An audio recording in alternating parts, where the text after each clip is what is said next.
It just shows laziness. This is a multi-billion-dollar, multi-trillion-dollar company, perhaps not connected, no data. Even though it says successfully connected, that's the other thing.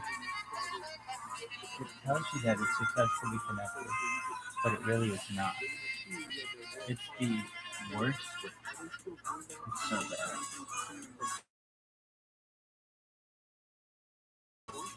And yeah, that's good. I don't want to have to rely on them. I'm sure I'll have to have more than I thought. It's just ridiculous.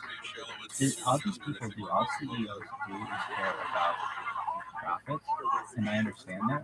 They'd make so much money if their systems were reliable.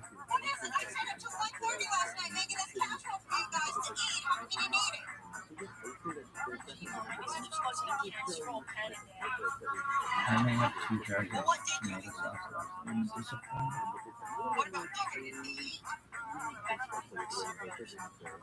Cereal? If you wanted cereal, just put cereal in the capsule. Oh my god, I can't believe this. Did he brush his teeth? Did he take a bath? Did you put him to sleep? I didn't know I had that option. It was the biggest build-up for anything of all time. Really? And it first how it came. People may say, oh, the 6-6 game against Michigan State, or again, 88 game against Miami. That was a big game. This was number 1 versus number 2. And it was when television was more in the media reviews. And it just had so much hype packed into one. It was also very interesting too that the university didn't want to play this team, so it was a unique matchup, and it was like North versus South, and it was good. Now you know what sucks? Not connected. Excellent. Say excellent, you little slut. There you go. Anyway. Okay, here's the deal. I'm having a tough time now, guys. We're trying to turn the corner on the bike. The university, though, it was such a big game. Really? Oh my god, this is a big game. So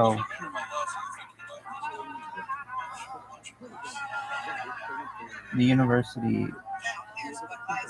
that season had beaten Northwestern over here. They beat Michigan. Do you remember that game? September 11th, 1993. They were number 3. Michigan was number 3 at the time. Is that true? Seems like it. They beat Michigan State, they beat Purdue, they beat Stanford, they beat Pitt, they beat BYU, and my cousin came into one of those games, I think. No, he came in for Tusk. Okay, so he came in for Tusk that year, I think. University was number 2. They beat Navy, and it was the biggest fucking game in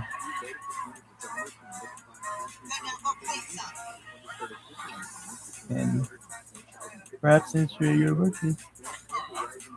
It was a big thing. So You insane, Dan? I just put Becky in charge. That's like putting Fredo in charge to Corleone family. surprises? The family is doomed unless I can get out of that shop. anything else you want to say about it before the lead-in? It had the best lead-in of any college football game of all time. But California in the 50s for African Americans was better than it was for African Americans in the South. And so when I say, like, at least economically, it was the best really opportunity that people had. That's why so many people moved out here. A lot of people move out here. I feel it's way more actually. I remember this one time I was in ninth grade humane letters, which is like, uh, how would you describe that class? It's like it was supposed to be kind of like a discussion class on books and history, but it didn't turn out to be that way. It turned out to be Mr. DeSalle, who would just write on the chalkboard notes. And it was like, dude, why don't you just give us these notes on a piece of paper and then we can discuss them? And I really feel like he was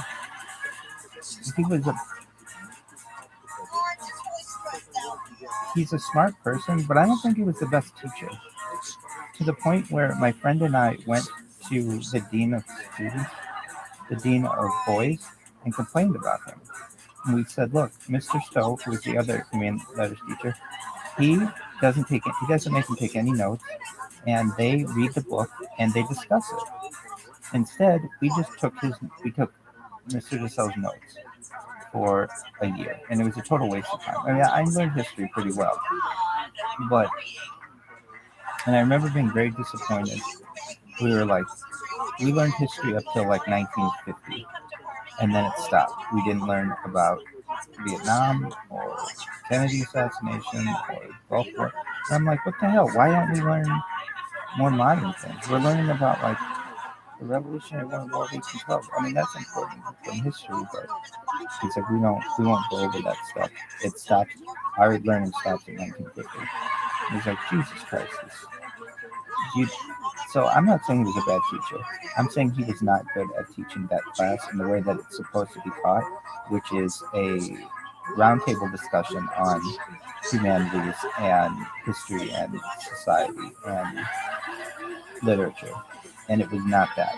It was him writing notes on the board and asking questions. And we went to the dean. I'm not saying it was bad. I'm not saying he was a bad teacher, but he wasn't as good as the other teacher. And my friend and I thought that this was an issue. And I still to this day think it was an issue because I would later on have that teacher, Mr. Stowe, who was a very good teacher, and particularly when it came to those roundtable discussions, and I thrived in them. And I didn't necessarily do the same in this ninth grade class. Another thing I didn't like, I'm just gonna get on all my hatred for this motherfucker. I don't have no hatred for him. He's a nice man. He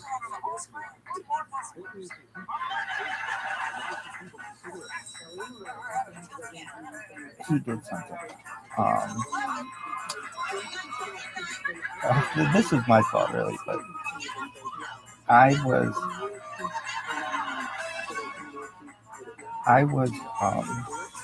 we had to write a paper. We had this oh my god.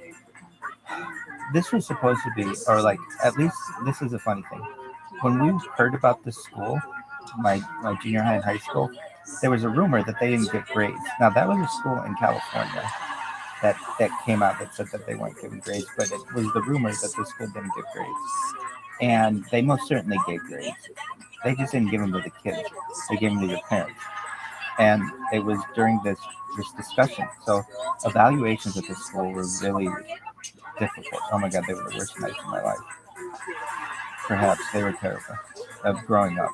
So what would they do? They bring your parents in twice a year, and they review your grades. And they're very thorough in what they would do. And while the teachers are doing that, it takes up a lot of their time. So they give you a week off of school. I'll never forget, the Lynches thought we got so many weeks off of school. And they didn't realize, like, we were doing work during some of them, but we did get quite a few weeks off of school, in the winter in particular. And so we would get like a holiday break, a winter break, and that was from like late December until a week after all the other schools went back to school, basically. We had a university like schedule. that day. It's really what it was. And then we go back to school for like 2 or 3 weeks or something weird like that, and then we would have evaluations. Which this school hadn't been around that long. I mean, it had not been around for like 100 years. It had been around since the 80s, so they were still, I would say, working things out. And as I still see they're still working things out. I mean, it's an ever evolving school, but our parents would come in and they would tell our parents how we were doing. And during that week, we would get a special project on which to work. So as a seventh grader, you got a life science project, which was you had to like write a paper on an animal and research it. I did a whale shark. It's an alpha animal, and I guess it's an alpha predator, perhaps, like plankton. But it was just like an animal that no other animal could kill, and it just died of like old age, basically. Now, keep in mind, kids, there were like I call it pirate logic, but there were like theories out there about animals that like if you believed in a giant squid, that was you were like a theorist. Like you're weird to think that like the giant squid could be a thing. And later on, they would discover giant squid's a thing. I didn't know about these things at the time, but they're the water pigs, water bears, whatever they call those things. Like you were a theorist if you believed in these things. Tardigrade, like they were originally discovered in 1773, but like we couldn't really, they weren't discussed really. And if you believed in them, you were weird. Like, so when I hear people like say, "Oh, X, Y, and Z is some kind of theory," I'm like, well, dude, they didn't believe in the giant squid when I was a kid, and I'm sure like some like we're discovering new species every day, still to this day. So there could be weird shit out there that you don't know. Anyway, back to seventh grade was. I'll see if I can remember all the things. Seventh grade was life science. Eighth grade was we had to build, or you could build. Joy Kelly built this really cool castle. His dad was a mason, and his mom didn't work, and they had the funds to be able to create this huge castle, which is really cool. Eighth grade, what did we do? I think you didn't have to build something. You could just write a paper on.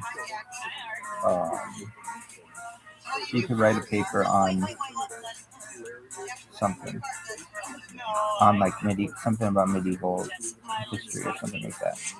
Then ninth grade, you had to write a biography. 10th grade was this math project that was really difficult. Now, here's the thing. Margaret Cassell, with whom I went to school more than any other person, we went to school with each other from kindergarten to high school. She went to University of Chicago, an excellent school. But it's like, if my dad worked in the school and I had brothers and sisters who had already taken the courses that I had taken and my parents were aware of what was expected, I would have never gotten anything less than an A. I don't think she did, actually. So perhaps she achieved all these things. But it's like, I was going into all this stuff blindly. Like the other kids in our school who had students there, their parents were like friends with the teachers, and they had brothers and sisters who had already taken the courses. And it's like many of these tests didn't change. It just kind of was like, no wonder my grades weren't very good at that school. And there were other things involved as well. But it's like the competition was so high. But it's like you're like the kid who was like Margaret was the girls' valedictorian, and the kid who was a boys' valedictorian. He had a brother who went to the Naval Academy the year above us. All the shit was the same for this kid. He could literally just talk to his brother and be like, "Oh, what's on the test?" And he would know. I mean, it was very and their parents were very close to the school. They were benefactors of the school. So it's like, for you to be able to compete with some of these kids, it was very difficult. Now, that doesn't mean you had to graduate dead ass last, DFL, dead fucking last in the school, as I did. But it was, I would say, like, if you were newer to that school, or you didn't have siblings who had taken the tests and things and like knew how it worked, there's no way you're gonna graduate at the top of your class, because, or it's very rare. It would be very rare too, because you were just at a disadvantage. I mean, like, if you're like I'm just learning languages. My parents, like, how would I say, or even math, or like calculus, let's just say. Like, my parents hadn't done calculus in 40 years. And I'm competing with kids, and their parents had done calculus last year and the year before that and had the same test. So, like, I couldn't go to my parents for help. And they'd always be like, well, you can call the teacher. And it's like, it's hard to do that. And you don't want to call the teacher all the time, and, all of that stuff. So anyway, are you mad at the DeSells? It's DeSells, but like the family as well. DeSells? No. It's a wake-up call to me. It's important to get if you can, if you're like a stay-at-home mom, but you're not doing anything, go teach at the school. Your kid will be such a better student because of it. Because, or a dad who's not like, if you're just, let's just say you're a well-off family and you don't have to work, go teach at the school. Go volunteer at the school. You're going to be, number one, more involved in your kid's life, but two, you're going to be able to get the insides of how the school works and what's going to be on the test and how to prepare for it. I'm not saying cheat, but be involved in that school. It's important. And Mr. Rousseau, we had a 9th grade human letters project, and we had to do biographies on a famous person. And so I don't remember who everyone did, but I remember some kids. I remember James Miller. He did Benjamin Franklin. Why? Because he got into some theories of Benjamin Franklin and the Freemasons. It might have been one of the first times I heard the word Freemason. And he would later be called Jim Miller to differentiate him from this other James Miller who was our friend. But at the time, he and I, he and I didn't really like each other. We sat next to each other, and I don't want to say we didn't like each other, but like, we would kind of snap at each other to some extent. He was a good student, but again, he had twin brothers who graduated. He had an older brother who graduated from the university, twin brothers who graduated from the the university too, but that school, and a sister who was there. Shout out to Leilani and her husband. One time I was driving this Miata by some kind of Joseph's school, I think it's called Hillcrest Hall now, and something went wrong in the car, and a bunch of people got out. This is the kind of city this is, where if you have something that goes wrong with your car, a bunch of people will stop and help you. And he stopped and helped me, and that ended up Leilani Miller's husband. Anyway, so that was really cool of him and really nice. She picked a good guy. Anyway, but it was like, so I'm competing with a kid who is literally like fourth. All his siblings have had these courses before. His parents know all the tests and know everything about what's going to be on the test, etc., etc. So it's much easier. I would just say it's much easier for them. And they had older siblings who were involved in I mean, it's just like, my parents were going into this stuff blindly. So they'd go to evaluations and I would just get reamed. In fact, I remember my dad asked one of my teachers, he'd always call Mr. Bracy. It's not his name, it was Mr. Do you think my son's going to get into university? And Mr. Hill said, not these grades. And that was a heartbreaker to my parents. And he was just being honest. And I would eventually graduate, which would probably be a surprise to most people. But and graduate with very good grades. I mean, well, pretty good grade at the university. So I end up having to write a paper. This has nothing to do with the '92 team, but it's all build up. Although this probably happened around the year 2000, yeah, 2000, because 2000 was my live video pause, reconnecting. Live video pause, reconnect. I should probably end this one. Why? Because I don't know if it's going to continue.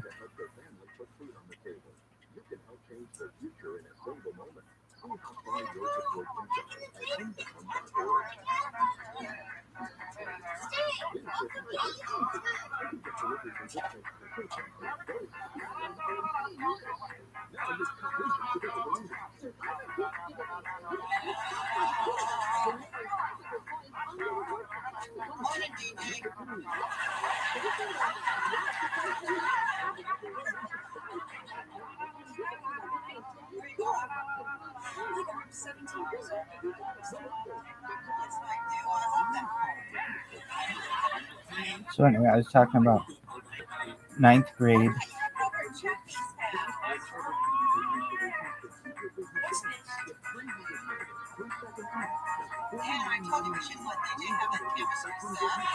I was talking about this ninth grade paper I had to write. And so ninth grade humane letters was so funny. I'm not saying I would have been the greatest humane letters student, but ask anybody. That's not how humane letters is supposed to work. And I'm not saying it was the worst class I ever took. I just remember I don't think for any other class I went to another teacher and said this is not how it's supposed to be run. And my friend did as well. And we were right. But the teachers kind of were going to stick together and not tell each other how to run a class. So James Miller did Ben something, got the class something important, which was the importance of the triangle and like how James was just like Benjamin Franklin was like obsessed with the triangle for some reason. We were listening to them. You had to give a little presentation once you all returned from school. And so I remember he did that. Joey Kelly did the Wright brothers. My friend Josie, it was in the other class, and he did Lewis and Clark. So I remember when they were, I don't remember what my friend Danny did. Really? No. Anybody remember anybody else? No. But so when they asked me who do you want to choose, I chose the Kennedy brothers. Why? Because if you can do Lewis and Clark, that's two people, and you can do the Wright brothers, that's two people. Why can't I do multiple Kennedys? And I was told, no, I can't do that. And I thought this was unfair. I think it was unfair. If you tell the class you have to do a biography on a single individual, then you can't do the Wright brothers. And Joey Kelly got to do the Wright brothers, and my friend Josie got to do Lewis and Clark. So it's like, if they're able to do multiple people, why can't I? And the explanation I was given was the Wright brothers, their accomplishment was done together. And Lewis and Clark, their accomplishment was done together. Though I didn't give that one as an example at the time. I just was literally in class. I'm like, he got to do two people. Why can't I do two people? I wanted to do John and Bobby Kennedy. And I was not allowed to do that. So I said, fuck it. I wrote the longest paper of my life. It was, I want to say, like 36 pages long. I had an entire week to write a paper. So I was able to just write and write and write. And I read this book on the Kennedys, and the way it started, it was like, it talked about, I'll never forget, like you had Honey Fitz, who was like mayor of Boston, and so it did a lot of, it had a background on their family. So as I'm writing this paper on John F. Kennedy, which is who I chose, I ended up writing a lot on the other Kennedys. And I remember Mr. DeSalle was, like you have a week to write this paper, and then the teachers don't get they don't get like a week off. They're like reading these papers as the next week goes. And I remember he was reading a paper and he was reading the paper. I remember he hadn't read it all because it's 36 pages. And the thing is, they said it had to be at least 10 pages. That was the one that has to be at least 10 pages. But they did not give it a maximum. And this is, I think, to this day, the longest paper anybody had written on an individual. Perhaps the longest paper in the history of the school. I really mean that. Because I was really interested in the Kennedys. And I remember it was a very good paper. And perhaps it was a little long. But I remember Mr. DeSalle asking me about the assassination and why I didn't go into any of the theories behind it. And I was like, because this book didn't, and none of the books that I had did. They were all very straightforward, that Lee Harvey Oswald killed John F. Kennedy November 22nd, 1963, from the sixth story of the Texas School Book Depository. That's what it was. I mean, that's what the fucking story is. So I got to be on the paper. I remember being like a little disappointed because I know why he gave me a B. It was, I would say, probably at least in length, definitely length paper, but it got to be because I did it on multiple people. I mean, I talked about the other Kennedy members of Kennedy clan a lot, and I think because I didn't go into the theories behind it, but that's not necessarily why. He was just kind of sick of. This is the thing: you get a feeling for how a paper is going, and then you just give him a grade, and it was like. But I just remember he didn't read the whole paper, and I was kind of disappointed because it was a long paper, and I don't think anybody ever read the whole thing. But it was like the entire family history of the Kennedys. So anyway, why are you talking about it? I don't know.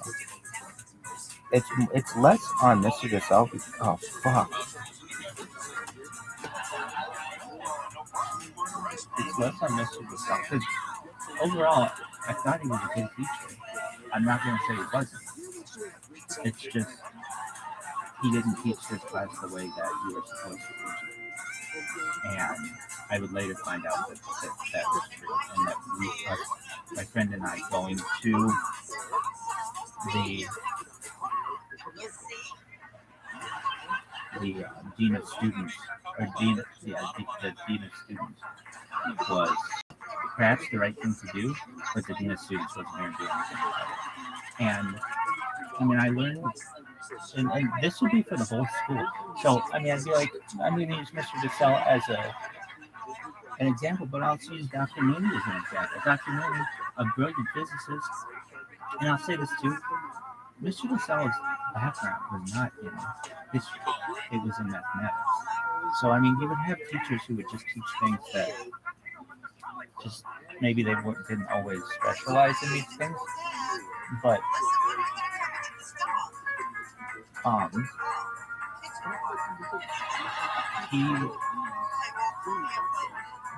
Dr. Mooney did the same thing. It's like if I were teaching a school, this is just a lesson to all teachers. You have the knowledge, give it to your students, and don't hold on to it as like a superiority complex. What do I mean? Dr. Mooney, I flunked physics. I flunked a bunch of subjects. Physics is one of them. And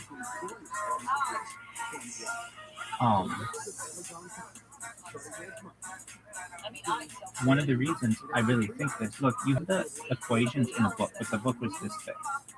So it was just like, if we have to know equations for the test, put them on a piece of paper and give us that piece of paper. And then we can study it and memorize it. Instead, it would be like I saw Dr. Mooney write on the board negative 9.81 meters per second squared as the acceleration of what gravity is, like 1,000 times. Instead of writing that on the fucking board 1,000 times, just put it on a piece of paper, like a one sheet that just has all the equations that you're going to need on it, because then you don't have to write it anymore. The students have that information. They know it's accurate. You know that they didn't transcribe it incorrectly, and that's another big thing. Like if you transcribe a fuck, so, and in the same way, I would have said that, Mr. DeSalle, you had this huge thing of notes that that you would just make us. You would just write it on the board, and we would transcribe it. I'd say the same thing to Mr. Bartek. He did not know biology that well. Though he's a good biology teacher, he didn't know that well. Dr. Spawn, under whom he learned biology to some extent, she's the one who taught Mr. Bartek about biology. And he would just have this big thing of notes, and then he would write on the board or discuss with us, and we would transcribe. It's like if you just made copies of those notes for us, we could study that, and then we wouldn't have to waste all this time writing it down. What I'm saying is it just took us a long time to write in notebooks, and it's like that was the traditional way of learning. But times have changed. You don't, I mean, like the teachers would make you write all that stuff down because that's how they learned. That's how they learned in like college and things like that. But that's not how you learn in today's college, really. I mean, there's like PowerPoints, and there are notes that are online that you can get after the fact if you missed the class. And so I would just say that give the students the notes. And it's just as simple as that. But see, teachers don't do that. Why? Because then it shows that they don't know that much more. I mean, that's all the information that they basically have on the matter. And so in order to have this air of superiority that they know something that the students don't, they hold on to the notes. I would be the exact opposite and I've taught, and though I would say like I've taught every class, every grade of school from pre-K, from like preschool, from like, God damn it, from like pre-K to seniors in high school. And while I was substituting, so I didn't have like I would do what the teachers would ask in their lesson plan or whatever. So I didn't have the freedom to be able to be like, okay, here are my notes. But this one week I did. And did you make notes for the kids? No, because I didn't have access to a copy machine. That's the other thing too. It's like, teachers, you have access to a copy machine. Use it. Take your notes and give them to your student, and then review the notes with them in real time. That's the way to teach. It is not the way I'm going to write this on the board, and then you're going to write it down and have to rely on your transcription. Because what if they can't see well? What if they're sick a certain day? And then they have to get the notes from someone else. That to me is a bad way of teaching, and I've seen this at many levels of school, from preschool through graduate school. I've been involved in all of them. I can tell you that it is not the way to teach by transcribing. Like if you have a teacher, I would just even say this. If I had a kid who came in and I would see them taking their own notes, I would question it. I would want to know, why are you taking notes? Why isn't your teacher giving you the notes or the information that you need? And you maybe take notes on the side, or like if I saw a kid transcribing notes, like our notes were just pages and pages and pages of stuff. And I'm not saying I'm not a good transcriber. I'm not saying I'm not good at taking notes. I'm probably very good at it. But that doesn't necessarily mean that's the way to teach. The way to teach is in my opinion, a teacher to take everything that they know on the subject and give that to the kids on day one, just like a syllabus. And then you go through the notes with the kids line by line. And then they can take notes on the side of that. That's fine. But it's what at least at this school, what ended up happening, and we'll get to 93. But what ended up happening was the teachers were just kind of like brain dead when it came to things. They're very smart. I don't want to say brain dead. They're the best teachers that you could find in the city. So I'm not. I don't want to. I don't want to. I don't want to detract from their accomplishments, but it's like I especially meant this in physics. Dr. Mooney is an excellent, probably the best physics teacher in that city. He knows all these equations. Give them to your students on a piece of paper on day one. Hunt for them, or you have to write it on the board every single day. These kids don't do where you've been learning negative 9.81 meters per second squared is the speed at which the acceleration of gravity. Yeah, I remember it because but I don't remember a whole bunch of stuff from that class, and I failed it. And I can tell you probably some of the reasons why I failed some of that stuff is because I transcribed the I transcribed the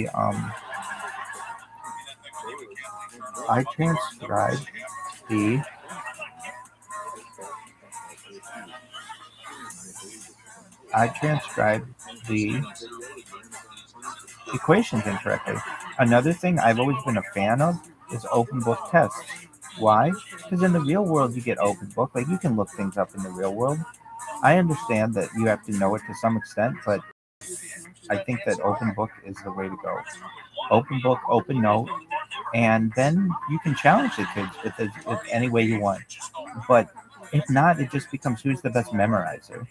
And literally, kids just memorize. I'm the biggest person who I don't think I ever didn't cram for a test. And then I forget it all. It's like that's not the way to learn things. So anyway, is that the end of your story? No, I remember this one time I was in the bathroom and Mr. DeSalle came in because the teachers use the same bathroom as the students there, and that was fine. And he said, I saw your mom in the parking lot at Grace Hall. He's like, okay, fine. He's like, she says that you want to go to the university. And I said, yeah. And he said, you know, it's a tough place to go. And I said, I know. I didn't even give a shit. I was like, I know. You're not going to break my will after me going to that school. And did you dislike Mr. or something? No, I'm actually I'm being very hard on him. But I would say that he's the only teacher. Is he the worst teacher? Fuck no. He's a good teacher. But I just had never gone to a teacher, to another teacher, on a teacher, to say that they weren't doing their correctly. And here's why. I could say, Mr. DeSalle, while you were up there writing notes, we were taking army men and shooting each other, and I was kicking the new kid next to me. This kid, Andrew Vandenbach, he talked like, he'd be like, why do you talk like this, man? And he'd be like, my mom is from California. I was born in California. I'd be like, dude, you live on Cedar Street. Fuck you. Yeah. Why? Because were you bullied? Perhaps, yeah. Anyway, so every time Mr. DeSalle would turn his back, I would kick this kid in the legs. And he hated it, obviously. And I would, to some extent, pick on him because he was the new kid, I guess, is why. I would pick on my friend Phil, who was the new kid as well.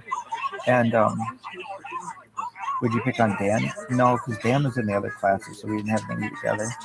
And then Dan had been there a year by the time he and I got to know each other pretty well, and he was already accustomed to us. But I'd be like, so for half the class, Mr. DeSalle would turn his back and not pay attention to the class, so we could fuck around as much as we wanted then, and we did. So, I mean, if you're when I would go to other people's classes, like the way Mr. Salfabach would be Dr. Salfabach, he's a prosecutor, and Mr. Stowe and other teachers, and they were there and they were looking at their students the whole time. You couldn't fuck around in those classes. So it's just, I mean, did it hurt me in the long run? No, I did fine, and I got my degree from the university, and that's all my parents would have ever wanted. So that's fine. But it's just kind of a lesson for Israel. There are a lot of people in Israel that don't have to work. If you don't have to work, go work at the school and teach, or go work at the school and substitute. Get involved with the school because your kids will be better for it. I know my college roommate, his mom taught 7th grade at their school, and so it was like he was generally a pretty good student, and his brother was a good student because their mom was a teacher. Now, I can say this: my aunt was a teacher and had 2 sons, but they didn't go to that school. It's, in my opinion, important to go to to teach at the school where your kids are, so you can be involved. I'm not saying she wasn't involved; she's not a teacher or any of those things, because that wouldn't be true. But I think that, I mean, it's just a thing. Just think about it. You're gonna flunk some kid, and you have to work with their parents. Like, you're not gonna say to the parent, "Hey, your kid could be doing better in X, Y, and Z," or they're not going to be involved saying, "How can my kid do better?" It wasn't a surprise to them, basically, is what I'm saying. Like, when my parents would come into evaluations, it was a surprise to them that their kid, usually it was, that their kid was not doing well in school, and he had flunked these classes and yada, yada, yada. Anyway, so is that the end of your discussion with anybody? So you went pretty hard on this yourself, but Dr. Mooney the same way. I mean, he could have, and I like Dr. Mooney a lot, and I had this thing. I got real. So Dr. Mooney, he's the one person I knew well. He's the first person I knew who spoke Spanish, and he's like this complete white guy who taught Spanish in South America. He taught physics in South America. He's just a very well-rounded individual. He was captain of 2 teams in his.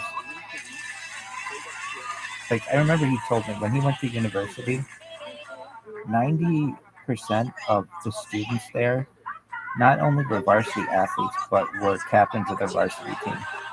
And I believe that because everybody at the university is athletic. Even the not athletic kids are pretty athletic. And then some of them are like 5-star athletes. So it's not like a normal school where, like, if you go to Michigan or Ohio State, there are some kids who are not athletic at Michigan and Ohio State. Tusk, there's some kids who are not athletic there. But the university, because it's so small, and it's like all the kids are very athletic there. So anyway, what he was a basketball captain, and he taught physics and he taught Spanish. At least he taught me physics and Spanish. And I remember him. I had this thing that I could do.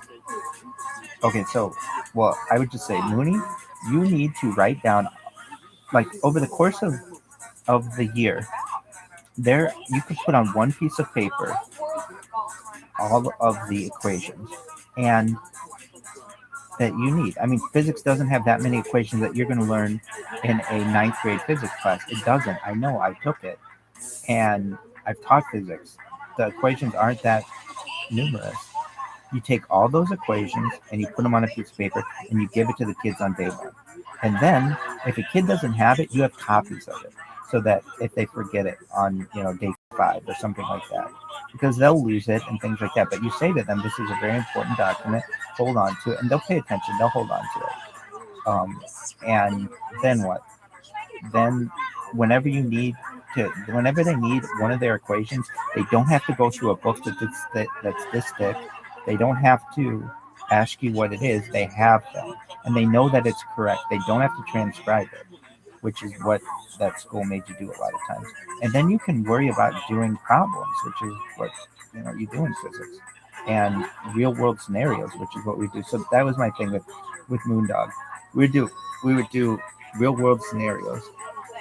So this one time, well, it wasn't just one time. It was a lot of times.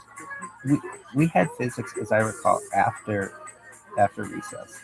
And Moondog played football with us. So did Bartek. I named some people who play football, but and I think Mr. TRILLIONAIRE did as well, if I recall. I'm just almost certain he did. So we would have the teachers who would play, and Mr. Hammond, a bunch of them, would play football with us. So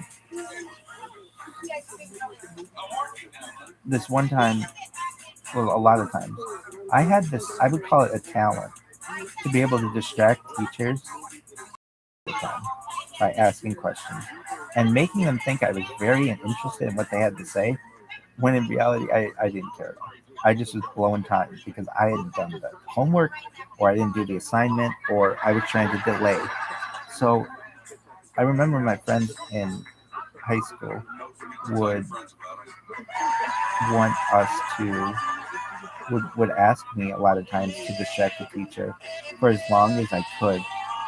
And I remember the two topics I would always be able to distract me about were real world physics problems, which was cool.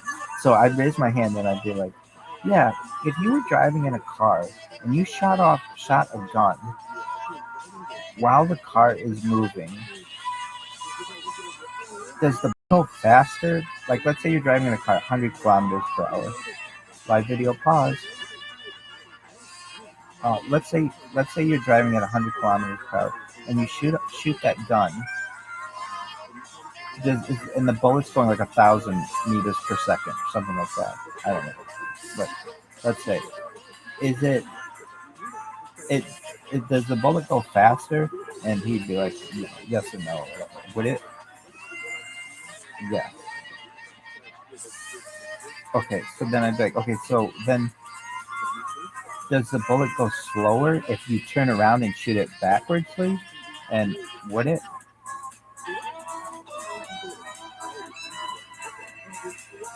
Wait, does the bullet go faster?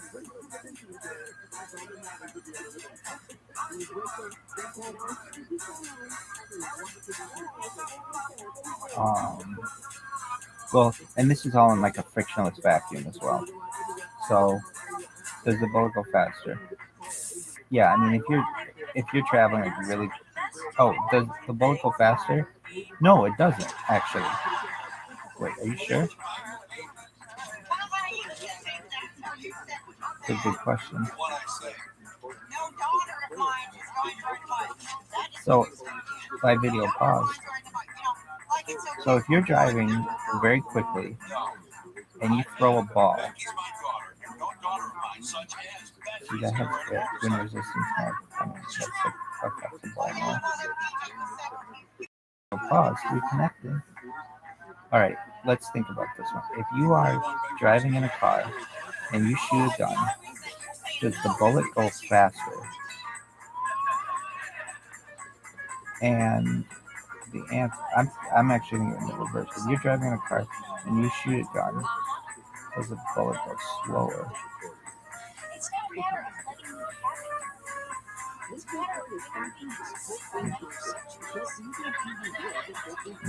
No.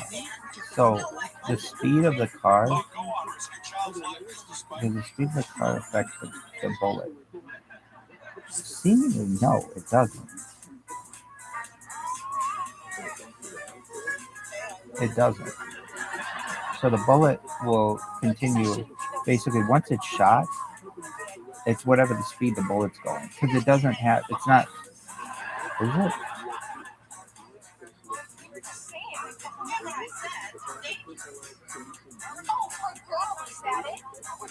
Yeah, I mean, it doesn't affect it. Are you sure? I mean, it is accelerating. I mean, I'm thinking about this in the reverse direction. If a car, going away from you and shoot the bullet at you, that bullet's going to come at you at normal speed. Even if the car is accelerating at the same speed that the bullet is, or at the same velocity as the bullet. And so, I mean, it's a good question.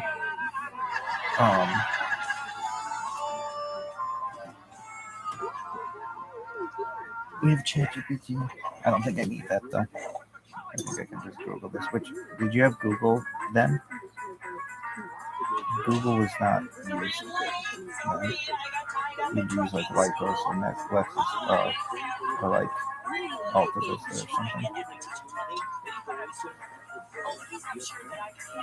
My video paused.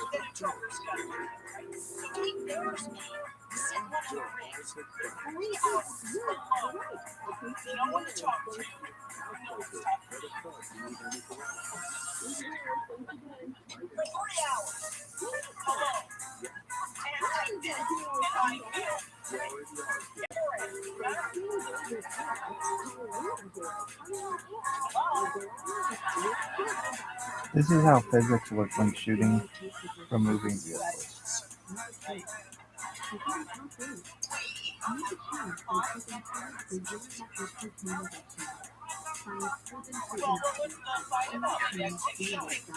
Vehicles is a big part of PUBG, and due to recent changes that stabilizes your aim while shooting from a car. No, that's not right. If you, when traveling, so what do you think? Does it affect it? I don't think so.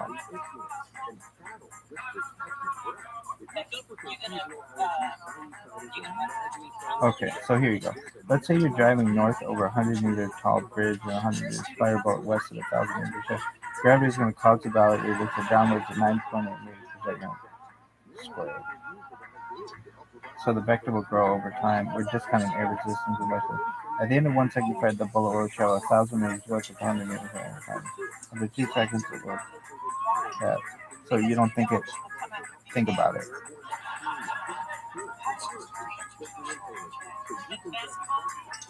Actually, I think it will. But that doesn't make sense then. If you shoot it backwards, it doesn't slow down the bullet.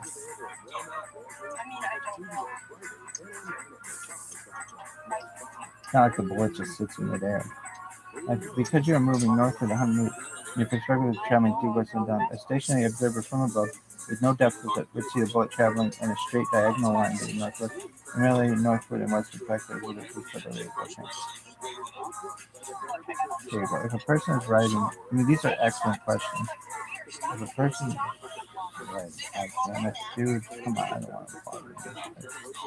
Just give me a fucking answer. If you were to shoot a car at the same speed of a bullet, my suspicion is yes and no. What the fuck does that mean? If you are traveling with multiple objects, the bullet will then find exactly opposite ends of the last zero bullet at its appropriate muzzle because they're explosive bullet, but you were just thinking they would negate the pre-existing velocity of the motion. That's what it's about. There would be zero hang time. However, because of the wake of your car, the rush of air is down, so this might be one reason there are no rear-facing guns on SR-71 Blackbird, which can actually run bullets. Okay. So let's think about this. A rear-facing bullet.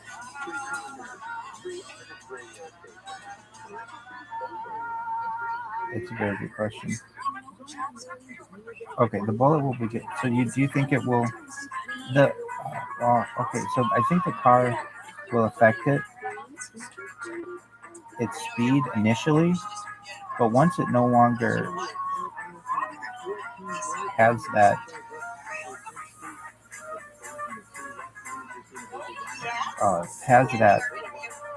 velocity, I mean, it would lose velocity, perhaps. It would lose that velocity. And then you've got resistance in there, but we're playing this without. The bullet would begin traveling at bullet speed inside the car. And then it would stop moving relative to the ground while inside the barrel due to the acceleration pulling power behind it, and the barrel would move away, leaving the bullet motionless in the air for 0 seconds. It would immediately be acting on the force gravity and gravity. as it was not affected by air currents caused by the cars. It was closing exactly as it would had you had dropped it. That's kind of what I thought. Really? Yeah. No, relative to the observer, the spot where the bullet left the muzzle of the gun, the bullet would drop to it just as anything would. You'd let go would drop. It takes half a second to fall 4 feet. If you were beyond a spaceship and have lifted rockets off.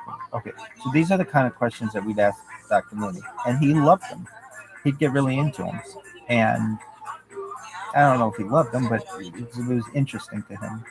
So I could just be like, yeah, if you were in a moving car and you shoot a gun, does it speed up the bullet?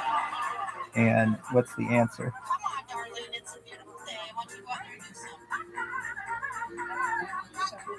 Oh, I'll point you to It does not. It still seems like it's relative to whatever the acceleration is of you need some school clothes, right? the gun. I'm gonna get Now, I'm not a physicist, but that didn't ever necessarily make sense to me until it still doesn't, but it would be like, oh, if you're driving in a car and you shoot a gun, the bullet's going to go whatever the car's rate of speed is plus the bullet. And is that true?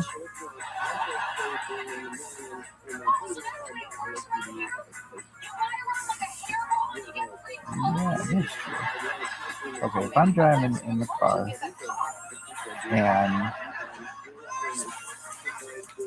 see, I mean, I've done this with like bolts and stuff, but wind resistance becomes a big thing. No, you lose all that speed. No, you don't. Yeah, you do. You lose all that speed the second that it's no longer making contact with the vehicle. You don't lose it all, but you lose a lot of it. So, what is it? If you're driving in a car and you shoot a gun,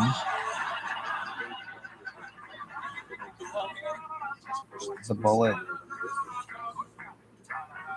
Hi, Walter. How's everything going? Boy, is it a tough one. 26 TVs. And my boss wants them all tuned to MTV and sports. Not news, not the real world. All right, you're driving in a car at 100 miles, Doesn't sell TV. 100 kilometers per second. That's 100. No, it's not. 100. Yeah, that's 100 kilometers per hour. And you shoot a gun.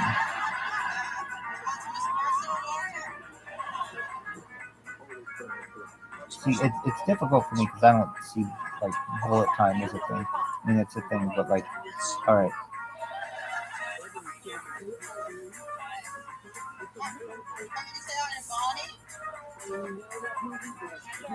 Yeah, it would affect it.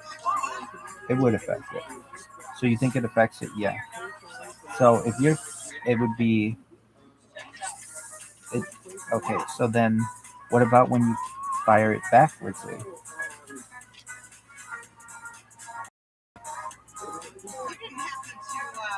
That's a good question. When you're like, if you're going, if you were, imagine going like on a rocket and you shoot everyone backward, it would.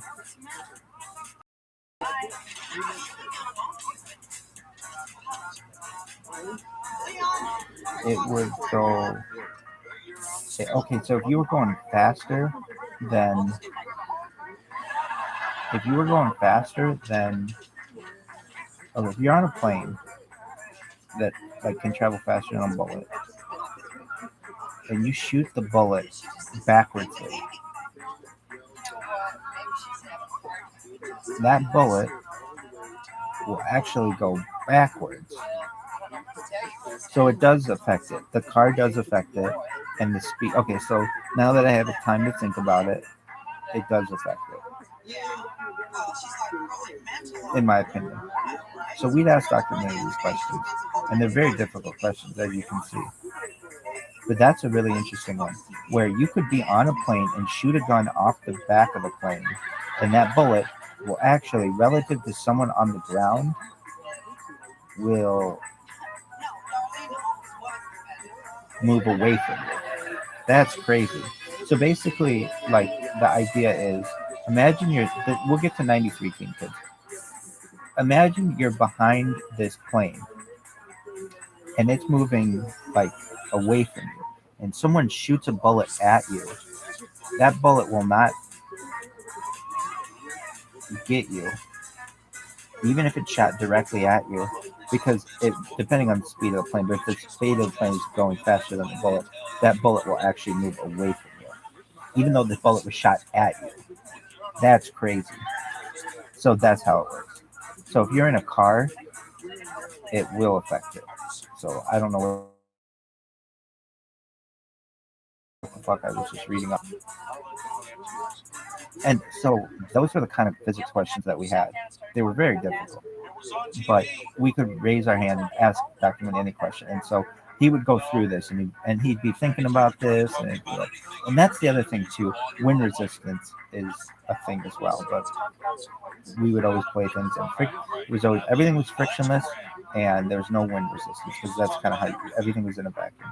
So then, what would be the answer to your question? You would raise your hand and say, Dr. Mooney, if I'm in a car and I shoot a gun, does the speed of the car affect the speed of the bullet? And the answer is yes, it does. And so then that means if I were in a really, really fast car, or let's say like a plane, and I shoot a bullet,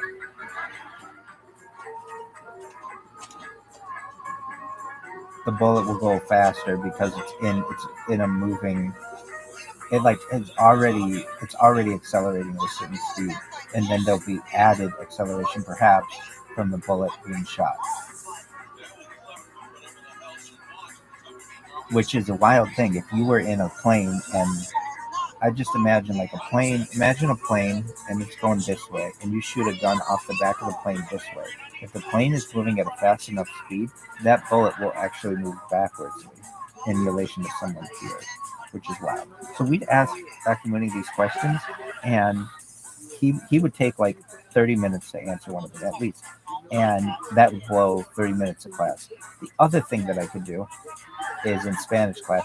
We had this Spanish class, and I loved this Spanish class. Why? Because I was the alpha male in the class, and my friends would say, no, you weren't. I'd be like, dude, I had to compete with Josie, and I had to compete with Van den Bosch.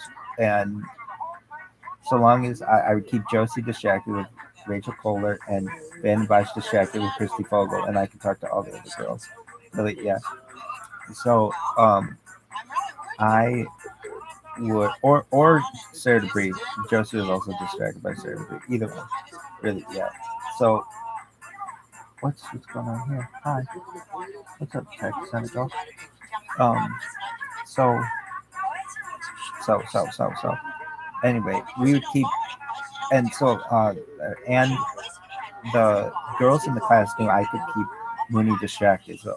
So anyway, what they would do is ask me to distract him, and I would ask him about teaching physics in South America. And he would just go out on these long stories about that. And he would know he's not stupid. And he'd be like, well, and oh boy, surprise, surprise, class is over. Read the next chapter of the book or whatever we would do. Anyway, are you good?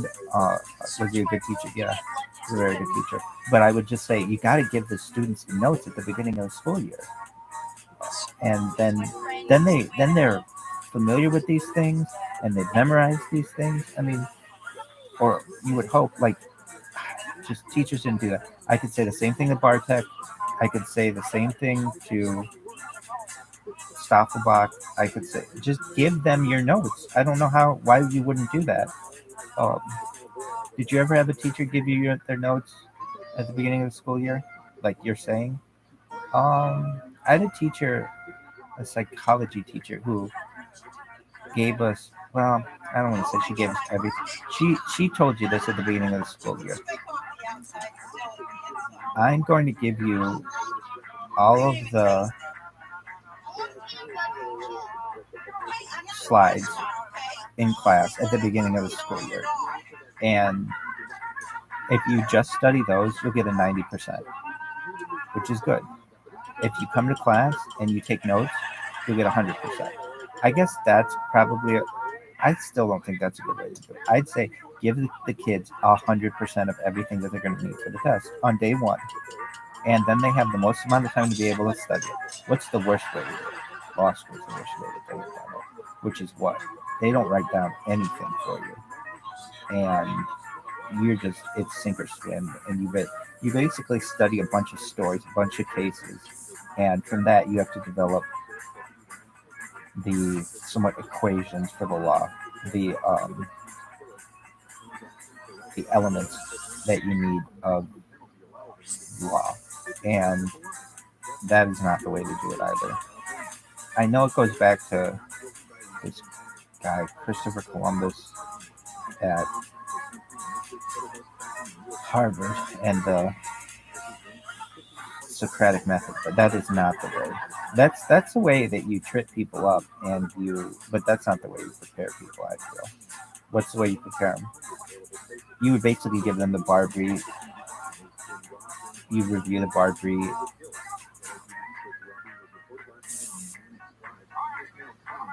study guides with them, but they don't do that. And I think that's because the American Bar Association won't let them. Why? Because it's just a bunch of lawyers who don't want other people to be lawyers. There were two things that I learned in law school that stick out. A lot of things I learned a lot of things in law school, but two things that really stick out to me. One, and I always hated this. I remember I was taking a property class, and the teacher said something like, "It is not like, imagine you have two people paying property taxes on the same piece of property.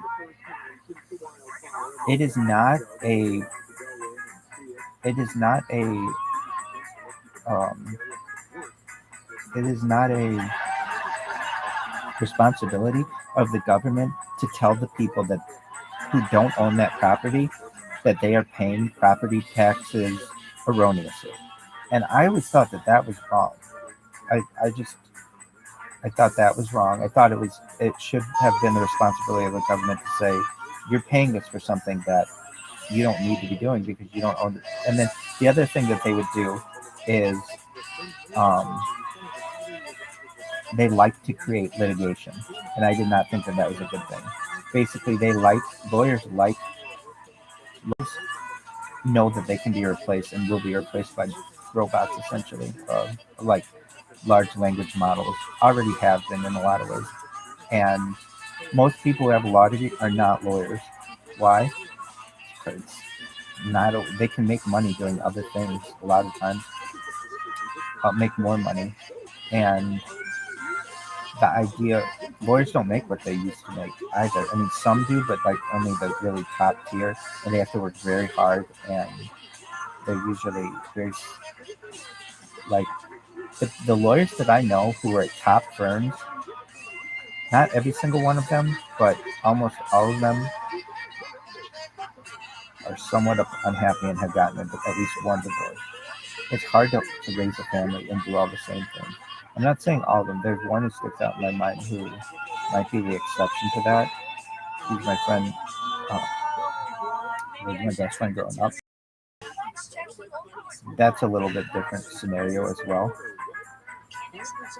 The other lawyers that I know, they're like, and I'm saying like the top lawyers that I know, not the ones with whom I went to law school, but the ones who are at the top of their law school classes at the best schools in the country.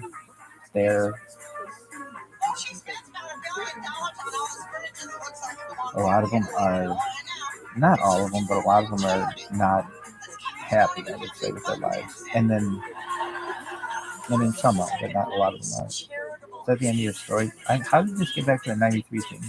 We'll get there. Is that the end of your story?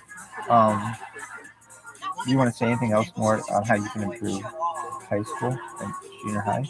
Yeah, I could. So we learned some ancient Greek, but we did not.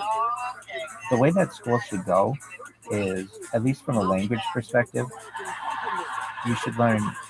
And I almost think like in Israel, of course, you're going to learn Hebrew, but you really shouldn't be learning Hebrew as much as you should be learning Yiddish. But that's neither here nor there. Why? Because Yiddish is the language of the common Jew. The Hebrew is like for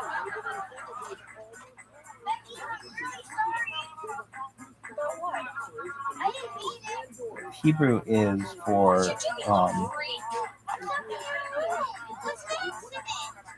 is really for one day a week.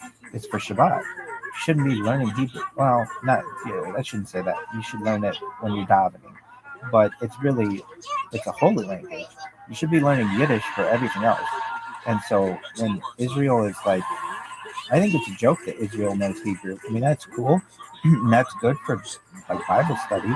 But Israel's going to have to learn a whole new language, which is Yiddish. When I go there, I'll demand it. I'll demand that everything is in Yiddish as well as in English and in Hebrew. You need to know Yiddish to be able to just have normal discussions with people who are Jews. You need to know English for the business world. You need to know Hebrew and you need to know Aramaic as well. And so there'll be like 4 languages that you have to learn in Israel, and I won't have an issue with that. And I will demand it that Israel learns Yiddish. And it doesn't know it. And it's okay, we'll learn it together. My Yiddish is limited. It's very limited. But I would say my Yiddish is probably it's better than your common Jew in America.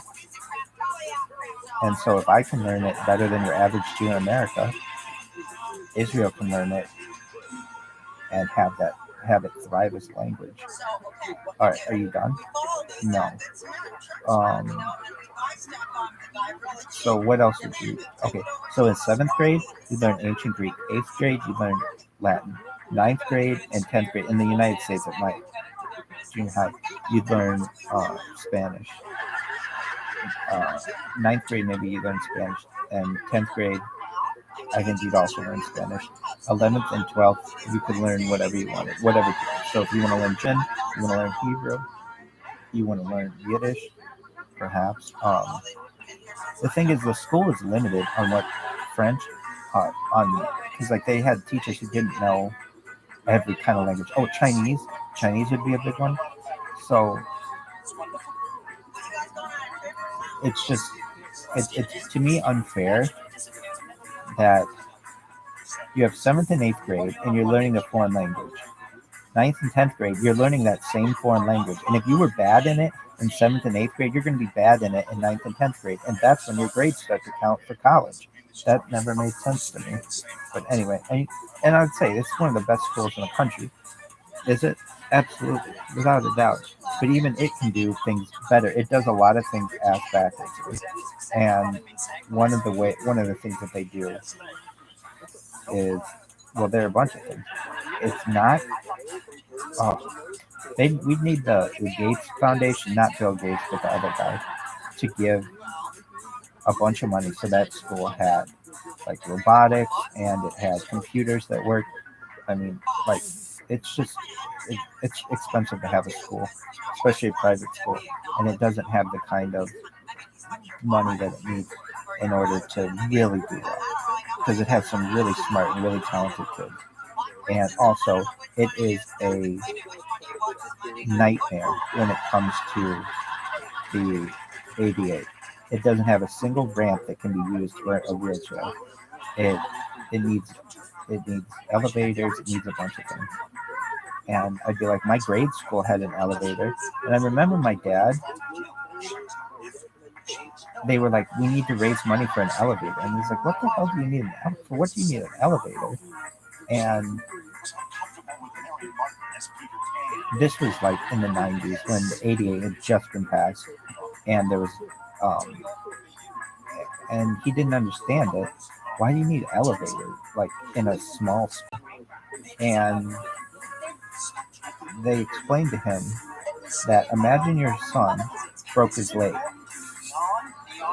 and had to be in a wheelchair, or God forbid, had to be in a wheelchair permanently. How are you going to get him up the stairs? And it's like, oh yeah, that's a good point. And the only way to do it, they don't have those Segway. That Segway inventor built like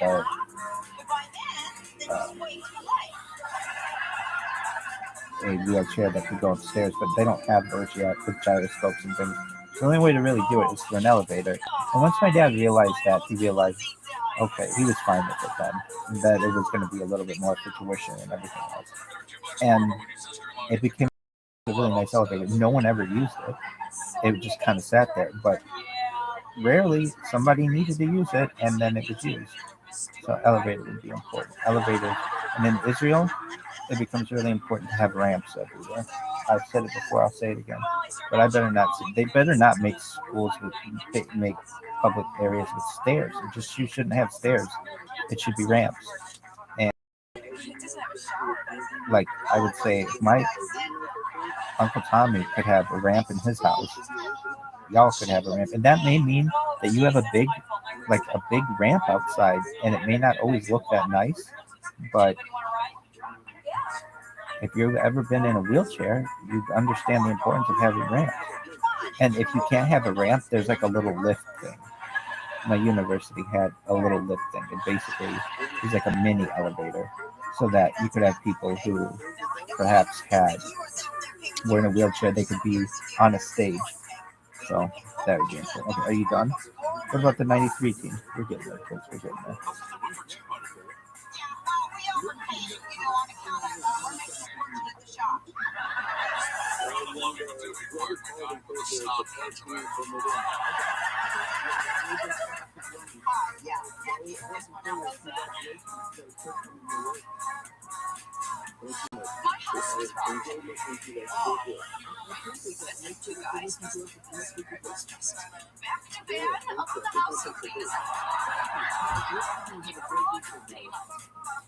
Yo, dog. So how about the 93 team? Are you done? I don't even know how I got on that.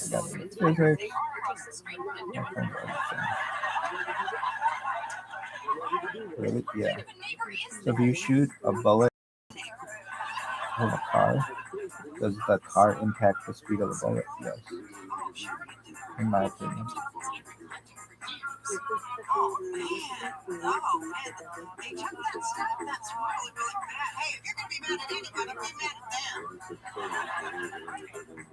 Anyway, are you done?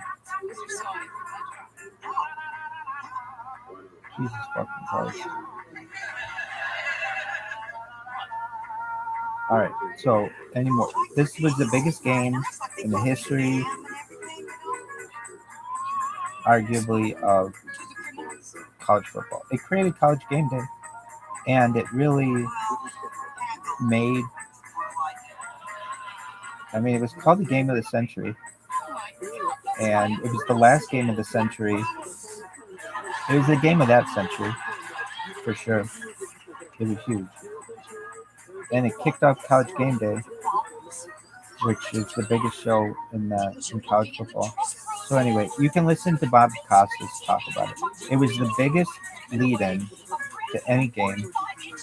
I studied everything I could about the state of Florida basically at the time. They had work done. They had Charlie Ward, and I remember as well, my dad was sitting in his chair, and he says to me, he's like, "Hey, Boogie Judge, what?" He's like,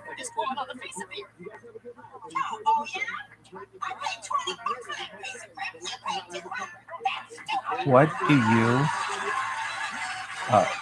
do you think FSU stands for?" And I was like, Florida State University. And he's like, "Wrongo, forget staying undefeated."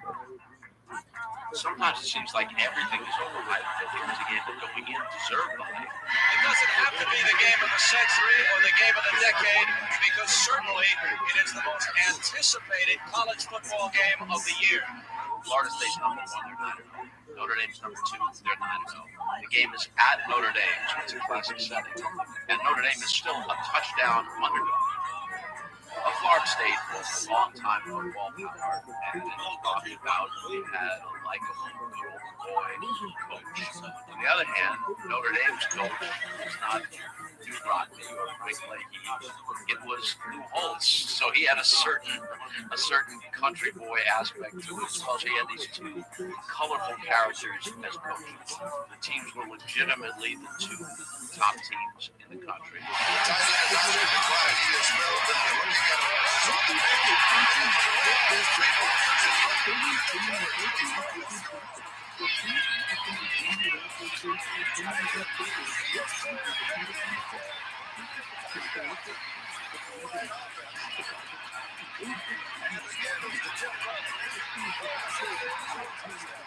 But Notre Dame leads 31-17.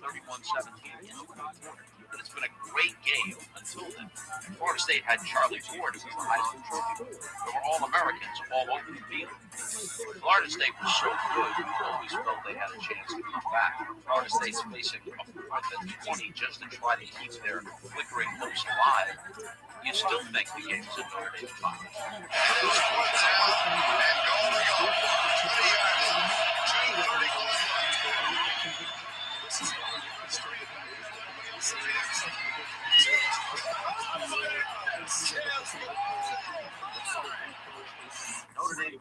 So we're actually getting into the game.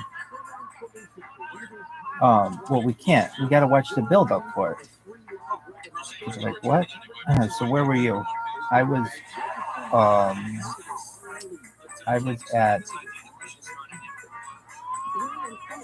So this was the toughest ticket in town, and my dad had somehow gotten a ticket with a friend, I think, at like the first quarter or something like that. Somebody couldn't make it, and so he ended up going in the game. My mom and I went where we would go a lot of times to watch the game, which was the JACC. I don't think they still do this, but you could watch the game in the JACC, and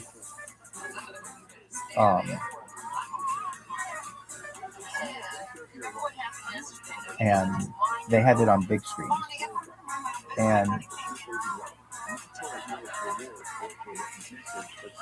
shout out to Rocket Shark. So anyway, as my math teacher would always say, Dr. Malone, so a needle pulling thread. He had a saying, whenever you started a sentence with anything that wasn't your statement, he had a way to mock you. And so you could go, people be like, raise your hand, what's that? You go, what we call the University of Missouri, because he was from Missouri. You're like, okay. We would say something like, we go, what we call the University of Missouri. Raise your hand and say, so a needle pulling thread. You'd say, cuz what we call our cousins in Missouri. He had seen every kind of student that there was, and he was able to he had a comeback for everything. And you'd laugh, and then he was trying to teach you not to use these types of words beforehand, but people still did. Anyway, this game had such a build-up.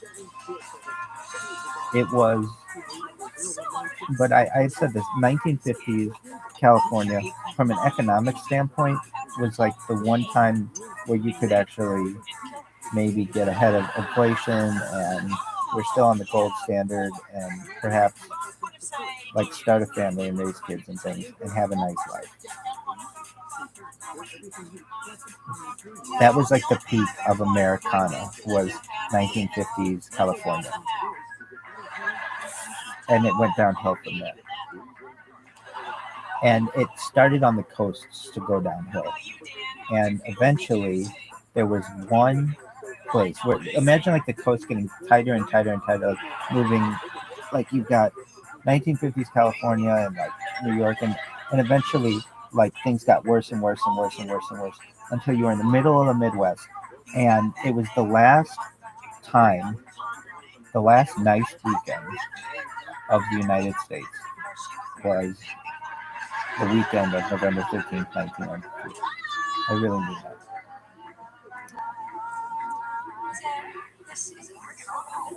So need a point there. I remember this game of the century, biggest build-up of any game, and I watched so much ESPN that week in the build-up, and everybody at school was just, we were all so excited for this game. None of us from school were going though, because it was that hard of a ticket. Nobody was going to waste a ticket on an 8-year-old. And I remember watching this. They have these intros to games, and they don't really make them a big deal anymore, but they should, because I mean, this sticks out in my mind as the best intro. It was the best. This intro could have won an Emmy. It was so good. And it was filmed in my hometown.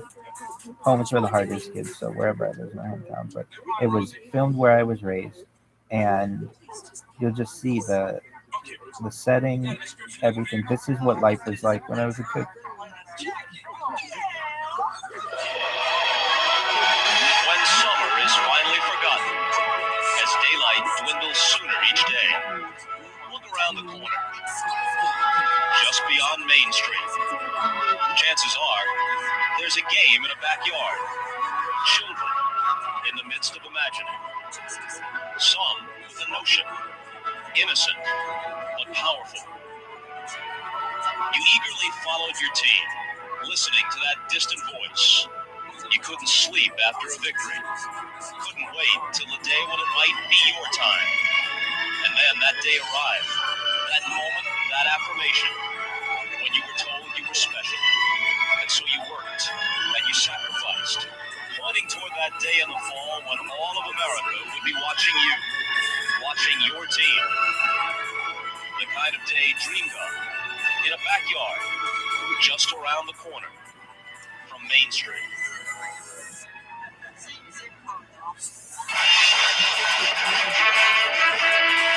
Here are the questions confronting number one Florida State. Are these to be the Seminoles who at last run the full gauntlet of grueling competition and withering expectations? Is he to be Florida State's first Heisman winner?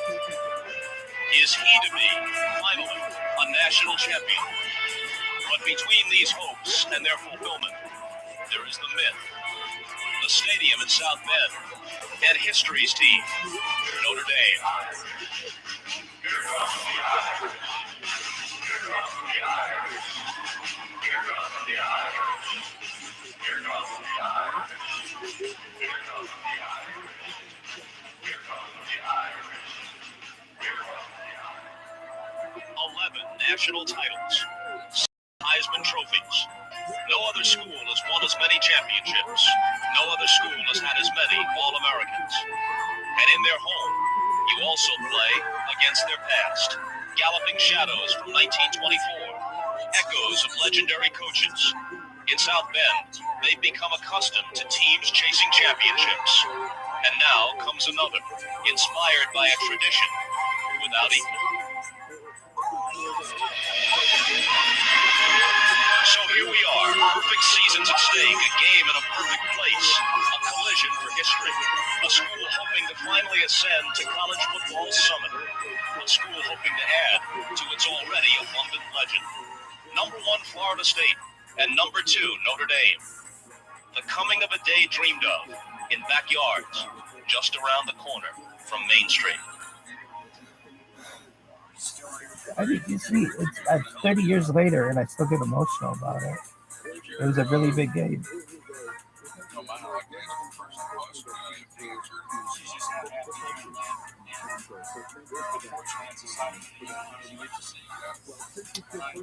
And Ohio State.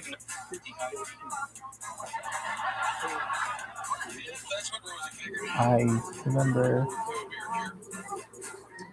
being on the, I mean, it's just such a build up. And I remember being on the floor of the JCC, the Jack, George Athletic Convocation Center. And my mom and I, we watched this game. And That's not him either.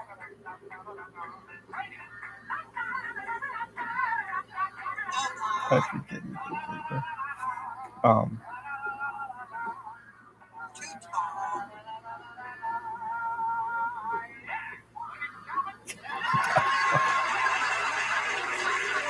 So He looks like Jimmy. so it was a big deal. This was the biggest game to this day that I can remember. And anyone who says anything differently, I'm sure that you have your big game, but this was a big game. And I remember when this game was over and the university was going to win, we almost got trampled in the JCC. My mom and I remember running out of the building and it was just pandemonium. There was this, I didn't see any Florida State fans except one guy. He's actually, he was on TV for a little bit. And this guy, as we were coming out of the JCC, we see all these people by the RVs that are surrounding the RVs, and they're surrounding these two men, and it was the first fist fight I ever saw. This guy, who was a Florida State fan, was with this guy who was a university fan, and the university fan beat up the guy from Florida State. And the guy from Florida State, I'll never forget, he got punched in the face and he hit his head on the corner of, like, a chrome corner of an RV. But man, he defended his team really, really well. And that's all I remember. This is the first fight I ever saw. So anyway. Sometimes it seems like everything is overhyped, but here was a game that going in deserved the hype. It doesn't have to be the game of the century or the game of the decade, because certainly it is the most anticipated college football game of the year. Florida State's number 1, they're 9. Notre Dame's number 2, they're 9. The game is at Notre Dame, so it's a classic setting. And Notre Dame is still a touchdown underdog. Florida State was a long-time football power, and Bobby Bowden had a likable good old boy coach. On the other hand, Notre Dame's coach was not New Rabbi or Frank Leahy. It was Holtz, so he had a certain country boy aspect to it as well. So he had these two colorful characters as coaches. The teams were legitimately the two top teams in the country.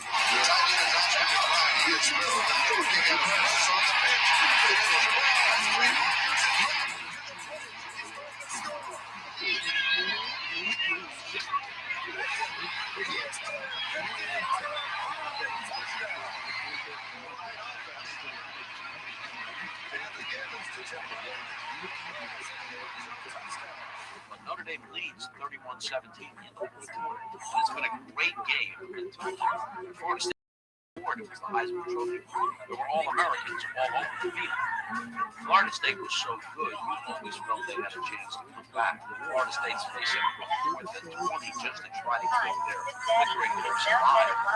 You still think the game is a Notre Dame fight.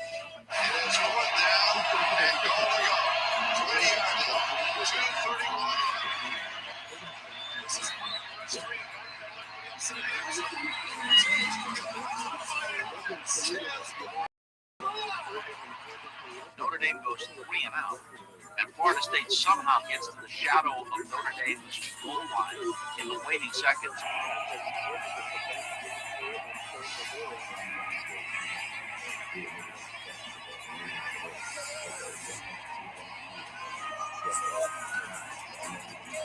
Somebody. Biggest play in So Notre University Dame wins the history. game, 31-24. So the game lives up to the hype. And you think about it, the overtime rules that exist now did not exist then. So if Florida State had scored, if they opt to just take the extra point, the game ends in a very unsatisfying time. But maybe Bobby Bowden says, let's go for two.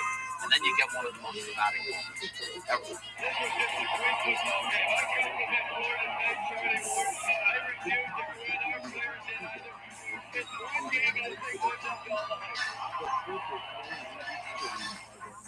And it most certainly did. Thanks for watching. It was huge. 5 so far.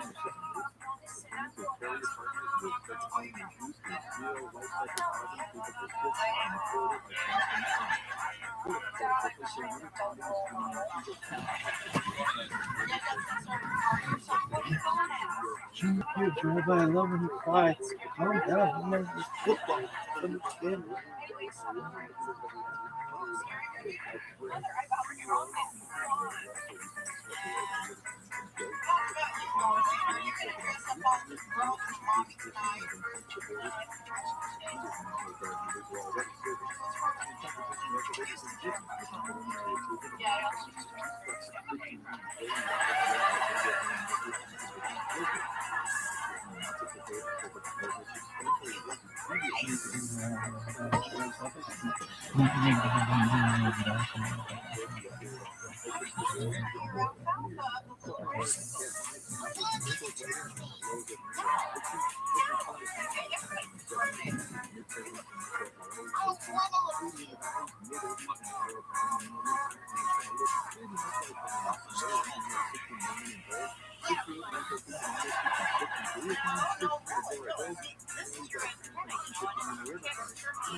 Well, fine. Then you just do whatever the hell you want, like me out. Just don't get it. Remember when we used to blame the fans for Republicans calling us a family? Why don't you tell me what your vote is? Because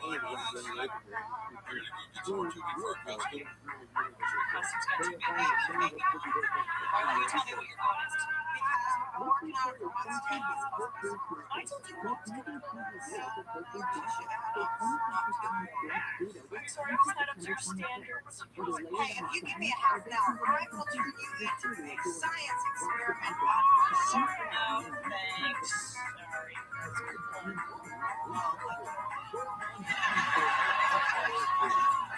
Sorry, so one of the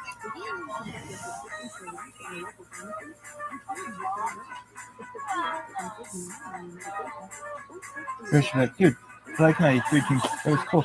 Like, yeah. I forgot to tell you though. There was the Orange Bowl.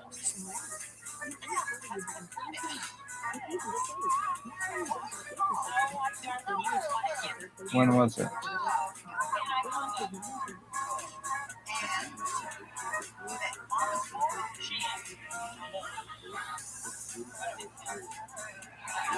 It was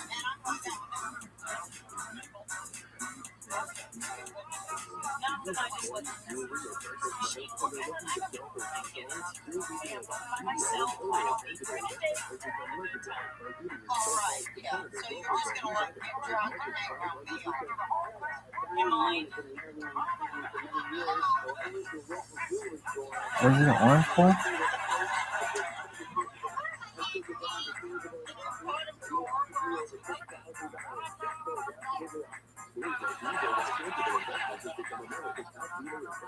$1992 Sugar Bowl. It was a Sugar Bowl. So this was the 91 season. And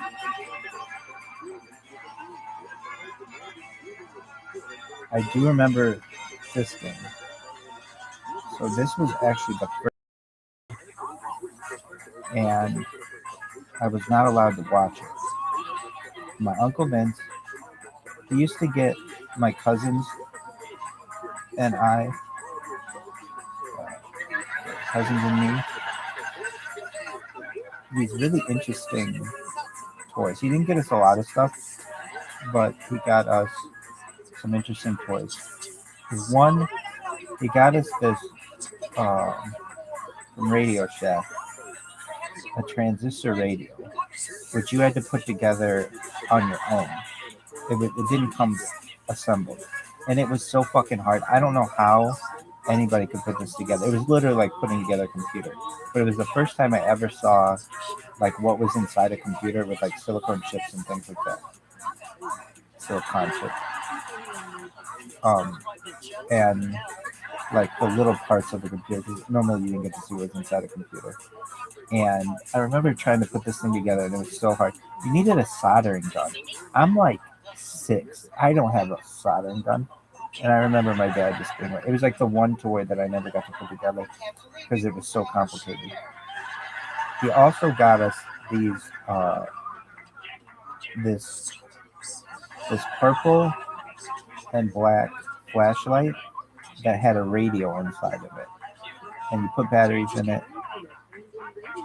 and you could turn on a light and listen to the radio at the same time. So those were, and I had this, so I remember it was the 92 Sugar Bowl, and my dad did not want us to, he did not want me to watch that game because it was really late, and he was really specific about when I went to bed. 9 o'clock p.m. Well, it used to be 8 o'clock p.m. was my bedtime, and then it became 9 o'clock p.m., which was a big deal. Okay, here's the Sugar Bowl. And so I remember my mom said I couldn't watch it, and I kept coming out of my room, and they said you can't watch it. And I really wanted to watch it, but instead I listened to it underneath my pillow. I took this radio, I listened to it underneath my pillow, and so for any, I know it's very common in Judaism, you know, you're not supposed to, nobody said you can't. It's just been these post-game of the past who have said that you shouldn't touch electronics, but electronics is not combustion, so I don't understand why that's a thing, and I'm changing the game. Electronics is not combustion, and you can touch electronics. Yeah. And the thing about it is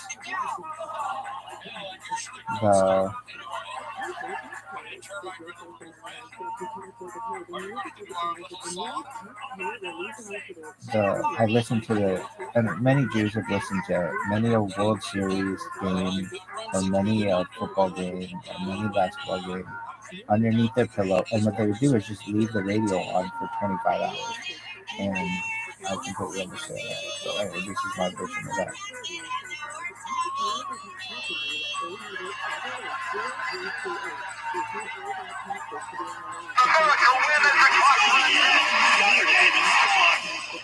As the Irish prepared to face third-ranked Florida in the Sugar Bowl, a decided underdog against the Southeastern champion Gators, Notre Dame pulled a nifty about-face, especially on the defensive side of the ball. The Irish held once-beaten Florida without a touchdown for 53 minutes. They used coverage-oriented strategy to frustrate Gator quarterback Shane Matthews time after time. And they made the going especially sticky for the Gators anytime they approached the Irish goal line. Meanwhile, the Notre Dame offense and the running game in particular put on a second-half clip. Down 13-0 at one point and 16-7 at halftime, the Irish ran for 245 yards in the last 2 periods alone. Rick Meyer completed 14 of his 19 throws, including touchdown passes to Lake Dawson and Irv Smith. But it was Jerome Bettis, Rodney Culver, Tony Brooks and the Irish offensive line that dominated the final two periods. Bettis ran for 150 yards by himself, scoring all three of his touchdowns in a 3-minute span late in the final period. The 39-28 Notre Dame victory set the standard for the season to come and let Holtz and his Irish see exactly where they wanted to end up by the time the 92 campaign concluded. With 9 starters returning on defense and an offensive nucleus featuring Meyer, Bettis, Dawson, Smith, and offensive line starters Aaron Taylor, Justin Hall, and Lindsey Knapp. The Irish again had the potential to be one of the nation's better football teams. How well would all the pieces of the puzzle fall into place for the 1992 Irish? 11 fall Saturdays to come would provide the answer.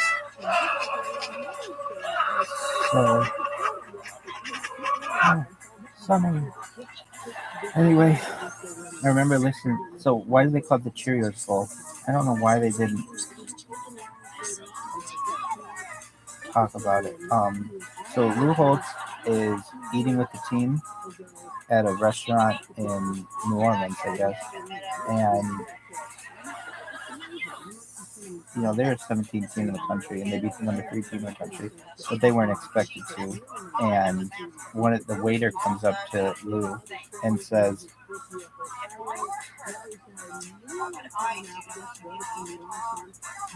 something like, the university doesn't even belong to being the Cheerios Bowl, let alone the Sugar Bowl. And that was a joke. And then they end up winning, and I think Lou in the press conference or in walking off the field said, this goes out to that waiter who said that we didn't even, the university doesn't belong in any bowl, let alone the Sugar Bowl. Said what bowl we belonged in was the Cheerios Bowl. Anyway, that was a funny thing. Is that the end of your story? No, I mean there's a nice few cotton bowls. Yeah. Anyway.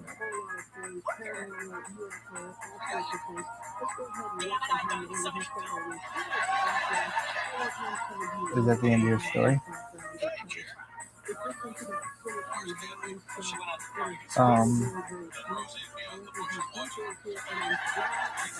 Well, that was 90. That was 92. So we'll leave it at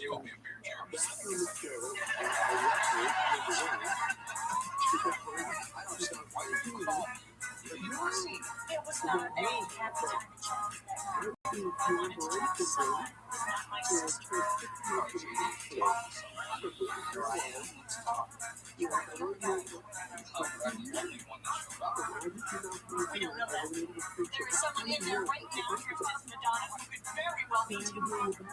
Are you done? No, you can go through the other teams. Those were like the big games when I was a kid. There were other games, but those were the big 3 games that I recall. Were the Penn State game, the Florida game, and the FSU game. Is that the end of your story?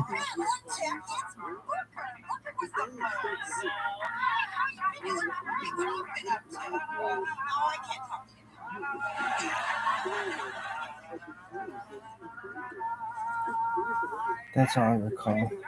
Anyway. Yeah, she's like, dude, how about other stories?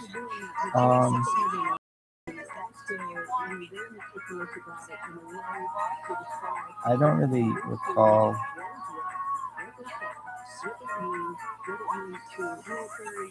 I mean, there would be like tough games. Okay, I remember this. I forget the year. I could look it up though.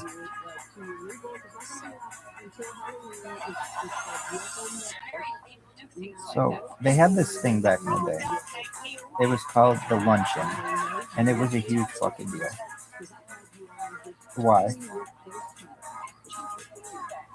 It was It was a really neat thing where they would have like boosters basically from the university. We never called them boosters. I never understood what booster meant.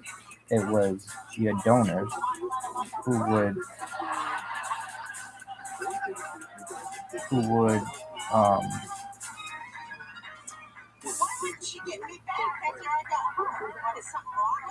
come in every Friday, and they had an interview with the coach. They had a couple players who would speak, and there was a nice lunch. And it was a way to raise money for the university. It was called the Quarterback Club. And this ended up getting canceled because there were some boosters who inappropriately, they didn't really do anything that any other school doesn't do. But the university always felt like it had to be better than everybody else. And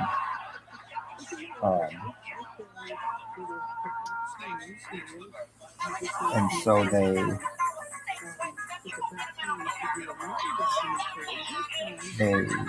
stopped doing this.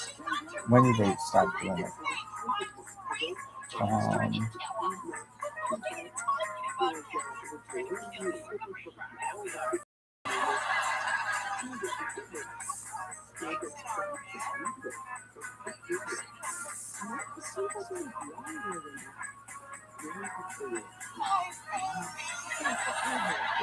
Football luncheons to continue. Okay. So it was like a local 1,200 member fan support over the age of 16 in 1979. So they ended about 1998. And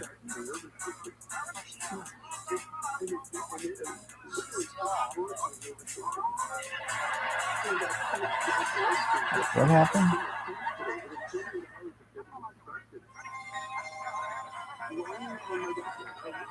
So basically,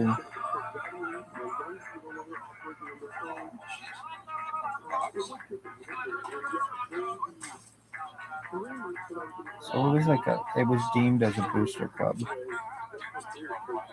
And my dad was a dues paying member of this thing. But they ended around 1998. Before then, I remember going to one of these. I would go when, like, my dad would have tickets to it, and, like, a lot of times he would bring customers, and when they were availability, I could go. So I wouldn't necessarily go to the game, but I might go to the luncheon. And my dad would bring my mom sometimes to the luncheon, just depending. But I remember going to this one with Tusk, and the university had won 1, 2, 3, 4, 5, 6, 7. They hadn't lost in 13 years to Tusk. They had tied once. They went 12-0-1. So I think this was 1995. And the university was playing them. Yeah. So it was October 21st, 1995, I think it was. And, this is a big rivalry, and the university had just been destroying Tusk for many years. And it wasn't even close some of the years. So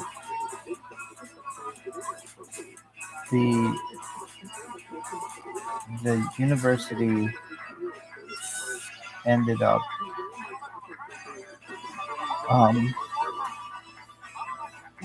having these luncheons, and I remember the food was okay. I mean, it wasn't, but like it was a university food, so you thought it was the greatest thing of all time. It was just normal catered food, all kosher, of course. Anyway, and you could go and you could drink at this thing, if I recall. Maybe not. They had like a craft bar, and they would have different people who would host it. And I can't remember all the people who hosted it, but it was kind of like the Tonight Show, but a luncheon format. It was neat though. And then they'd have the coach come up, and he would talk about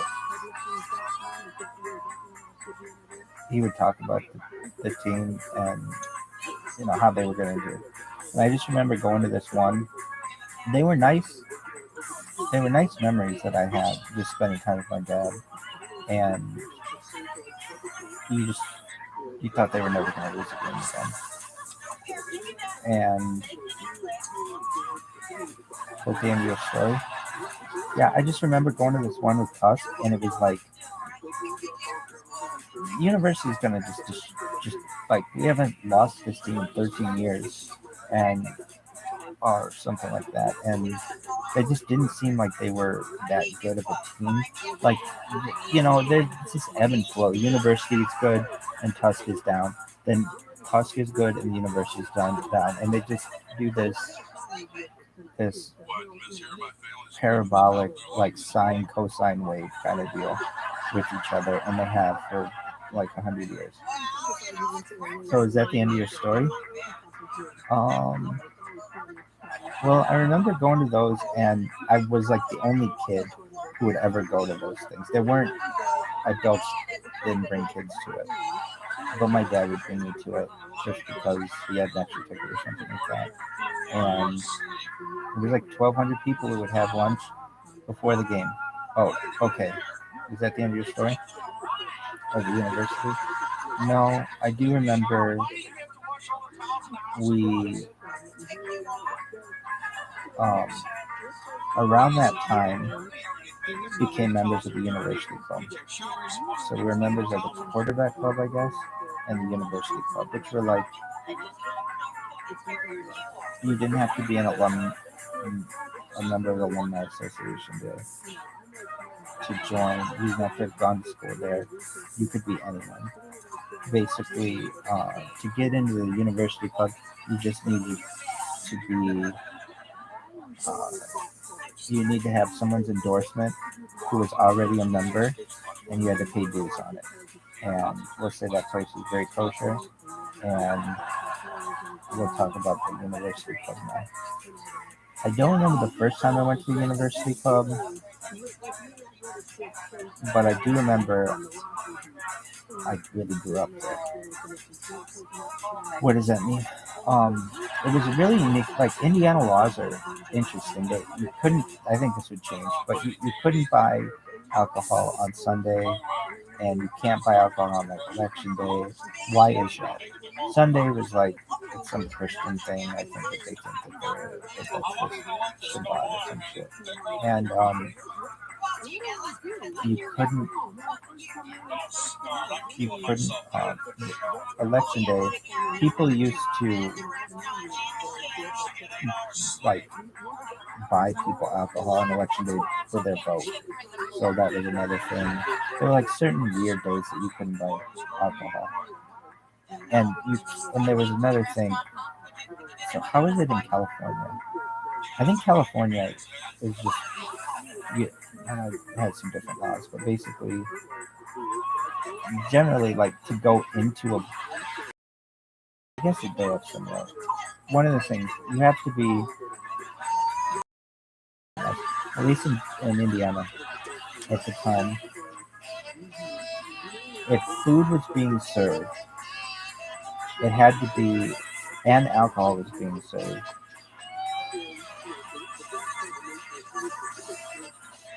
You could have like a restaurant with a liquor license and a beer and wine license. There are like two kinds of licenses. There's beer and wine, where you serve beer and wine, and then there's alcohol. Alcohol, I think, is the more difficult of the two to get. And if you have both of them, and you serve food, at least in Indiana at the time, it had to be in a special section of the restaurant. Something like that. So, well, the thing was, if you're serving alcohol, you couldn't have kids at the bar. That was the key. They wanted to keep kids away from the bar. So, I always thought bars were super cool, which a lot of times they are. But we would always have to sit in a booth. And you couldn't approach the bar as a kid. The bartender couldn't be there. But you could be in like an establishment that had beer and wine and liquor. So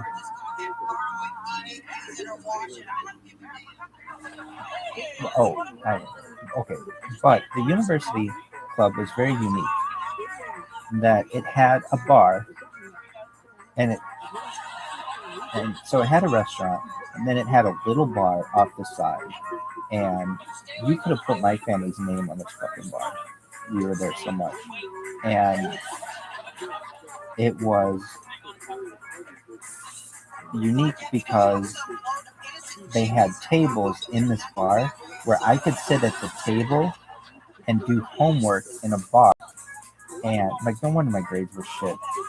I did a lot of study. Like, my dad would be like, I'd have to be in the car or I'd have to sit at this table and study. And there are like two televisions, and it's a bar. I mean, it's like, you're not going to get any studying done there.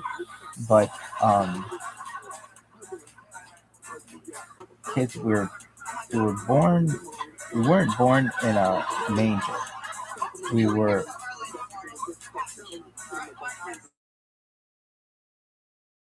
just one moment.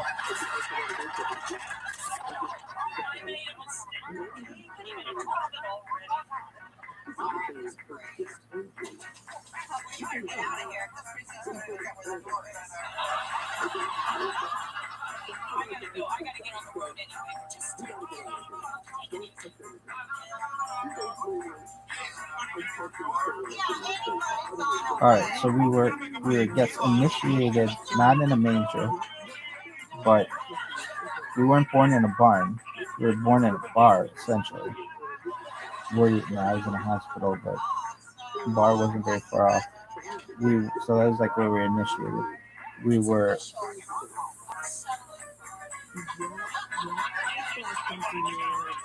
cast, I guess, in a bowling alley, and I guess you would say raised in a bar. I mean, I really was raised in a bar, and in numerous bars. Really? Yeah, which one? Yeah.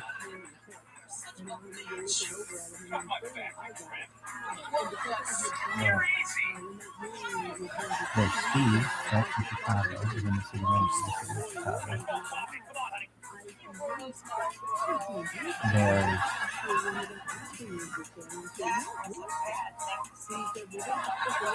the backer.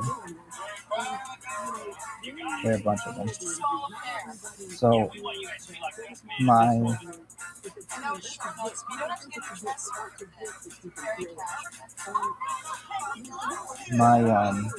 and then the university club, which is big, like where I spent by far the most amount of time.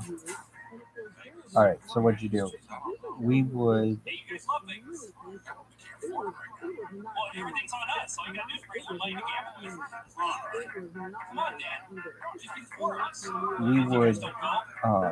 go to this bar. So here's what would normally happen. It would be like I don't know, say Friday, and there were different times, but basically, my dad would get done with work, let's say at like 2 or 3 o'clock in the afternoon, sometimes, whenever, and he might call a friend, and they would go to the university club, and then we would go to the bar there, and he might pick me up at school or something like that, and then we'd go to the university club, and I was expected to study in a bar. I would bring in my backpack and say, this kid isn't doing any work in this place. And then and there's like smoke, and you could smoke in there. And you could smoke cigarettes, and you could smoke cigars, I believe. And then I think they had a rule where you couldn't smoke cigars in there, something like that. And then it became no smoking inside, I think. But you would just go in this place, and it would just waft. There was so much smoke. Anyway, and then my mom would get off work, and then we'd have dinner in the adjacent room, which was a restaurant.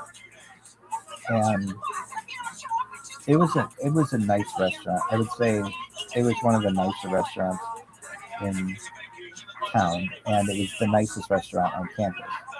So we would And we'd go there a lot of times for lunch. We went there a lot, just a lot. And although my dad didn't go to university, he held court in its law without a doubt. To a point where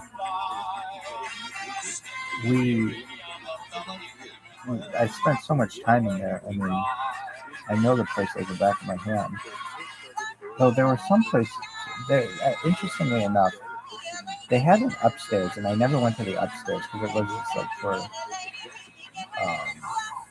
I don't even know. I think it was like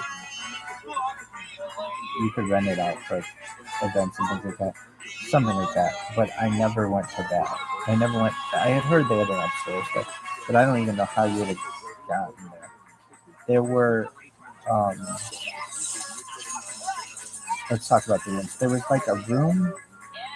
Okay, there was like the main room which had this huge fireplace, and then there was a bar that was connected to that room, and then there was a bar in that room, and then there was a bar connected to that room as well, and that's the one that had all the smoke and the TVs and stuff in it.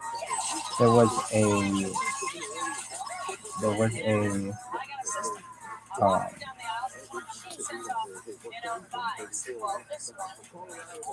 conference room that was there as well.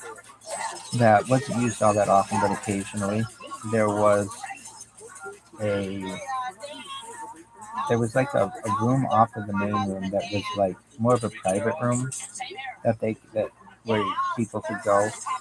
There was a men's bathroom and a women's bathroom, and there was like an office, and then that's about all I know for the building. I mean, it wasn't really complicated. And then what? We would go to this, but I just spent a lot of time in this bar. I mean, I know. You had these little, in order to park in the parking lot there, it wasn't standard parking. You had like a little number. And so we never had nice cars. I mean, we had like a van and like a Saturn. But we'd have all the years that we were members of the university club, and they would like pick up the whole window basically. It looked like an Ohio State helmet with those Buckeyes. Really, yeah, we had a lot of those, and they were different colors every year, and it was a big deal to see those. Anyway, my friends will know this. People within the park, our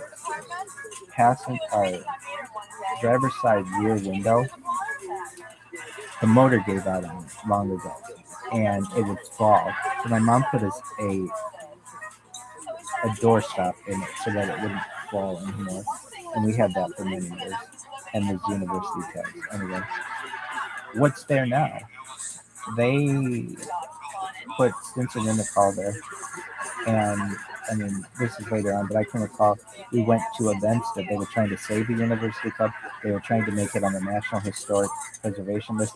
It had this really unique masonry that was like this brick that was it was unique masonry that they had there. So there was an argument to be made that perhaps it could be saved because of that. But really, it was such a prime location, and it wasn't making a whole lot of money, and it would take money away from their other establishments, namely, and the Morrison. Now, there was another bar on campus. So, how many bars on campus were there? At most ever, there were 1, 2, 3, to my knowledge. There was the Morrison or whatever they had there. I think it's Solent or something like that. That is the restaurant. But then there's they had the University Club, and they had Senior Bar. I never once went in the Senior Bar. It was always so packed though, and Senior Bar became legend, and then it became super lame. Nobody ever went there. Anyway, we have stories about that place.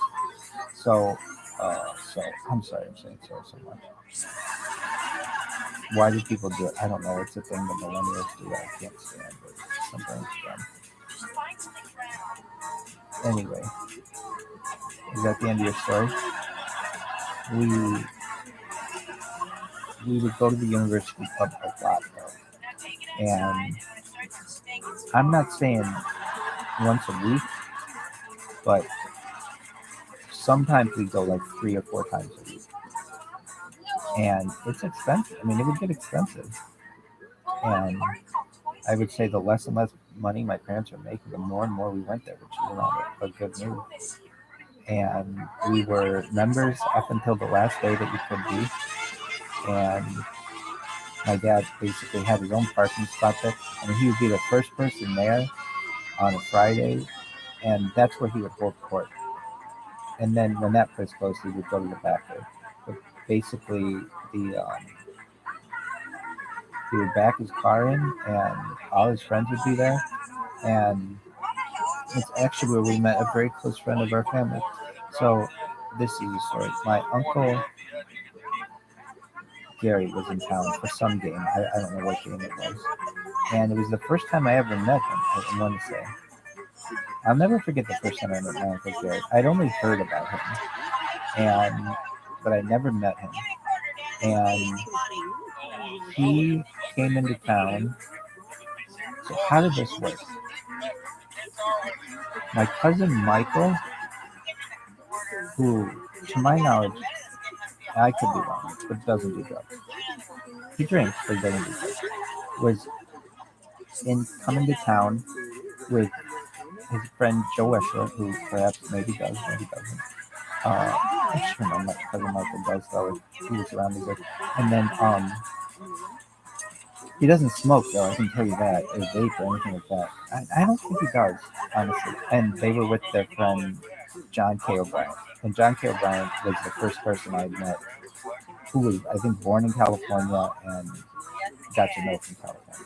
And California always seemed cool.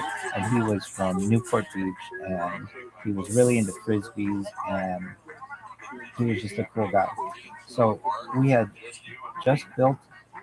been living in our house at Granger for maybe a couple of years, and my cousin Michael he would come in with his friend Joe every year, and it was like something my dad would kind of treat them to, where they'd go to Chicago, they'd go to a Cubs game, not that they would treat him that, but we would treat him to a football game. And my video paused, reconnecting. So I remember I used to love when they would come into town. I would love to have people in the house. You know, if you watch Forrest Gump, they have like random people coming through the house. We had like a bed and breakfast. And at the time we had a bed and breakfast, we'd have just interesting people. It was new blood, basically, new people. And we would go to, so I remember my cousins were, I remember my mom had to pick up my cousins and his friends, and I remember there was a place in town, I've never been there, called The Torch, which was a strip club, and I remember my mom having to pick these drunk guys up and driving them home, and they were all drunk and fucked up and stuff. I also remember my porch and glowworm and peaches. There were 3 male, like, they were really run down places, but there were strip clubs in town, and they'd have these, you know, like when they have a coupon and it's like dashed lines, they'd have coupons in the newspaper for a free lap dance. Can you imagine going to a stripper or an exotic dancer and giving her a coupon for a free lap dance? It was like, but I remember this was in the newspaper. It was these dashed lines like a coupon. It's kind of how I knew what it was kind of standard coupon look, but I remember that. Anyways, so my cousin was in town with his 2 friends, and my Uncle Gary was not planning on coming. However, he had just won like $10,000 at a casino, and that was enough money for him to be able to like leave for the weekend and get on a flight. And so he flew into Chicago, and he I think took I think my I think took a I think I forget exactly how we got to where we were, but I remember my uh, my cousin and his friend were in one of the rooms. His other friend was in another room, and maybe someone was on the couch, but my uncle Gary was on the floor of our family room on the ground, and I'd never met him before. And I remember the morning, my dad would always be up really early, and my dad said, "Go wake up your Uncle Gary." And I go in there, and so I've never met him before, and I'm like, "Uncle Gary, time to get up," and he's just out cold. And I remember like playing with his face, like he's just out, and I was like, "Hi, Uncle Gary, I'm Michael," and he goes, "Hey, douchebag." It's like, just like that's how we met. Like his first words to me were, "Hi, douchebag," and I didn't know what a douchebag was. I still don't fucking know what a douchebag is, but I have no idea. Anyway, so I remember these guys were like a little different and really high energy. And what I didn't know was they had an 8-ball of Coke that they were keeping on the vanity of our bathroom. And so what they would do is they would go to they kept going to the bathroom in there and doing mine. And I didn't know this. I was like 10. I mean, I had no idea. And they ended up they had plans to go to the game, and they did. Anything else? No, I mean, not that I recall about that story.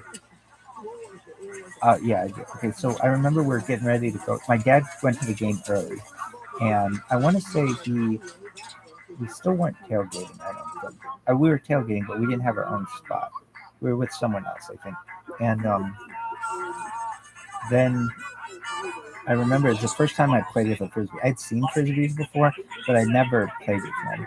And my cousin's friend John K. O'Brien had a frisbee, and we played frisbee in my front yard, and I thought that was fun. And I was always wanting to play catch with these guys. I mean, whenever they were there, I'd want to play catch with them. And a lot of times they'd be talking to someone, and we'd be playing catch, and I would throw the ball, and they wouldn't be looking. I would just hit them in the beer, and it would just go all over the place and stuff. Anyway, I remember that, and I remember I didn't know about the cocaine until many years later, but I do remember that. Then, so I don't think they would go to the linebacker. That was a big thing, and they were like in college or just out of college, so they'd want to go where girls are, and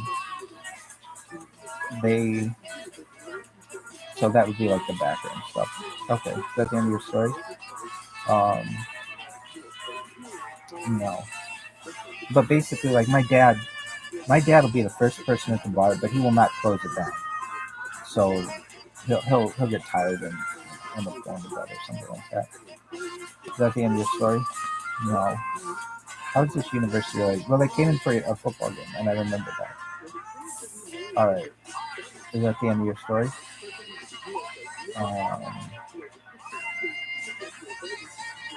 I remember just going to the game. I didn't go to the game with them, but I remember just playing catch with them. That was the thing. I would play. Shout out to anybody who ever played catch with me, because that was always a big deal. It was always so boring at these games, like beforehand. So what would happen? We would we would. It was very rare to have a television at that time in a parking lot. It got much more. It got much more common, but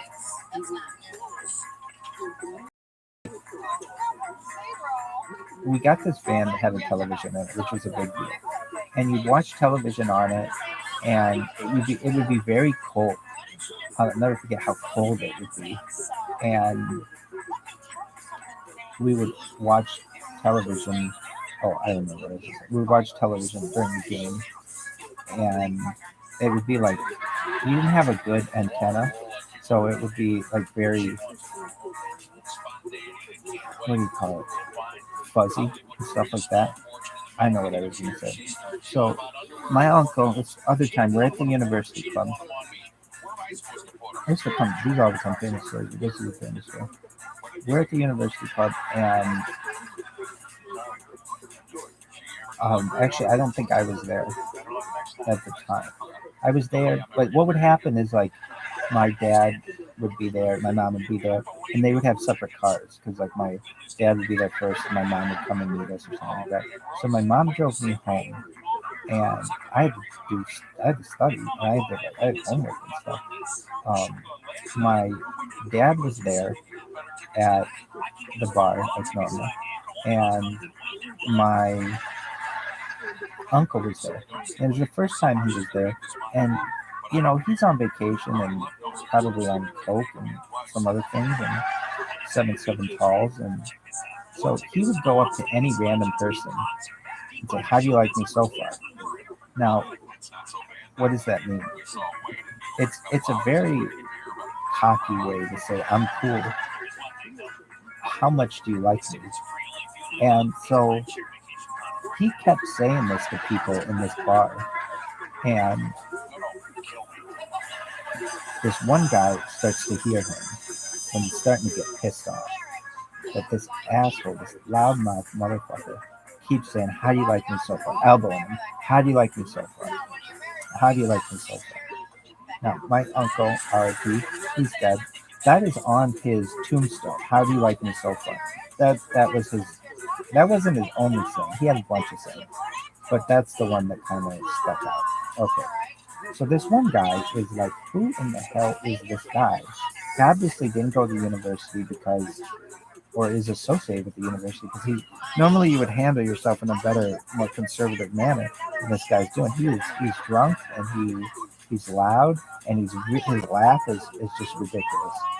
And this guy's starting to get pissed. Now my uncle is starting to, if I recall, hit on this lady who is there, who is with this guy. And he's saying to him, "How do you like me so far? How do you like me so far?" And they just want to tell him, "I don't like you. You're annoying." And it's a very smoky, very tightly packed. It is a really small bar that they have there. And this guy starts to get pissed at my uncle. If he wasn't pissed, he was already pissed. He was getting really pissed. Like, you need to throw this guy out. And my uncle starts talking to him and asks him, "Well, how do you like me so far? From where are you?" And the guy says, "I'm from Omaha, Nebraska." And my uncle goes, "Oh, Omaha, that's great. Great little town. I spent a year there one night." Some shit like that. And, this guy from Omaha asked my uncle, "From where are you?" And he's like, "Oh, Las Vegas. I'm here. I'm visiting my brother, and I'm going to the game on Saturday." And he said, "You going to the game? Where are you tailgating? Why don't you come tailgate with us?" And it ends up being, this is my Uncle Mike, who they end up meeting. The guy from Omaha, who would end up paying for my books and being as close to a member of our family as anyone has ever been, just as close a family friend as you'd ever met. And they met through my uncle, who was annoying the shit out of him and annoying the shit out of his girlfriend, Leslie. So, and that's as I know the story. I mean, I could be off, but I think that's pretty darn accurate. So my Uncle Mike, who his nickname is Omaha, though he doesn't like me calling him, I never would call him Omaha. I might call him Uncle Omaha, But he didn't like me calling him Omaha. Why? Because it's kind of disrespectful. I mean, everybody else calls him Omaha, but he wanted me to call him Uncle Mike, and so that's what I ended up calling him. And it was confusing because everybody calls my dad Uncle Mike or Uncle Mickey, and so I finally had an Uncle Mike myself, and he's a really nice man. Can't say enough good things about Uncle Mike. And they met, I mean, in the funniest of ways, because my uncle was being really annoying to him. And that was at the university club. Oh, some other thing. So my dad had this tour that he gave to the university club. I forgot. There was another little room off of the bar that was like a preparation station as well. But then there weren't. And then there was a kitchen. Live video possibly connected to record. None of this is recorded, I'm sure. So my uncle was in town. What else was saying?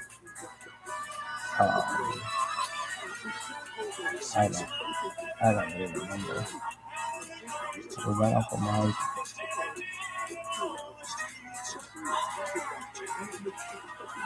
Well, so my uncle starts calling. I'll call him Omaha for this. He starts calling Uncle Mike Omaha, and then just starts calling him Ohms, just to shorten it, make it easier. One other thing, I would hear about him on the phone, but I hadn't met him. And the reason why is he was like my dad's bookie. Not that my dad spent a lot of money, but this is what my uncle would do. This was super fun. On the 1st of January, there were always all kinds of games, and you could bet on what my dad would do is call his brother and bet on games. So he would, he'd say, Gary, give me, $100 on the Irish, give me $50 on Michigan under, and give me $100 on the Irish over, or something like that. Okay, so then my uncle would go to Sam's Town and place the bet for him. And this is how many bets were placed for many years. And I got into betting at a very young age. And we would bet. My dad would have a bunch of people over on January 1st, and they would bet and then call my uncle to make bets for them on the phone. And this is how, like, if you're making a bet, you got to be sure of it. You can't be like, oh, give me $100. No, give me $200. No, give me $50 on, and like that's how these bets would end up being. But it was a big deal. No, I just remember that's how we would make bets, and so I remember my uncle, he'd make bets for us, but I hadn't met him until, hey, hi, douchebag. Those were the first words that he ever said to me. And he was in shorts. I remember that as well. He just got on the plane when he came to visit us, and he just had shorts. He didn't pack anything. He just came in what he had on from Las Vegas. And when he got into Chicago, it was like 32 degrees. It was like 0 Celsius. It was very cold. And I do remember that. And so my dad had to give him some clothes to wear. Oh, he went to the bookstore and bought all kinds of university clothes. I remember that. Okay, is that the end of your story?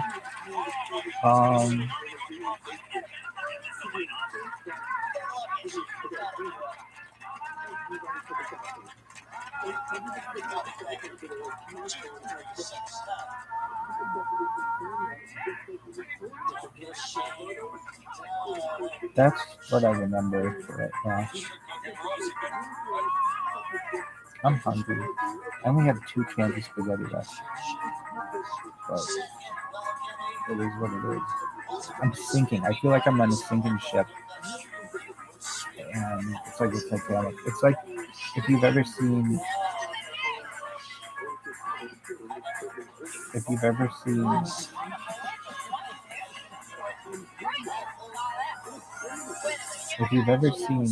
Pirates of the Caribbean, when Jack Sparrow gets off of there's like a sinking ship, and he's like on the pole of that, the mast of that, and he hops from that onto like a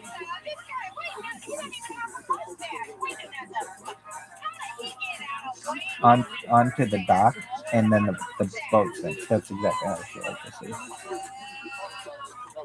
Amazingly, I don't have more fear. I mean, I know I'm fucked, but it's like I can't go out and get a job. I'm fucked to do that. I'm as fucked as I can be. So you're fired. Go fuck yourself.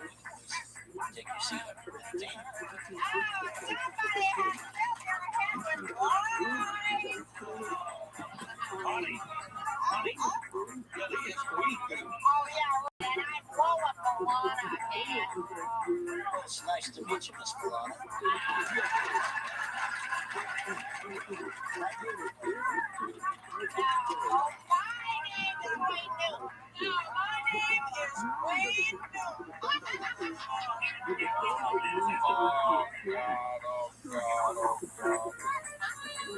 Ladies, I've been back here since the time of this.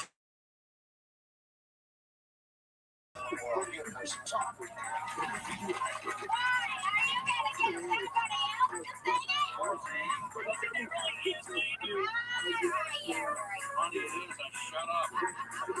One night thinking really on this week.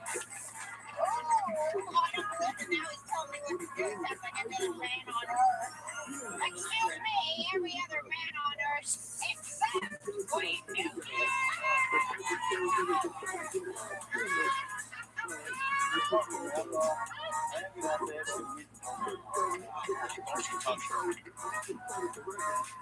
This woman doesn't answer much out of lot. She doesn't get it. But one thing she's always wanted to do is see what you do. Tomorrow morning she's going to wake up and realize what happened here tonight. She's going to want to kill herself. And damn it, I'm not taking that away from her. I'm telling you right now, buddy, there's no way we're getting out of here. I'll see you when. One more thing. Sorry about all this. I'll be yours, man.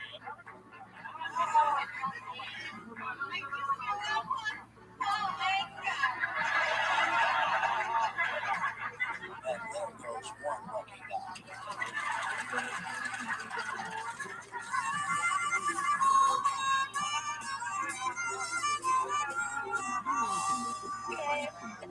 Your lunch.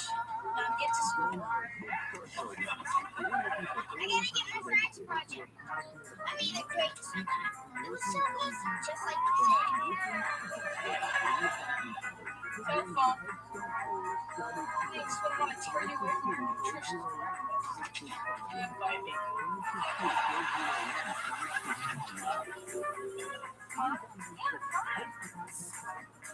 Yes, mother.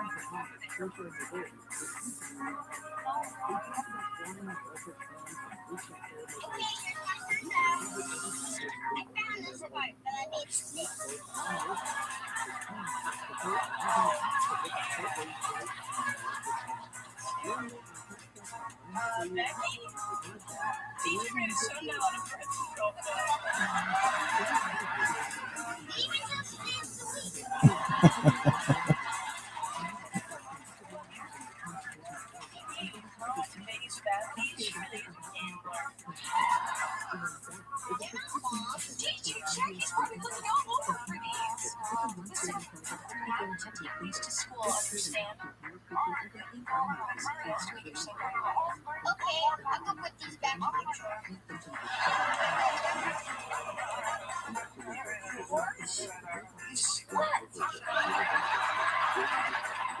Oh my God, you're doing it hard. Shut up, darling.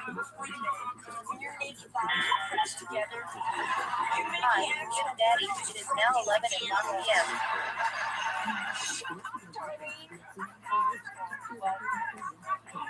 Mom already knows.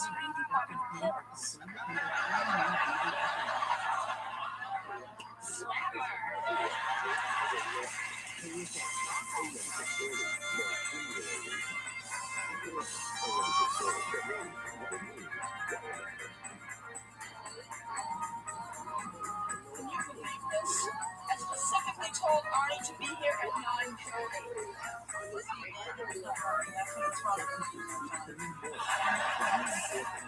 That's it. He's on here at 5 under. Where have you been? Sorry, I didn't go through my text. One of these against the blindfold. Wearing that costume tomorrow. It's my wedding too. I like it. Oh, really? Well, good. Well, brought it. You're going to be very close. What about the way you look? It'd be great for getting married in a go-go cage. You look like a cheap fucker. Leave your old girl.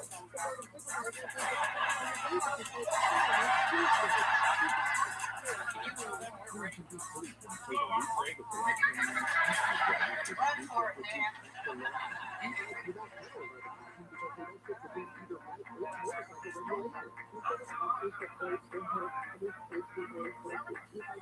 Friends, we are gathered here to join together these two wonderful people, Nancy Lee Bartlett and Arnold Ship Thomas. In holy matrimony, marriage is a sacred commitment that should not be taken lightly. Do you believe in Look at those two. They look so happy. From Richard for Poland. Pretty tricky how they split that stuff. At least they were on that. You're still down, you love a guy, you marry him. You have no idea. Do you, Nancy, take this man Arnold to be your husband? Then I guess I do. I mean, after 18 years of marriage, it is nice to have a man go to his head while you're born. I really do love him, that baby dude. I know he loves me. Of course, he can't say that it's short song, but he loves me.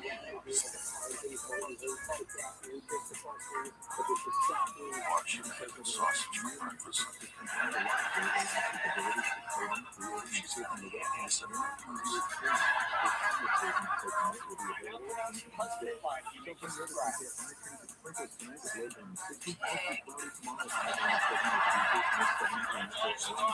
As you know, will never be the same.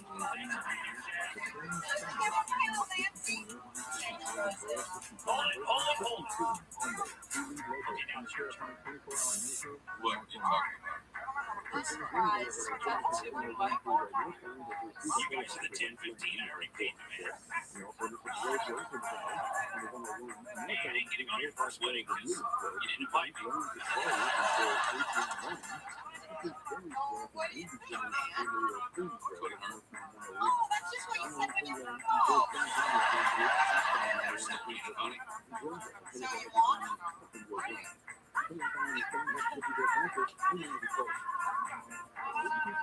Friends, we are gathered here today to join together these two wonderful people. The Connors, in holy matrimony. Do you, Mrs. Carter, take this man to the loved ones? We already did these, so now I think this time let's do something like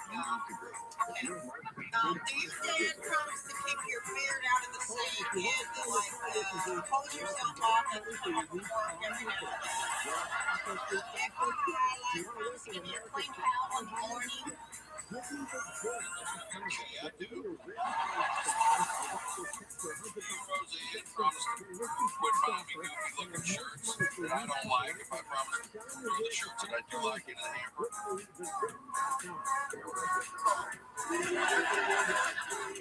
And if you all discipline your kids so that I'm not always a bad guy, well, then I'll stop making fun of your stupid friends. Sorry.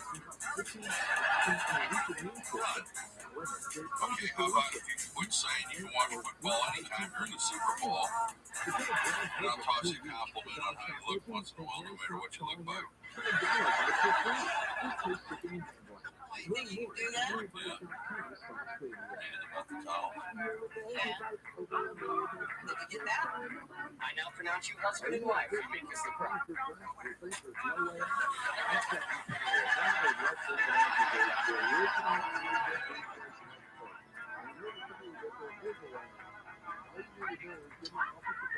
smells like sausage.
Yeah, right. Stop. Man, you must really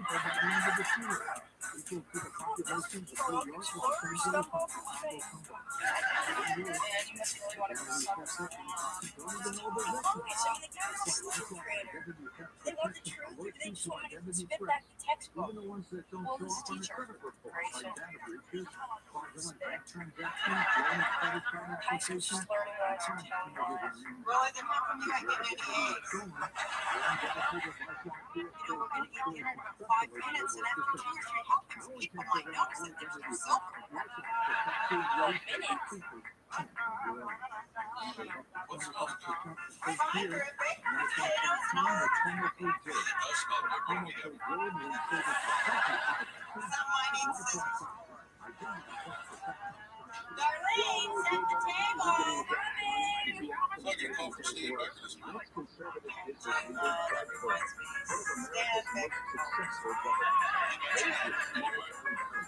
Reminded the pizza party is regular drywall guy being on it, so he offered me a buttload of money if I do the job for him. I told him I don't think that. But says he agreed to do the job. And he promised to talk to him. Sorry, Dad, you can't. This is your money.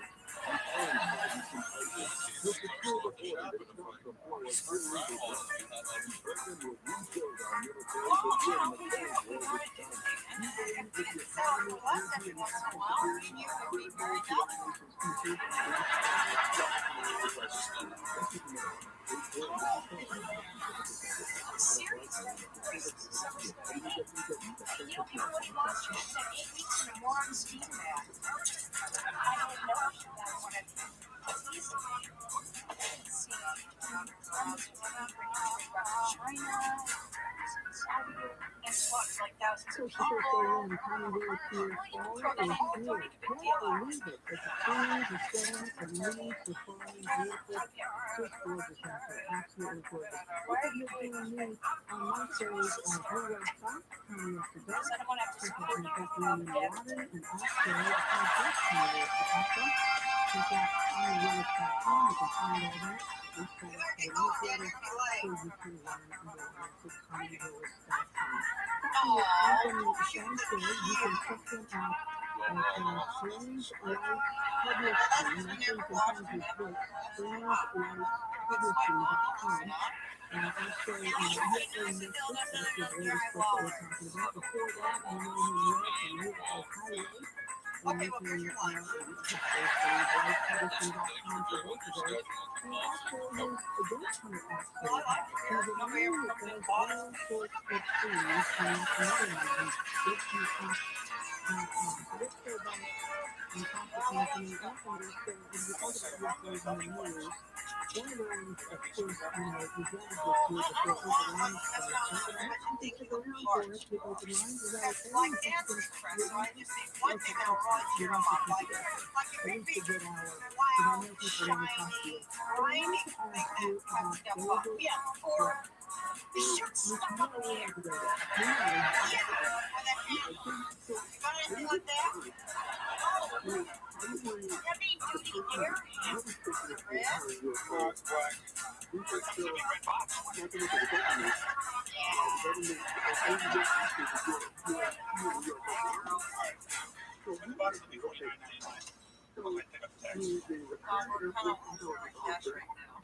He's a veteran of both the national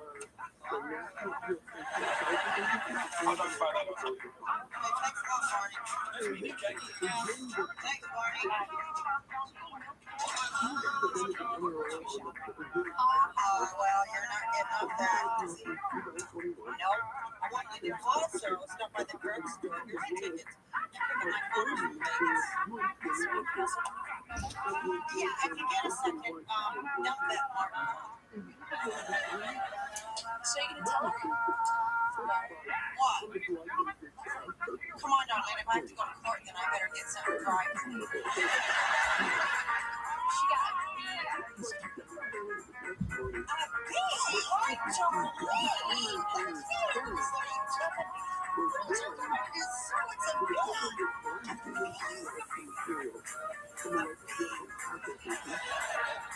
they can't want you to go to the store, get a cake. What the hell? Get one that's clean for me. Stop it. So this is great thing. They're going to hang it up to your daddy's wire.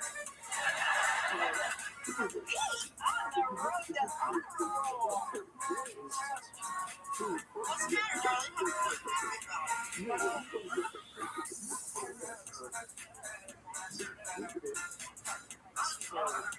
What's going on?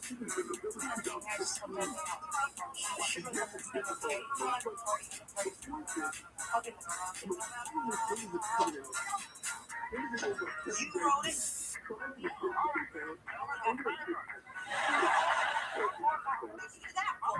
What's trying to help her?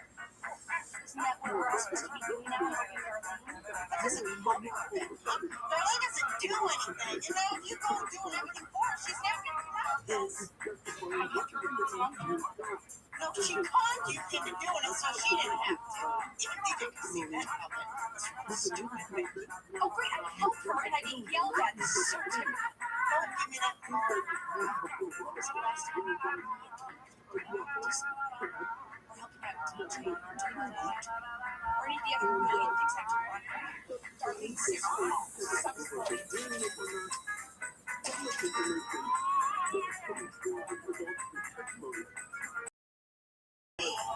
know you deserve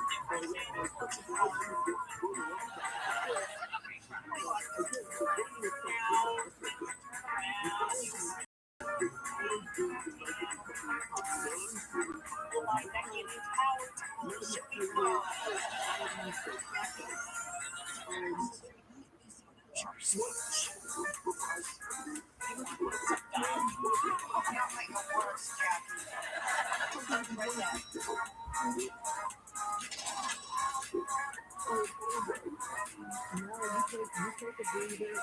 You check your voice. You get through some water there.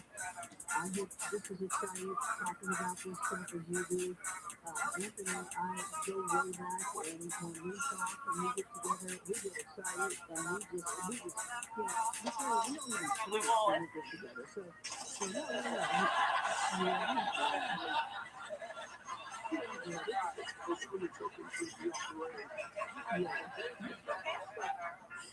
You need money? Here, take my purse.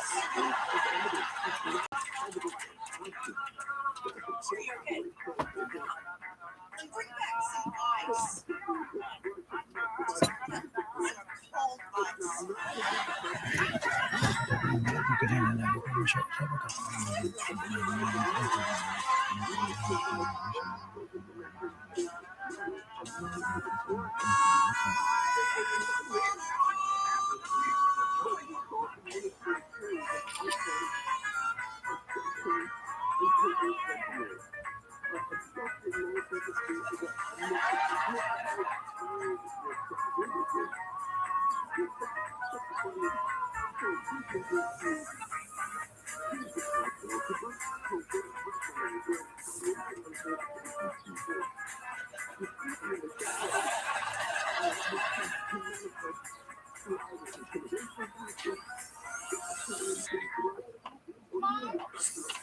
What's this word?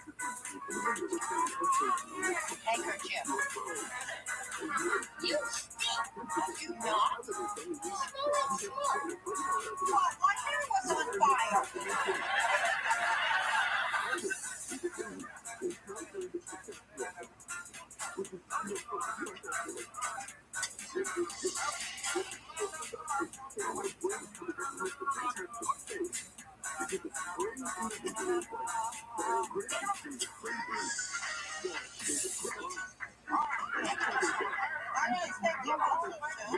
Me either. Finished a lot earlier than I thought. How were things at the shop?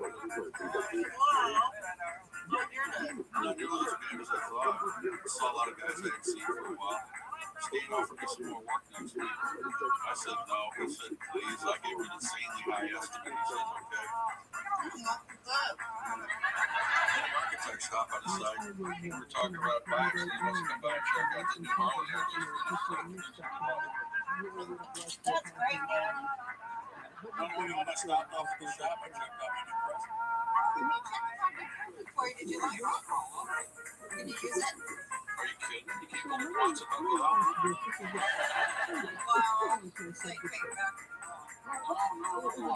Special to you. Well, listen, I wanted to ask you one thing. Are you smoking menthol or those charcoal tips?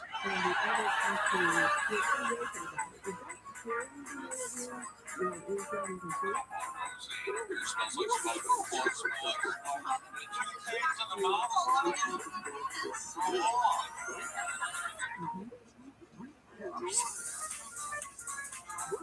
I don't know. Ever since I had to buy Becky pills, ever since Darlene turned into vegetable dip, ever since she opened that shop, ever since I had to work two jobs, it's just been a real sucky year, man. And it, it's either smoke or eat. Anything that little weight I lost. Keep smoking. I want to skinny and hard and I'm tired. Well, gee, I mean, it's not like you don't come home every night and have 2 or 3 beers. Yeah, and it's not like you don't sit out there in the living room in front of the TV and pick out on all this garbage. Well, so where do you get up, high and mighty like? You didn't really talk to this book in the first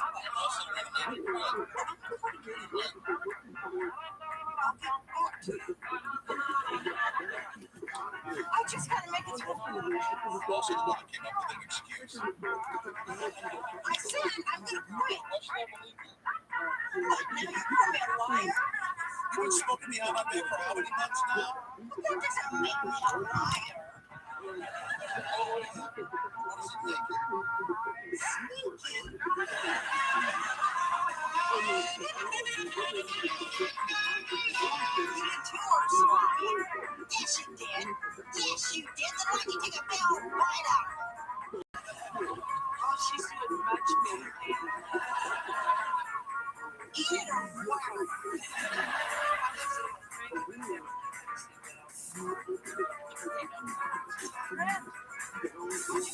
No way, well, I run the whole damn restaurant all by myself.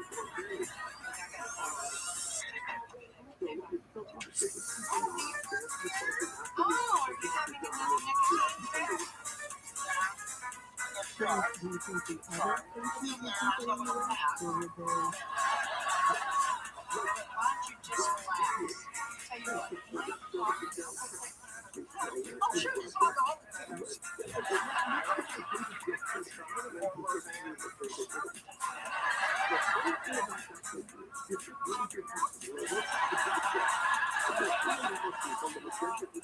I help you? Yeah, which is better?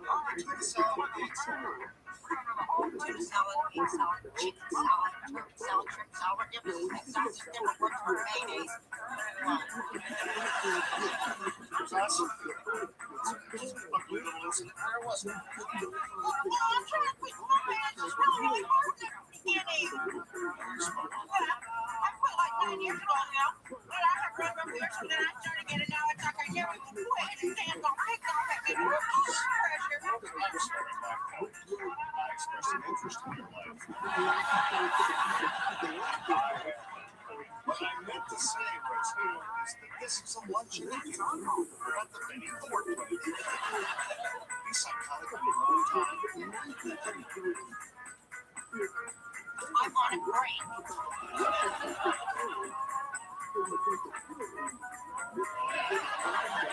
You're gonna be okay.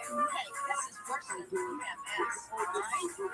With PMS and all that's a couple of days, this is way worse on everybody else than it is on me. Okay? I know how you feel. I know you're my friend. I know. I can work with you.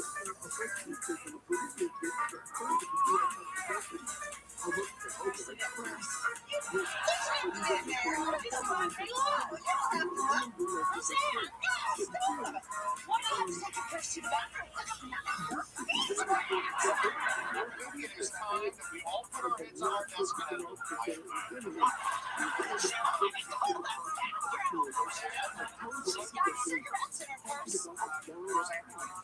the worst is here.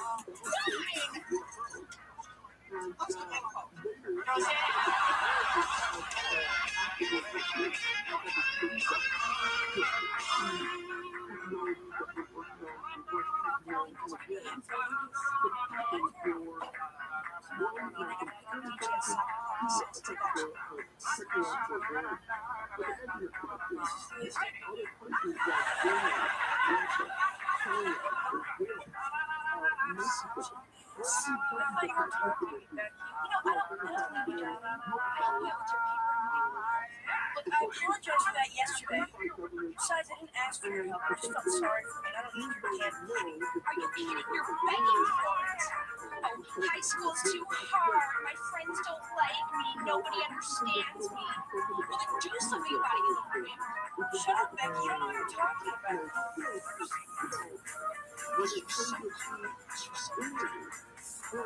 let's go.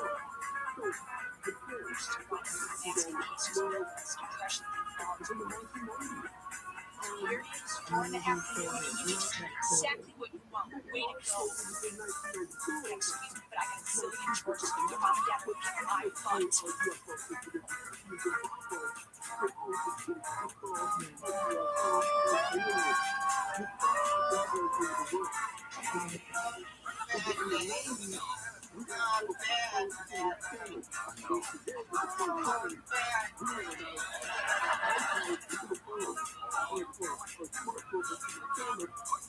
Then I put Leon a giant doobie face and he sent me home. Oh, I did slow. I did, however, eat 7,000 pickle chips. Thanks for the warning here. I'm an obsessive, compulsive, addictive man still. I can't do anything just a little bit. I find something I like and then I totally overdo it. Like smoking, eating, and God knows I'm just don't know if I can cook this right. I mean, last time I quit, I don't know the reason I was pregnant with DJ, but But we still have left. Because I love you. I want you to be with me for a long, long time. Talking about me now. Sorry, I was just trying to be wonderful. I know you are. I like the kids, I like money, but that's all. The problem's me. I'm just weak. That's my marriage is so weak and frail. Don't mind me. Just hang it in the hamper. Continue with your work.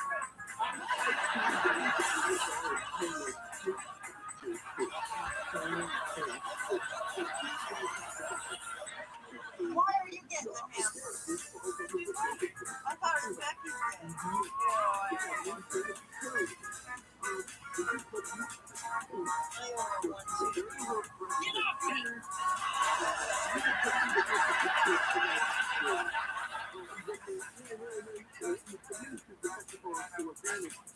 Hey, what are you doing?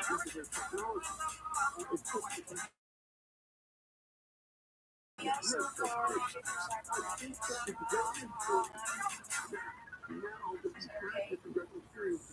Cool. Well, I sure yelled for you yesterday, huh?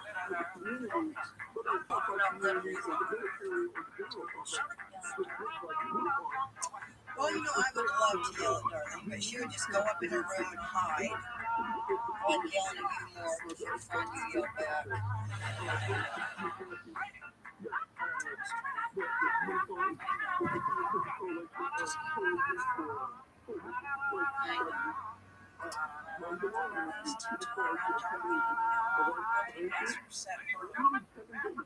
So I do everything to get nothing. Right.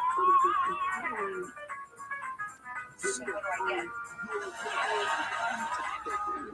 You're just gonna go right for it, aren't you? Well, I'm trying to feel like I want. Well, what do you want? I'd really like to have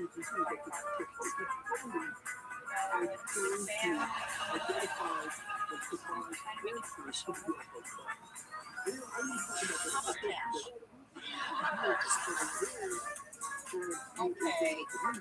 But he is neither the small nor to have sex with you in my house.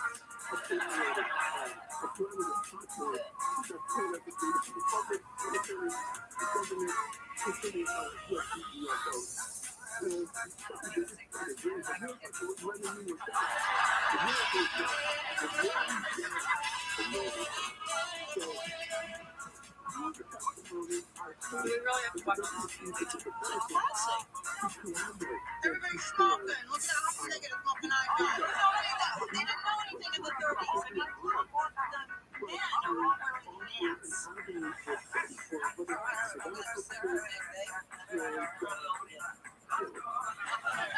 Maybe the hats too. I want to see.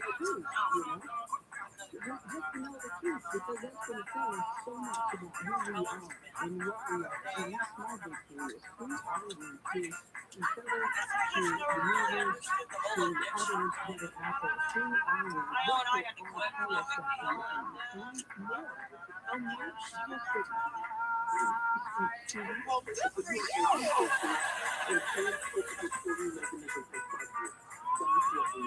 We shouldn't even be sitting for watching TV. TV's the whole way my whole generation learns to smoke anyhow. Oh, you got good. Smoke. Yes, smoke. Ward, smoke. Maker for Daddy, smoke. Gomez and Morticia, smoke. Angela, smoke. 99. The Chief. Heidi, and he was a robot, but he smoked. Patty smoked. Kathy didn't. I know, but they'd be encouraged with you. Rob smoked. Laura smoked. Buddy, Sally, Jerry, Millie smoked. I don't know about Samantha, but both parents.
Well, it's her nervous people are always too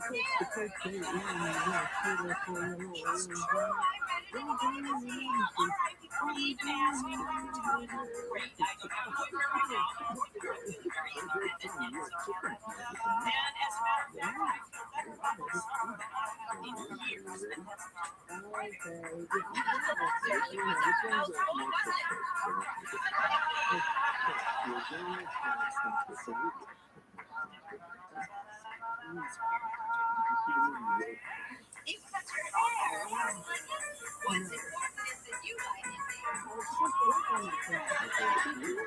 I know you're faithful to the point that you put out that you do. No, I decided to go for over your house till the reading of the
Well, B, what's up, Miss Grandmas?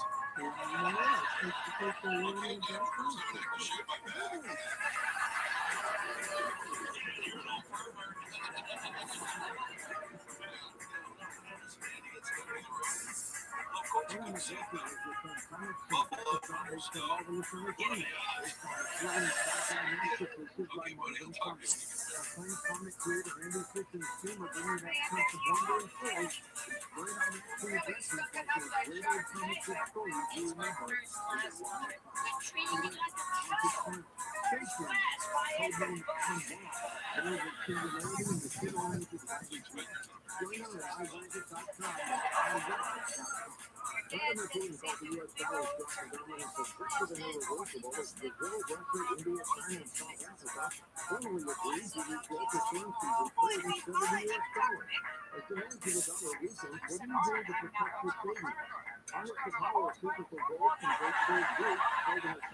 Well, looks like DJ is ready.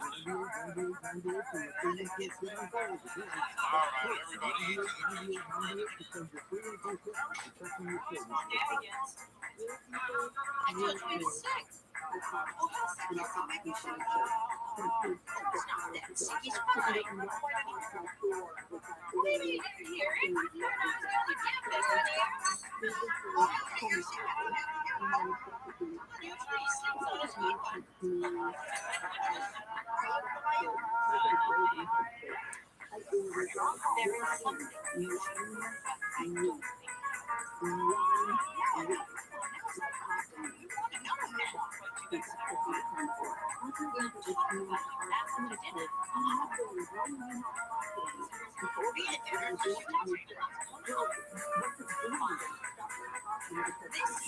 your father is spending Thanksgiving with his girlfriend.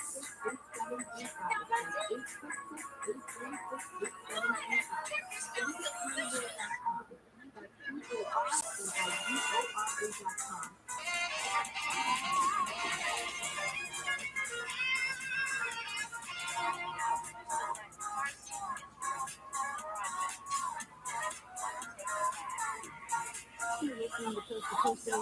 Hello there, Tom Lewis with you tonight. Hope you're enjoying the show and you're enjoying the music and Tommy Dean jumping in from time to time.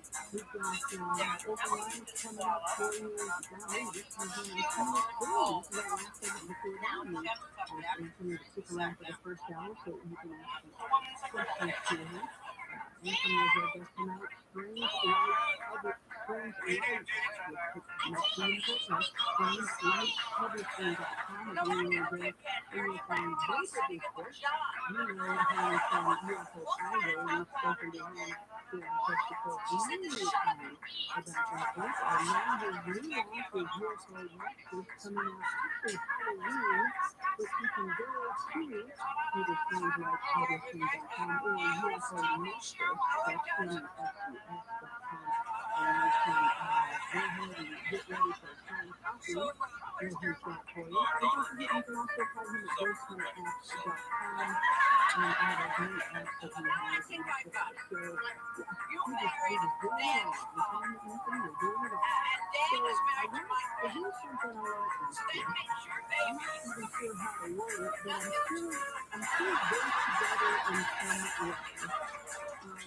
How is all the AI going to be affecting the UFO world? Or is it already, so what am I asking? I don't even know. Okay, there's two sides to the story.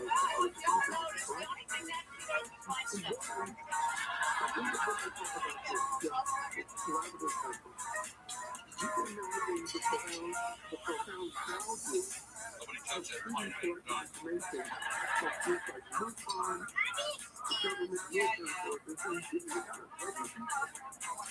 And when you do that, there's real evil that does but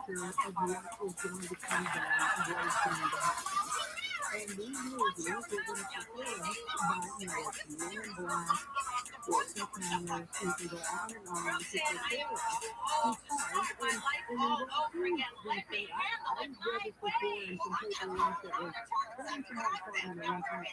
also impacts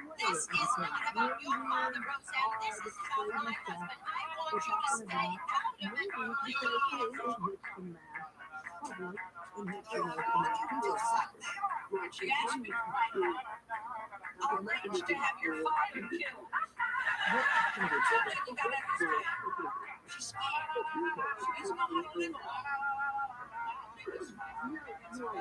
But they can create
I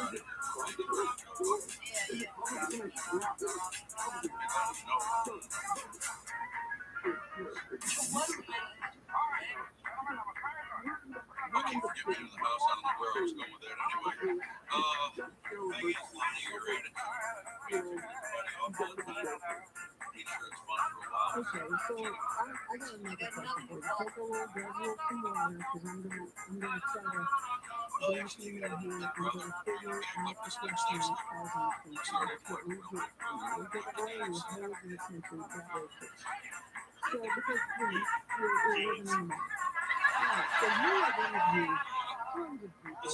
You've experienced things, boots on the ground, conversation after conversation with people. It's all like you thought, pondering yourself. Tell me, what do you think is actually going on? So what do you think about it?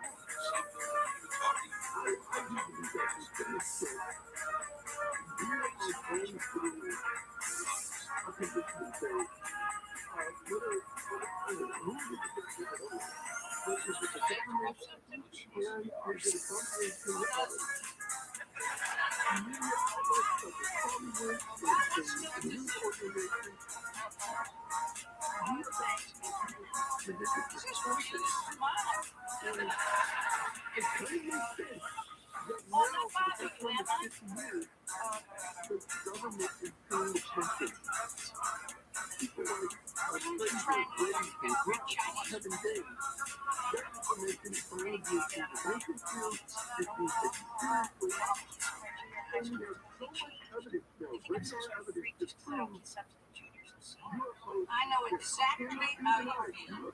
Where I come from, you don't play rich 12 hours a day to keep for a communist. Kill yourself.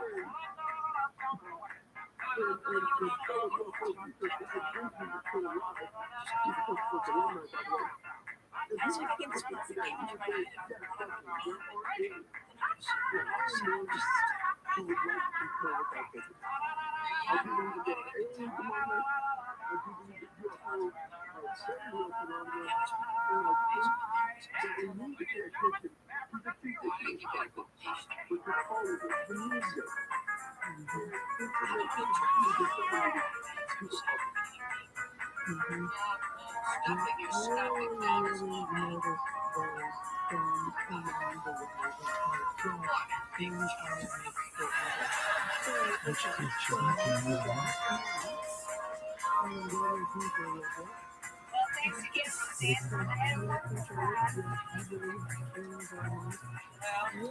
Anyway,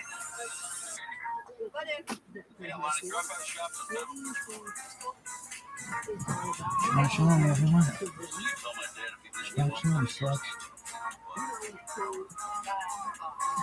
yeah, I don't want any arguments, Roseanne. I'm sleeping on the floor. I don't care how long. Come on, Jack. The party poolers are turning in. Let's hit a bar.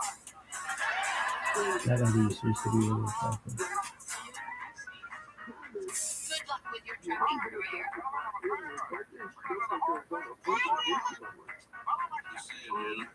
Hey, man, don't get fresh with me.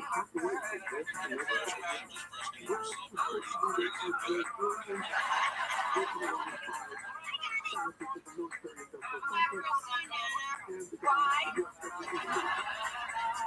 Oh, Dan. My overnight bag is in the car. Would you mind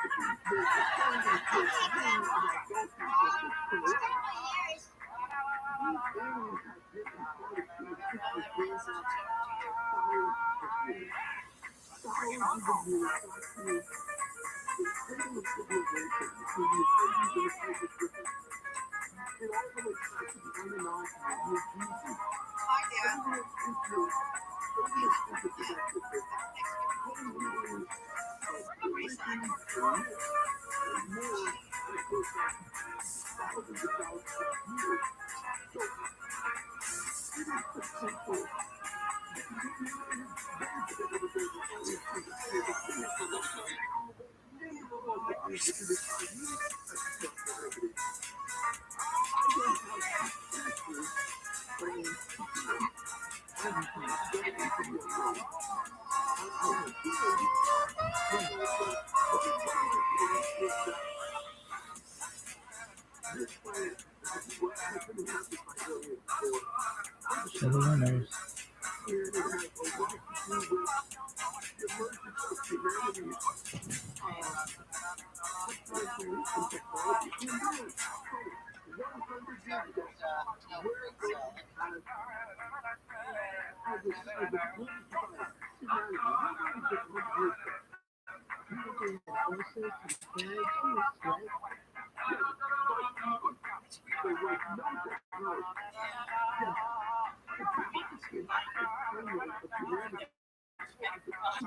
It's already being studied. So, why do you think it's such a secret though? Why do you think they're not just insane?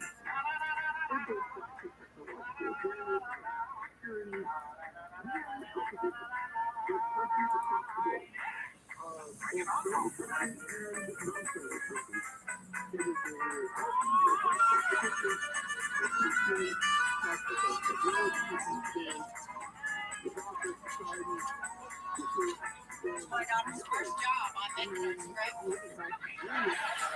Well, they're even coming in.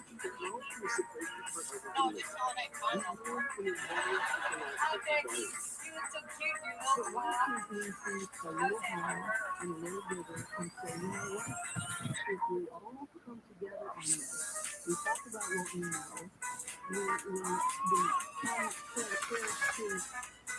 everyone about what we know and what is happening, and then we all become one as humans and proteins, and we're prepared for what we may need to be prepared for, whether it's friendship or not, with what's outside of us here, or at least what's here and non-human.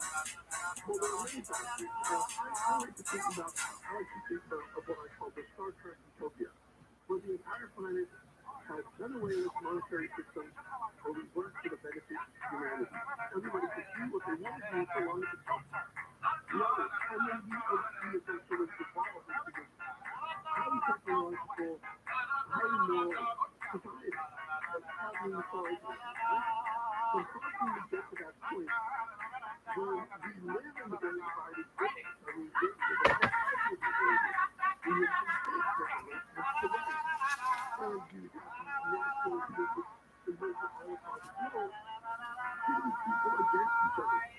Until we can learn to establish some type of a form amongst one another, She weighed no more than this yet. my turn.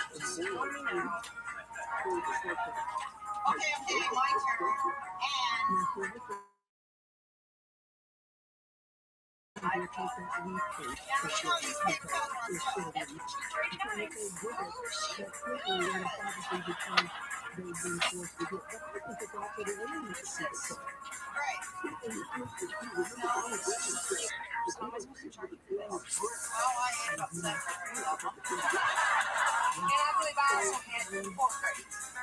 So charge me for what? 10, 11, 15 grade. You don't charge me for grade, you charge by the time. Well, I know what I'm waiting for. Why not plan on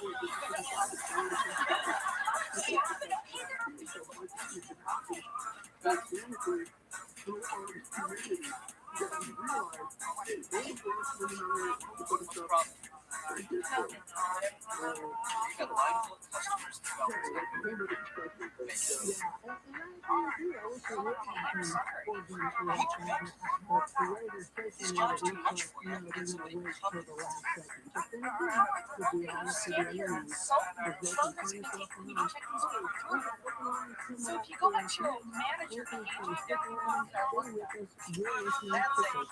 on it.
Mother, you've done the exactly right thing. I mean, I didn't do that the whole time. Well, you should have kicked him sorry butt out before Thanksgiving. I know he's my fault. I've been from every other man and one in second dirt. Oh, no, you'll be fine. What did he ever do for you? He knocked you out twice and took the garbage out on Thursdays. What, are we going to erect a statue? No, I'm not going to talk to him. That man is a giant pile of crap. I'm just saying that you did the right thing. Yes, you did. So what if you got a Jason burial plot? That's why doesn't stay married to somebody. Hi, Daddy, it is now 12 o'clock a.m.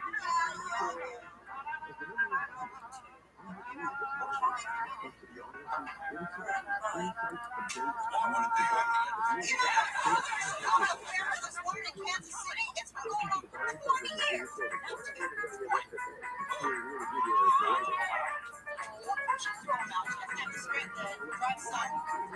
picture of skull and then ran his life. His body was a shallow grave.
Everything is just so black and white. Did you ever consider the fact that Mom drove him crazy? She made him nuts. She drove me crazy too, but I didn't have some other mom stacked on top. What are we gonna even say to this young woman? We are gonna ask her what kind of woman would steal that man away from his family.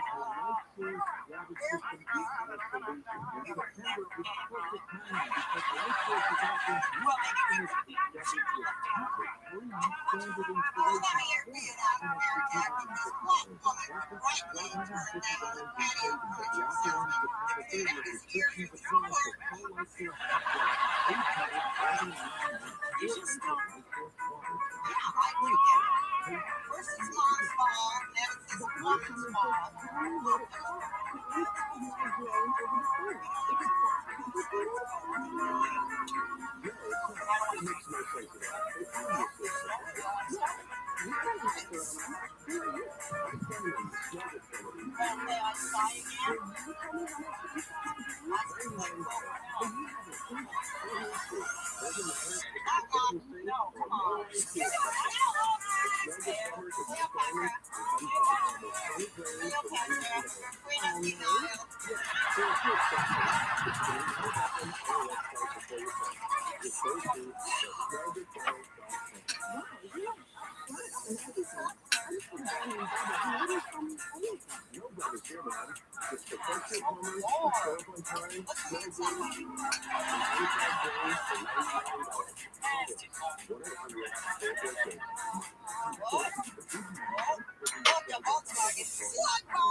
Shoot up to your boss.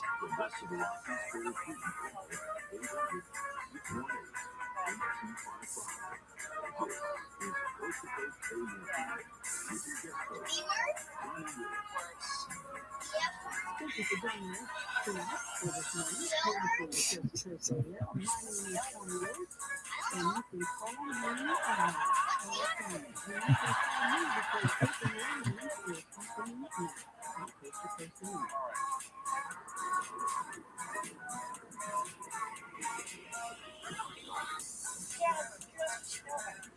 Hey, accidents happen. If you might think I got it, one fall on his head as many times as it takes. New identity theft system is being picked up in the U.S. Consider 15 million people by the end of this year. Equal to the population of the U.S. and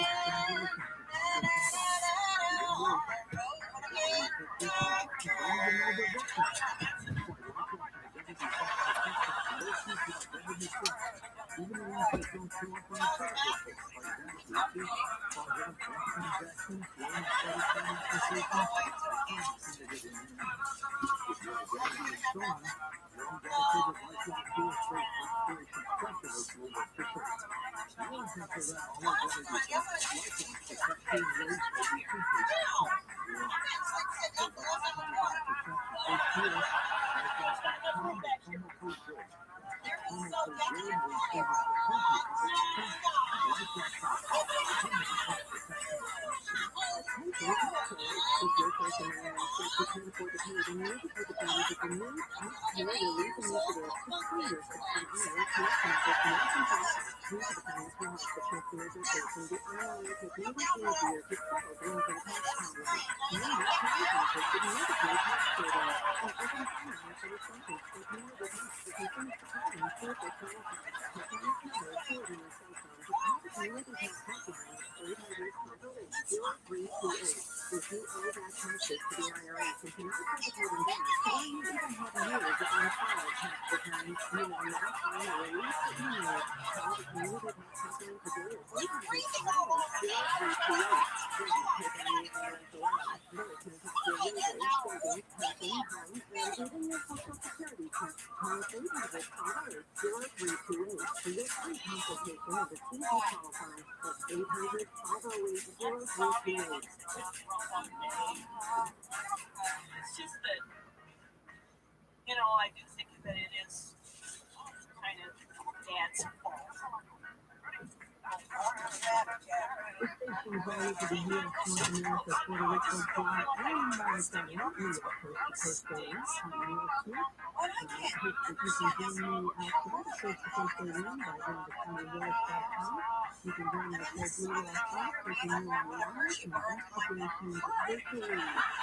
The happy, good fit, and strong flight, meaning we are 100% active on the frequency. Go to the live investigation right there at Blue Rock Shop. You can have a drink with me with Tony after dark. And there's so much more. Go to TonyWillis.com. Just kids, we found another bottle of another jar of maybe some sleep. 2 more weeks.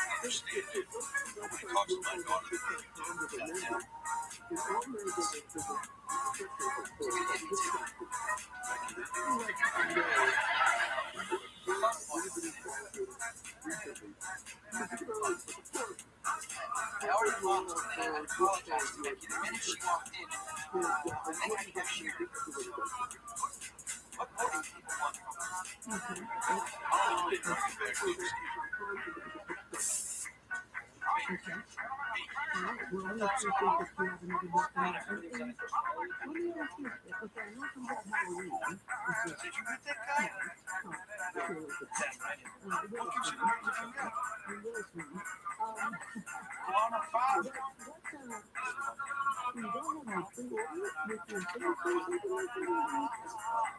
Bro, this baby, I wanted to hit him.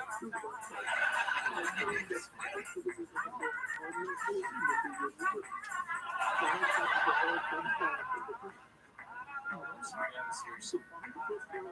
Next time, check with me first, and if I want to hit him, you can hit him. Not that I would have hit him, but if I wanted to, it would have been nice if I could have hit him.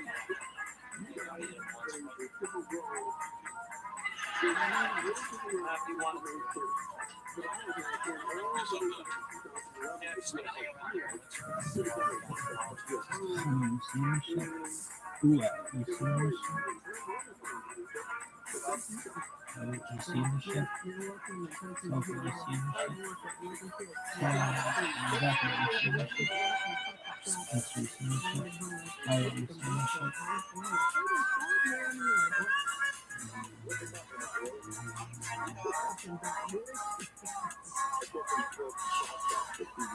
Ed, you see this shit? You see this shit? Judy, you see this shit? Emily, you see this shit?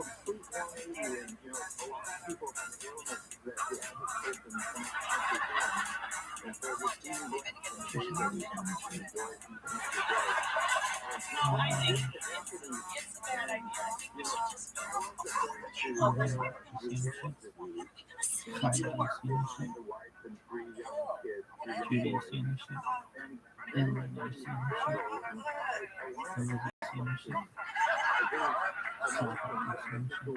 Margaret, you see this shit? Eva, you see this shit? Nancy, you see this shit?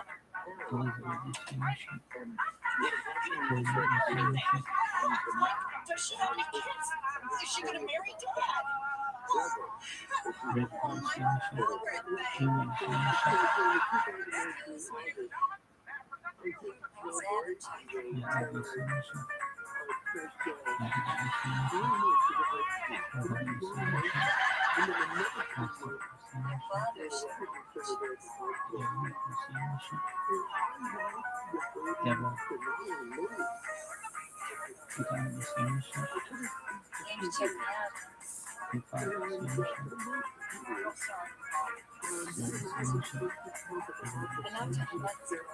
this shit? Rafa, you see this shit? Dee, you see this shit? Harriet, you see this shit?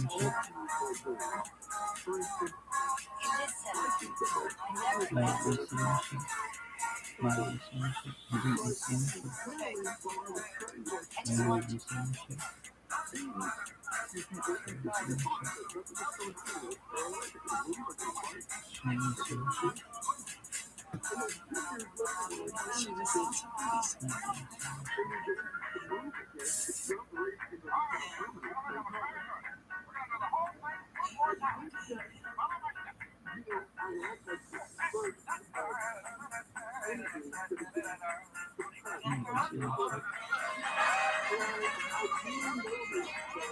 She called about 50 times. I wasn't sure you wanted to know where you were. You told her that was something else.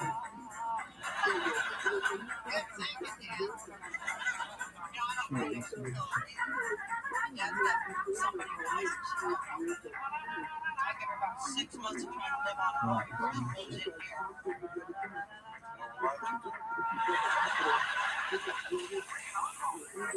moves in here. Got sauce on your too. Well, no.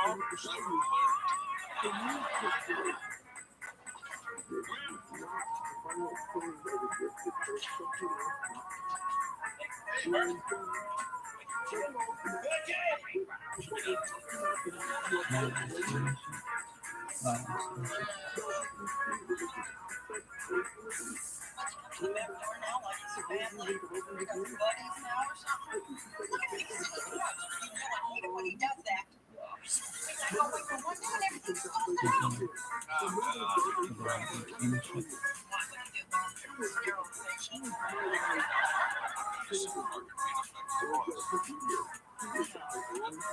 Man,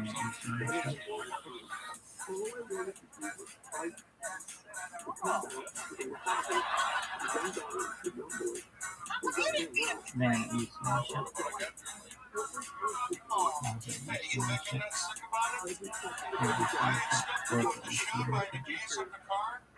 What's he got to do? Smoke a cigarette and play with his hair? Of course he got there first. Oh, I'm sorry, man. I know you wouldn't do that. You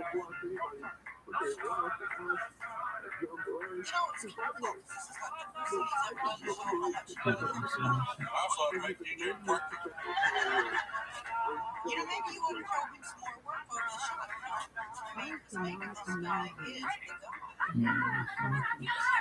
for any length of time. So I know that it's something because you're communicating. Wait a minute, the guy called you. Okay, and I know how to take care of myself. That was a passive next thing. Oh no, you didn't think it all. You never did. Don't you get it? That guy went to some stupid party. Now get out.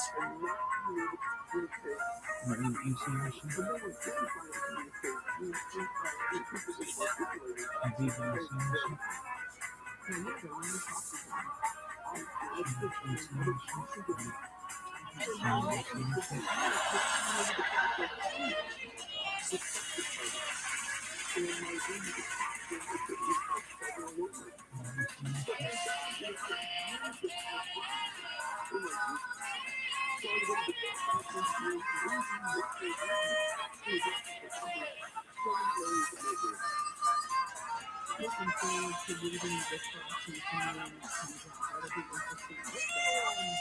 International. She took international on Pastor John. I told her that we were going to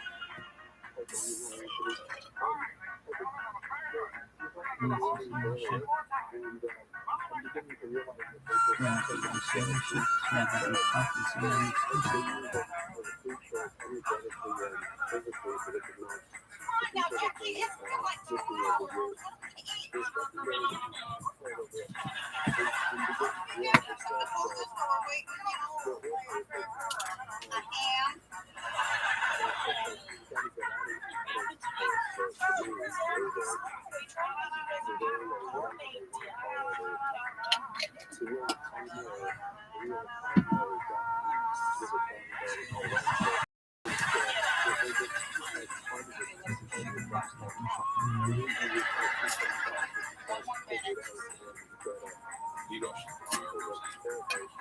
Well, she's trying to be nice, and I'm afraid we're just not safe.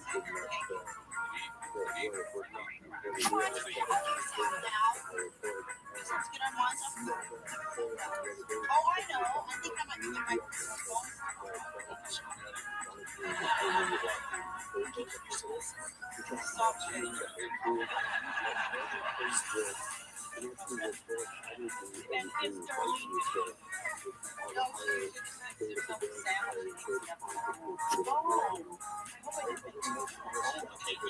Just gave her a bag and here start cooking. Leo told me to ask you if you wanted to stand at the mall because he's in charge of hiring. And it's based on $10. Wow. You know, the last guy got bit, so he had to go get that. Oh, that wouldn't happen to you, Dan. You're really good with kids. Not ours, but other people's. I got a shop for one. and we were discussing the articles. I don't know if you remember the articles, but I thought you were upstairs momming your brother. believe it or not, but we now know it's not my case. Oh, do we know her? No. What's her name? Karen. Okay, God. Are you quiet for shelter back from everything? Why didn't you just get your own damn life and stay at home? She's finally got a friend. Her name is Karen. Karen. And they were the ones that were Probably upstairs. Look, your nose ring, Karen. Say, are you naturally bald on one side of your head there, Karen? ready yet.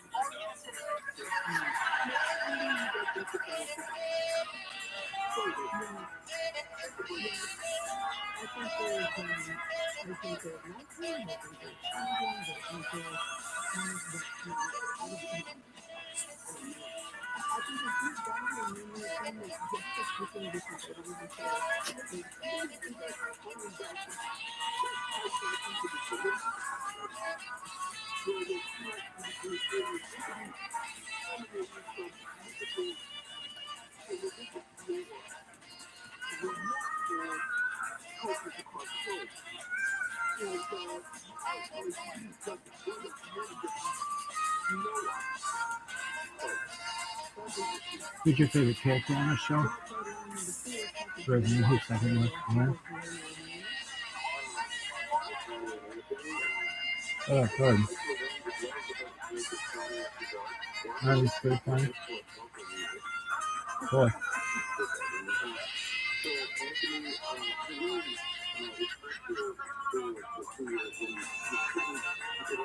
What about Friday?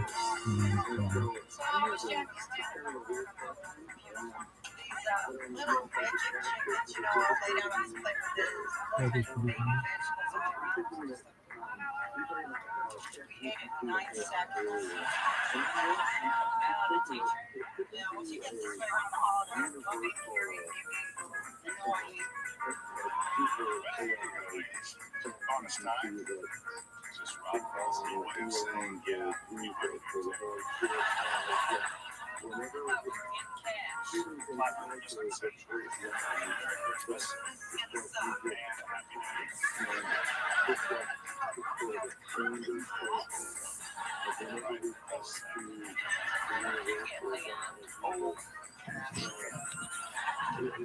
I don't care. What'd you get, Mom? I don't know, and I don't care. I'm like hoping it unprintable. This whole Christmas thing is way out of hand. It's unbelievable. It's not about peace on earth anymore. It's not about God. It's about buying grandma a pop radio even though she doesn't need it. Just because she sent you a cheese basket, which you get to the mailman who really wanted scotch. Found our Santa Claus. Tell you, Leon, I'm not with the Santa for $100. $10. I heard they never did find it last guy's finger. He's fine.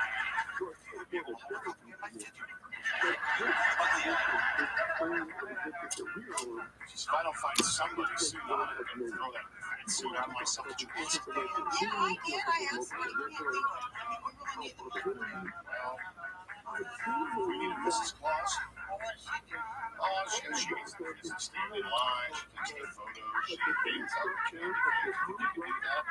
$10 an hour until I got married to some fat guy that sits in a chair all the time. I think I could fake my way through it. What, the woman runs herself ragged for half the money of Santa? Sorry, that's what's in the picture. Oh, but that's discrimination. I mean, why did we, Bernard Ross, why did we march on Washington? Why did Mary Tyler Moore take her hand and just toss it up in the air? For $2.50 less than Santa? I don't think so. Well, there goes 2 seconds of my life I'll never get back. I'm not $10 an hour. They have changed the budget. Okay, well then, let me do this. Please. I'm jolly. No. Santa! I want to be lives in the valley, but we don't always get what we want. Unfortunately, I thought Santa's got to be a woman anyway. I mean, well, something like yourself living. No, it's true. Santa's got the children. He takes care of every year for some people. And I do that all year. Let me foster care and nurture them. Give me a cash so I don't have to get fired.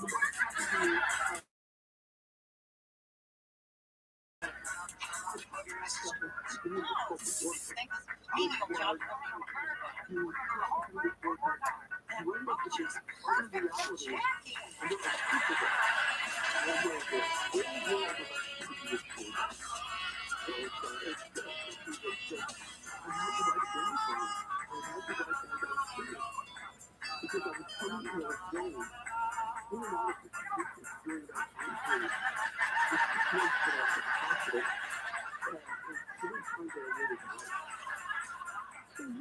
whole time, you're not in the public. I'm gonna play that guy someday. I know, like the world's best fucking animal person. Yeah, is he in person? Well, I must have married you before this Christmas thing made you a big star.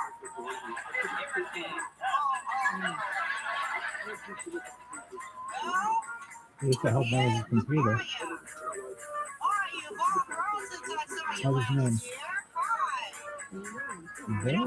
Mom? Something happened. Before he does, my dear wife, Mrs. Claus, I can tell you just what we're going to do. Mrs. Claus, all right, listen up. This is the procedure. Step up to the last few stages of Christmas wish. You each candy cane your photo, and you leave the last. Any deviation from this procedure will result in loss of candy cane. Remember, possession of cane is a privilege. Nobody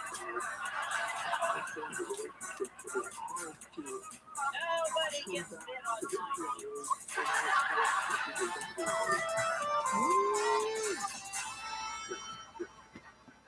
Oh, that's okay, Zoe. You know, Santa's just as afraid of you as you are of him.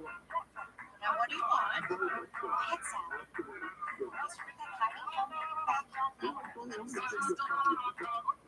Is that what you're good, Sally? Tell Santa the chocolate spell is what, sweetie? Tell him that you want to be a ballerina like we talked about. Tell him. Excuse me there, Mom. Would you mind playing in your butt behind the room there so I can have a chat?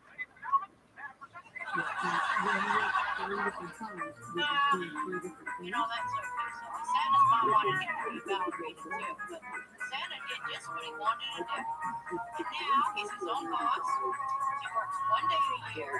He's way more famous than even Michael Jackson. Why don't you tell me what you want to be, and then maybe I can help you find a toy that fits you.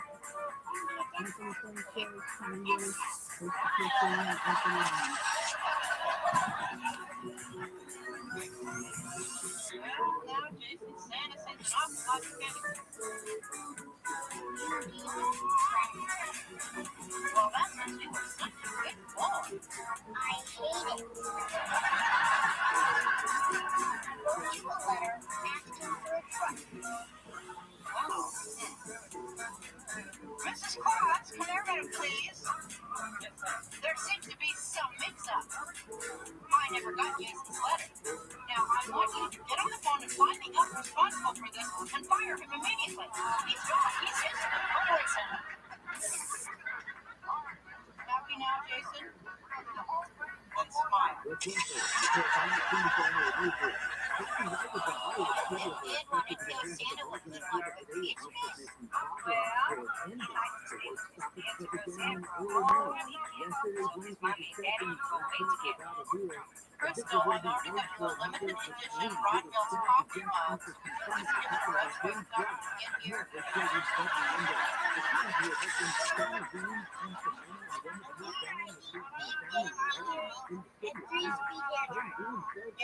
Yeah, and a bottle of that submission for you, the big size, because Rabbi will give me a free umbrella with that. And Santa, a big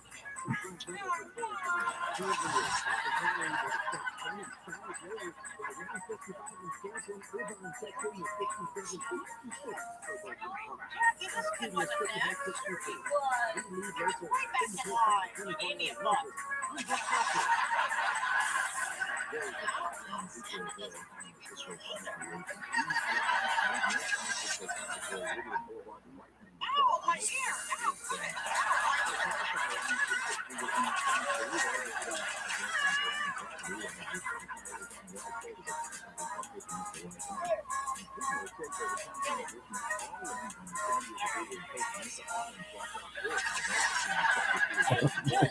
I love this.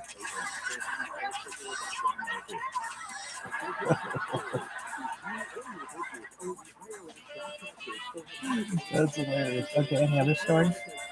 You know, I was thinking, did I ever go to the university, even step on the property with my grandparents? What's your name? I don't think I ever did. Really? No, that was all my parents.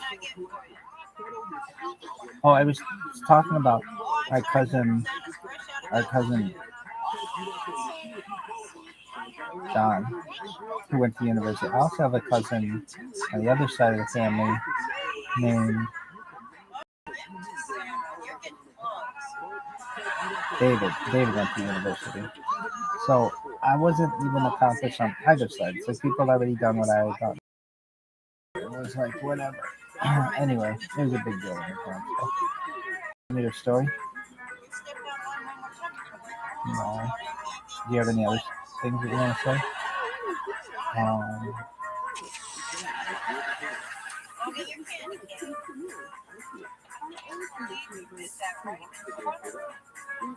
Think about any other stories you have?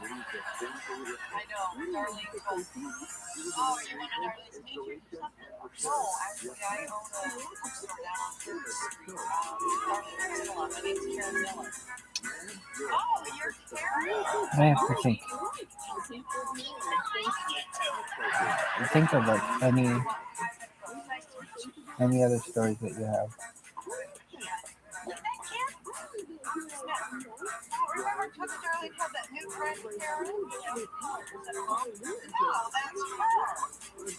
Oh yeah. First time I was in a dorm. What dorm was it? Soren House. Really? To my knowledge. When was it? My dad would have people in town, and he would give them tours of the campus, and as best he could, and he just thought this was the coolest fucking tour of all time. And it was cool, but it's very university oriented. And if you're not like head over heels for university, it's kind of not your thing. But he was head over heels for university. So what happened?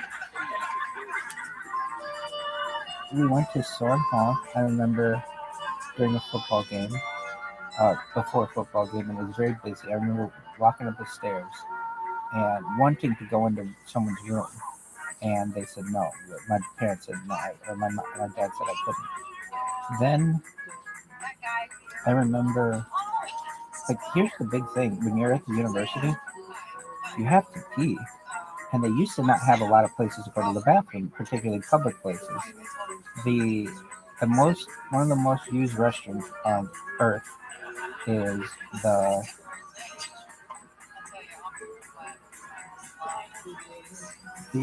visitor center that day, such that it needs special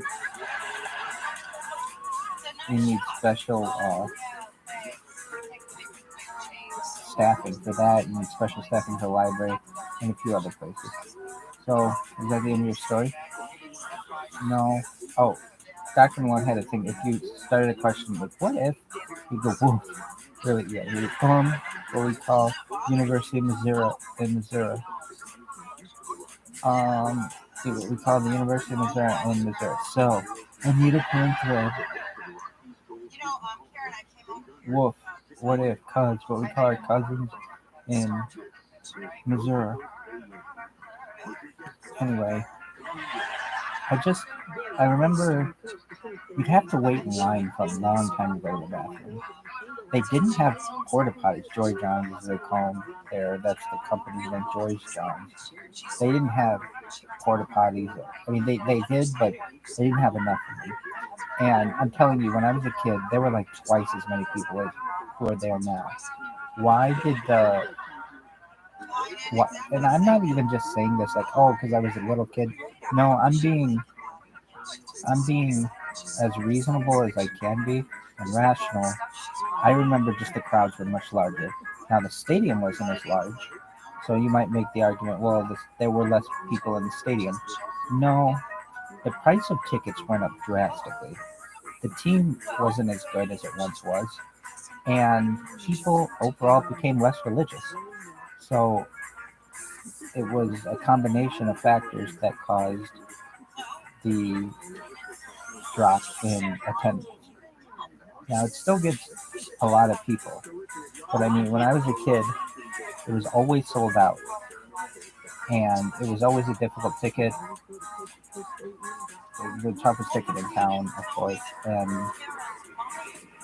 I remember, so they had this guy, Notre Dame Bob, and he's actually, they have his band at Rudy. And when I was a kid, my parents had some friends. My parents met at one of my dad's parties, and their mutual friend Mary Kay introduced them. And Mary Kay was always very fun, very outgoing, and she had a friend. My mom had a friend. Mary Kay was my mom's friend more so, and then my dad had a friend, Sid, and Mary Kay and Sid were friends, and then they all kind of became friends. And my mom and dad started dating. And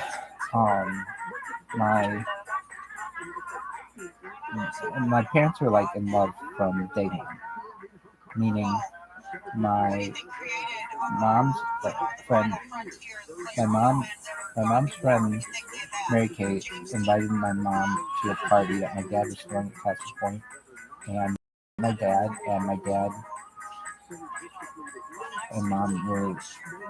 The next day, my dad said, "I'll pick you up for a religious service in the morning," and my mom said, "Oh, yeah, he's not going to come." And at 8 o'clock in the morning, my dad was at my grandparents' house to pick up my mom, and they were just kind of two peas in a pod from there. And to my knowledge, they never lived together, and I never didn't. And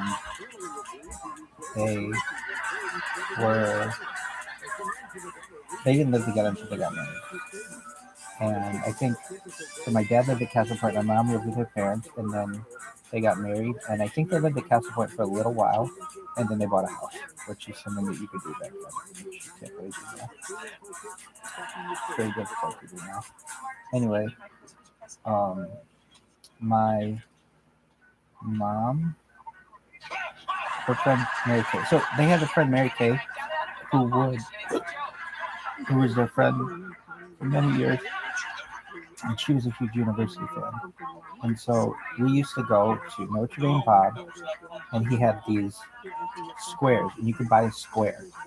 And I would be so bored at the tailgate that I was willing to do anything. If you want to go to the bathroom, I'll go to the bathroom with you. If you want to play catch, I'll play catch with you, because I'm not drinking. I'm a little kid, and I would just be very bored. And I would go with Mary Kay, and I was like her good luck charm. I wasn't, but I was in that. We'd go, and so how do squares work? There's a board. Like, you can have like 100 squares sometimes. Generally, I think that's what it is. And so there's like 0 to 10, or 0 to 9. Like, you go 0 to 9 here and 0 to 9 here. And you can pick number. So it's a grid of 100.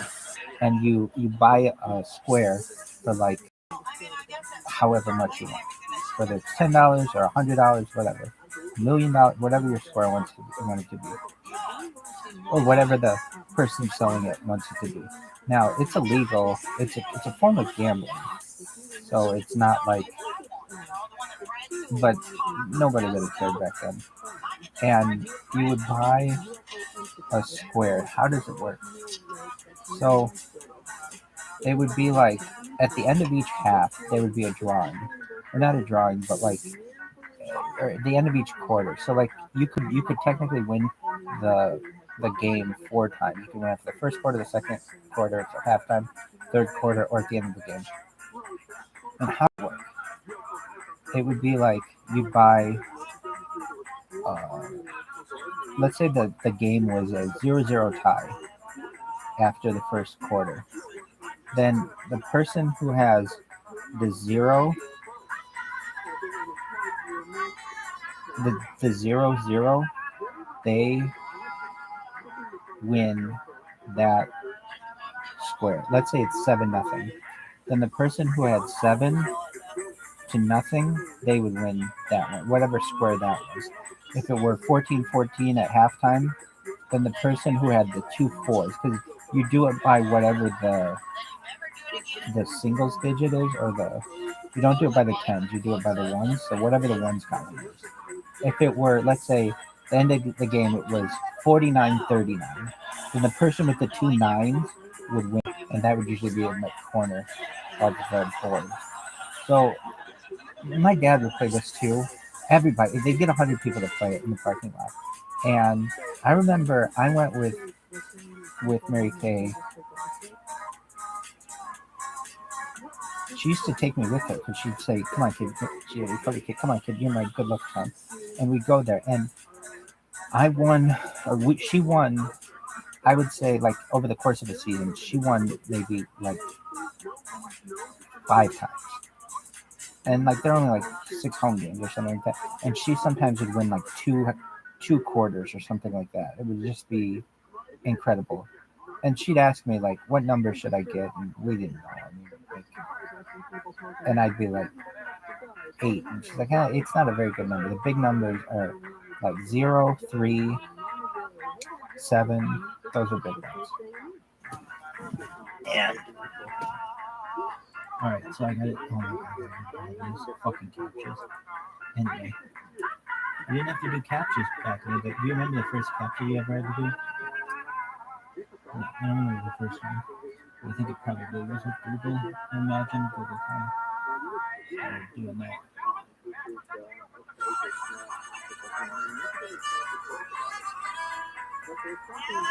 So just bear with me while I do this.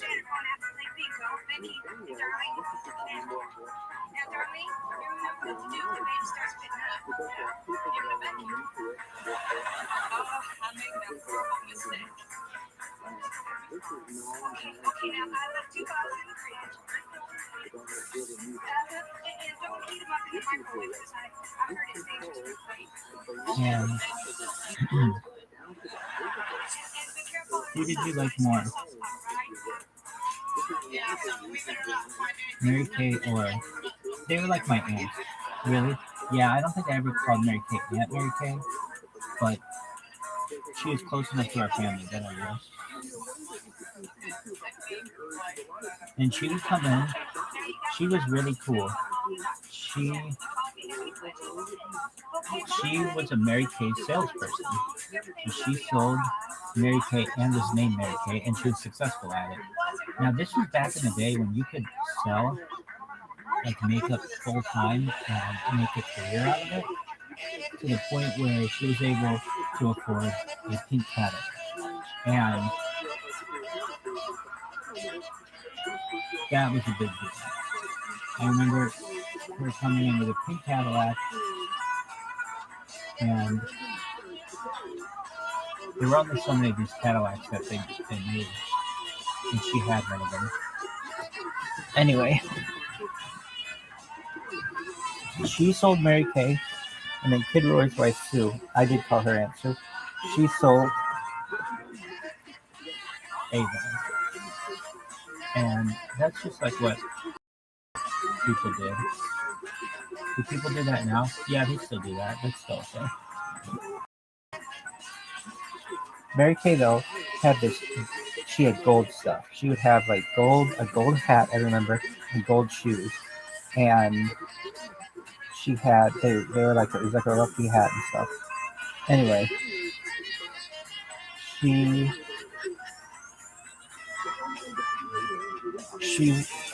I a lot of times came with her. So how would this work? Or she would come with my mom. So basically, my dad would always get up early and go to the game, go tailgate, and then my mom and I would come later. And we went, and I loved that time because cartoons were on, and we were always having to get ready for the game. But then we'd have friends come over. So Mary Kay would come over, and then my mom, Mary Kay, and I would go to the game.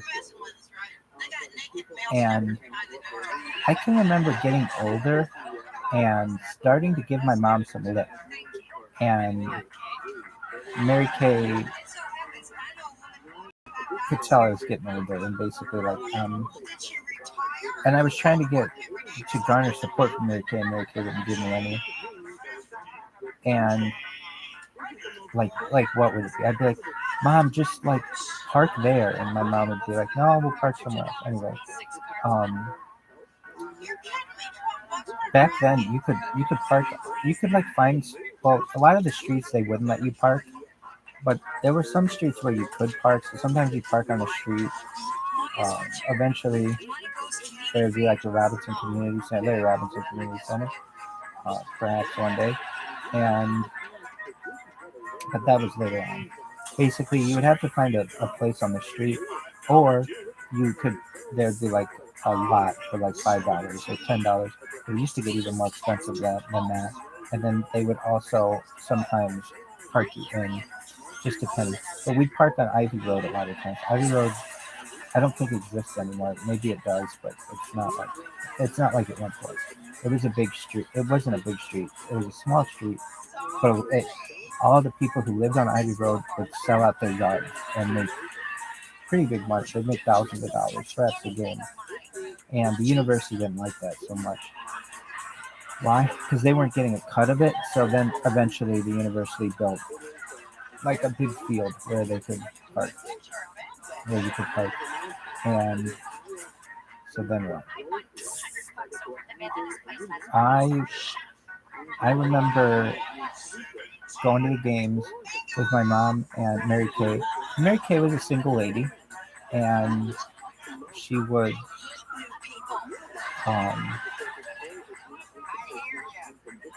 come along with my mom. And then what? She just was kind of a staple at our tailgate for many years, and then she moved to California. And well, she started working for American Airlines, and then she moved to California. And she was somewhat of an inspiration to be someone to move to California. I mean, I only knew very few people who, from where I was, who moved to California, and she was one of them. She moved to Carmel by the Sea, like the Monterey area, and that was a big deal because that's where Pebble Beach was, and I think Clint Eastwood was the mayor of the city over there. And she would send us pictures, and it always looked really nice. And I think she moved there with her mom. And she eventually moved to Oxnard, and hopefully she's doing well. I'm sure she is. So that's the end of that. Now, Sid was my parents' other friend, and we sometimes go to Sid's house. The thing is, and I've said this before about Sarah Meisner, she and I have this common understanding of bond that when it's like a hurricane, when before the game it's all this hustle and bustle, but once the game starts, there's this like weird silence where there's all this energy there, but it all the stores are empty and it's quiet. And so sometimes we go to Sid's house, and my mom showed Sid her house, and Sid has a really unique house, I would say. I don't know if it's unique, but it's a nice house on the river. And so people really like to live by the river. And so you could sit on her front porch and watch the river. And I'll never forget when my mom sold her the house. Sid was Mary Kay, they were both very nice ladies, but Sid her name was Cynthia, and she is an actor, and she is the biggest actor of Pawnee, basically. It's there are no actors, but she won an Oscar and some very crap. She was in Goodwill commercials. It was a big deal, and she knows a lot of people in the town. And when I was a little kid, there was a grate, grate, a grate by her fireplace. What up, is there a Ludi? You can listen to about Aunt Sid. So Aunt Sid used to tell me if I wasn't a good boy, she would put me in that grate. And I'll never forget that. It caused me nightmares. It scared me because I was always such a good kid that I never did anything wrong. And she was just kidding around. But that was always a huge fear of mine as a little kid.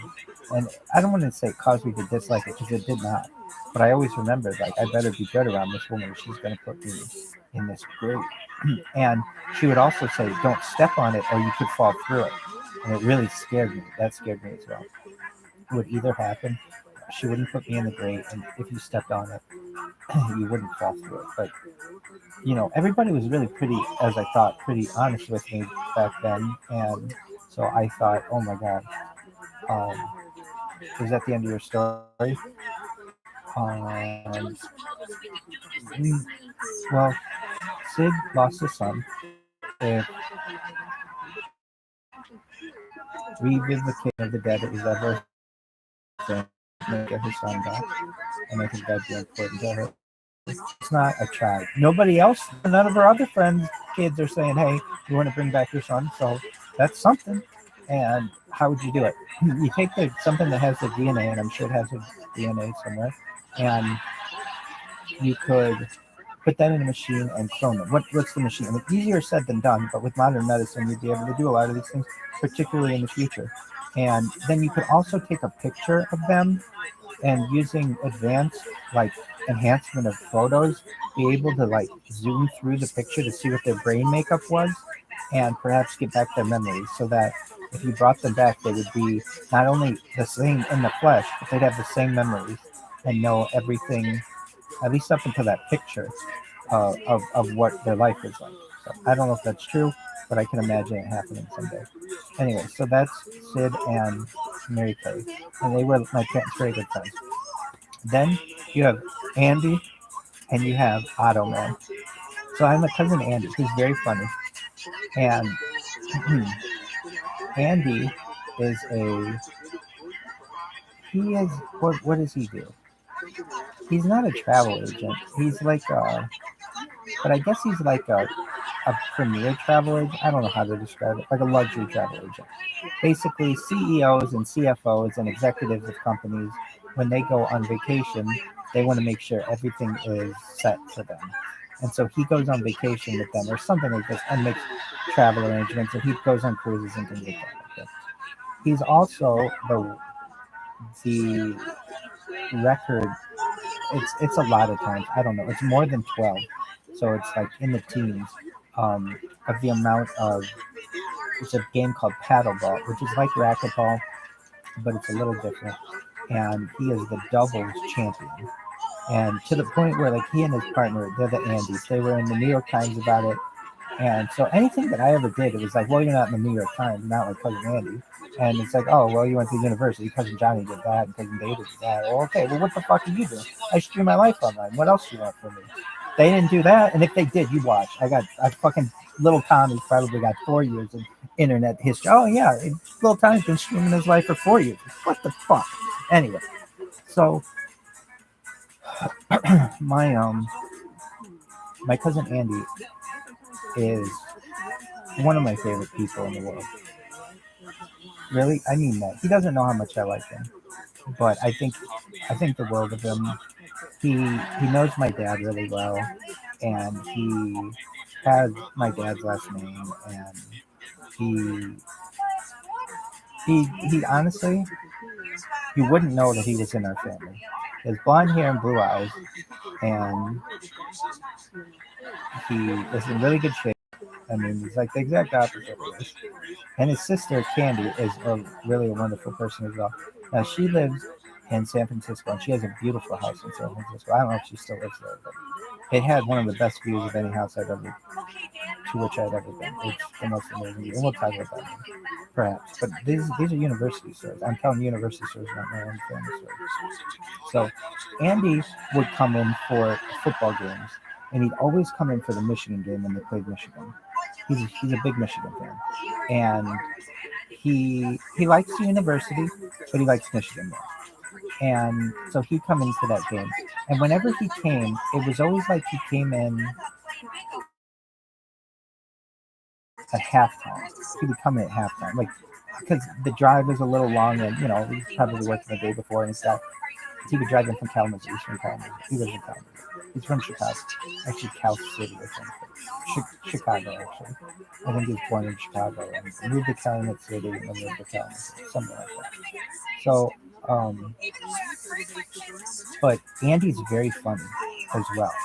I mean, I haven't spent that much time around Andy, but he's always laughing, and I think he's one of the funniest people in our family. He's not the funniest, but he's in my top 5. Who's your top 5 of funniest people of all time in our family? I'm number 1. Uncle Tommy's number 2.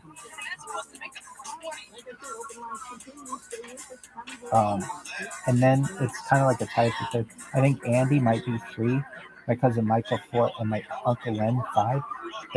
Those 3 are pretty close. And then I would say my Uncle Gary is 6. People would say that my dad, I don't think my dad's funny, but in other people's order of our family, they might have my dad above Uncle Len and maybe Michael. Because my dad can be very funny to other people. To me, it's too close to home. Anyway, Andy one time came into town, and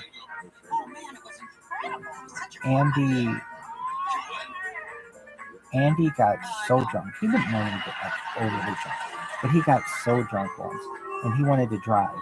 And my dad was like, "You're not driving, Andy." And Andy's like, "Come on, I'm gonna go drive." And he's like, "Drive." And he's like, "Come on," to the point where my dad handcuffed Andy to this railing outside our house. And I remember going to Andy, "Will you play catch with me?" And he's like, he was just wasted. I mean, just absolutely wasted. And eventually he sobered up. Now, this makes him sound like an alcoholic. No, he just got really drunk one other, like, this one time. Because all the other times he was never like this. But I just remember one time he got overly drunk. And it wasn't his fault either. I remember they were just feeding him drinks. And I'm not saying it wasn't his fault, but he was grown, man. He didn't make his own decisions. But I think my dad had these margaritas that he made from Loma Linda's in Toledo, Ohio. Oh, that's a story. But anyway, they weren't from, they had, my dad, okay, quick segue. My dad used to live in Toledo, Ohio. And there's this place called Loma Linda's that used to be the hottest place aside from Tony Paco. Anyway, in whatever. Thanks, baby. Yosh. Something's gonna happen. I'm gonna die. So this place is called Loma Linda's, and I've driven by it. I've seen it. It's just like a Mexican restaurant. But back in the early '80s, late '70s, early '80s, it was a really happening dance club, basically, because of their margaritas. And everybody wanted the recipe for these margaritas, and nobody could get it. So this one time, my dad finds out he's like golfing or something, and he meets someone who was like a waiter or a busboy or something at this Loma Linda's, or a cook or a bartender, and they had been either fired or they quit or something like that. And my dad bribed them for the recipe. So he had like the world's greatest margarita recipe. It wasn't the world's greatest margarita recipe. It's like a standard margarita recipe with tons of booze in it. It's just these are really strong margaritas. And I don't know if that's exactly what Andy had, but this is how it was going in the house. You'd start with Miller Lite, of course, and then from there, like they didn't drink whiskey or scotch or anything. That became later in later years. And then if you really thought you could drink, then it would go to. You'd eventually get to margarita, and like, oh my god. Anyway, so Andy, I just remember him being handcuffed from my dad, not by the police or anything. Anyway, this was not that time. This was another year. He came in. Andy comes in with this guy Otto, and I like Otto too. Otto is Andy's like best friend, and this is a university. Like we tell all the university stories, dog. If it has anything to do with the university, we want to hear it. All right, so Otto and Andy. So I didn't understand what Otto was, OTTO, but I didn't know that was a name. It was like I'd never known anybody named Otto. And but I knew Andy, of course. So Andy comes in. I'll never forget. It was like a Saturday morning, and I'm like watching cartoons. Perhaps, who knows? Because again, who knows what day it is? It could have been. It could have been a Wednesday. I have no idea, and you don't either. I could have said that it was November 13th, 1993, and that was a Saturday, but it could have been a Monday. You never know. The the the calendar has changed over the course of history, so it may be a Friday night right now, or a Saturday morning, or it could be a Tuesday morning. You never know. Anyway, if you want me to tell these stories, I got to tell you when they happen, and it's not like Andy was just coming in on a random Tuesday. He would come in for once a year for a game, and I usually wouldn't know it, so it was a big surprise to me. So Andy comes in with Otto, and then we would go with my mom to the tailgate. And had your dad started tailgating yet? I don't remember the first year he started tailgating, but he would, the way that he started was he would take a cooler, he'd like park his car van, and then walk a cooler full of Miller Lite to a big white cooler to filled with ice and stuff, or like this. It didn't necessarily have to be a white cooler, but it was like a big cooler to the RVs, and he knew somebody who had an RV or like a bus. Hang out outside that bus, and then basically he was bringing alcohol, and if you bring alcohol to a tailgate, you're pretty much welcome everywhere. Anyway, and that was not my parents' fault. No, you could just go to my parents, and they don't want you to bring it. I mean, you can bring whatever you want, but it was very given. So anyway, my dad started by doing that, and he did that for many years. And then eventually he got parking passes. So he started to be able to tailgate, and it would be like different places, all in Joyce South, but not always in the same spot like it eventually became. Andy and Otto were there, and I remember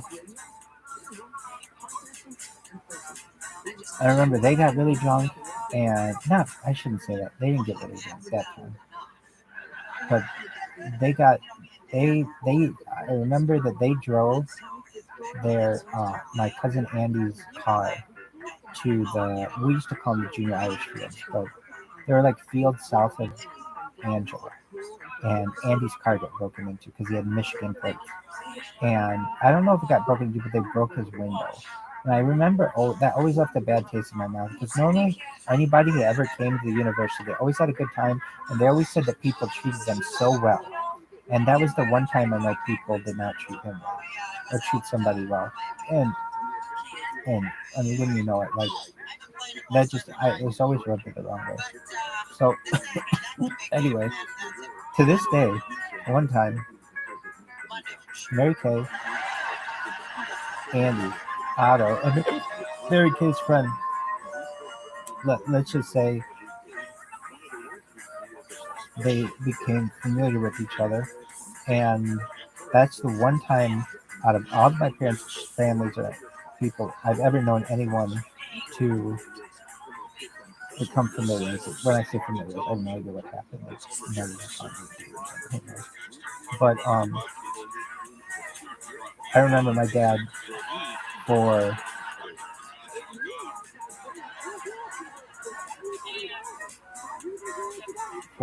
I would say, well, there's that, and then Mary Kay had a friend whom my dad had, for whom he had a nickname. Really? Yeah. What's the guy's name? Tommy the Tongue. Shout out to Tommy the Tongue. I didn't know many of and this makes like a loose woman. She wasn't at all. She's very, very, very conservative woman, actually, and very religious woman as well. So, but she had a friend who was known as Tommy the Tongue, and And so shout out to Tommy the Tongue. I'm Rabbi Tom. Blah, blah, blah, blah. Anyway, I do remember that. And, you know, like they would make these jokes. I was a little kid and they'd be making like kind of like sex jokes. It's not really. The Time of the Tongue is kind of a sex joke. And you just have to ignore it. Like I watch Roseanne, listening to what they have to say. They're talking about birth control and things like that. And I remember I would just play dumb as a kid and like not react to things. Now sometimes shit would be so fucking funny that, and I would know what it would mean, that I would have to like leave the room or something because it would be so funny, and just so I could go laugh. But generally my parents did not make sex jokes ever. Like, what about Time of the Tongue? Well, I shouldn't say my dad didn't make sex jokes. He used to send people like cards for their birthday that were the dirtiest cards of all time. Really, yeah. And I remember like I knew my dad's stuff better than my dad did, because, and so this is a lesson to all the parents out there. Your kids know where all your shit is, perhaps. And so why? It's just like when there's nothing to do, you go through your parents' stuff. I shouldn't say it. It's not like I went through my mom's stuff, but I went through my dad's stuff. If it was in his office, I wouldn't go through stuff in my bedroom, but I would be like, I wonder what's in this drawer, and I'd open it up, and it'd be this drawer full of cards that were like, I remember one of them was like, "Hey, just loves you. The rest of us think you're a jackass," or something like that. And there was one, the funniest one I ever read was this one that was like, on the 12th day of your birthday, my true love gave to me a collection of dirty panties. On the 11th day of your birthday, my true love gave to me. And it did all of those things all the way down to number one. And number one was a dead fish that in your underwear. Something like that. It was some really joke like that. And he would send these to people. Now my dad is really good about sending cards to people. For years and years and years. He'd always send people birthday cards. And he was excellent with that.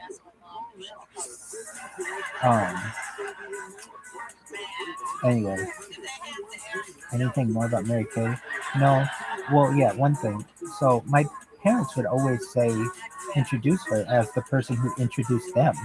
And they had been married like maybe 10 years, maybe 15 years at that point.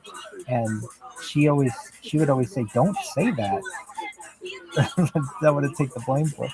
No, she would say, because I've introduced people before and they've gotten divorced. I'm not saying you guys are getting divorced by any means, but wait at least 20 years until you say that, until I know, like, okay, we're safe. And but my parents, I don't think they ever contemplated divorce of each other. Even though I would tell my mother, you need to divorce this guy. It was like marriage for life till death do you part. Anyway, and is that the end of your story? Yeah, I mean, like Sid would come over. She's still a close friend of my parents. She'd come over for holidays and things, and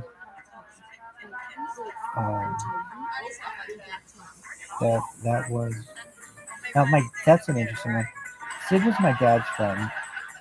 My dad had some friends who were female, but not many, and none really after he met my mom, and it became that they became my mom's friends. Pretty close friends. You're so good looking. One of the most famous singers of all time. So I don't want it to sound like my dad had a bunch of female friends and things like that. Like my parents' friends basically became each other's friends to some extent. Actually, yeah, big time. Like my mom's friend Kathy, my dad became very good friends with her husband and her son. And like Sid, my mom became very good friends with Sid, sold her a house, and just they became. I guess that happens within families and relationships even. So is that the end of your story? What did that have to do with the university? I would always go with, like, I always had to go to the bathroom because I was always drinking Coke, and they didn't have bottled water back then.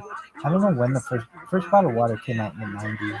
That was like in bottles, and it was like my dad would be like, "Why do you need that yuppie shit? Like that, it's not anything. Like you want water, the ice will melt and you'll get water, and that's how you get water by melting nasty ice in a cooler." Um,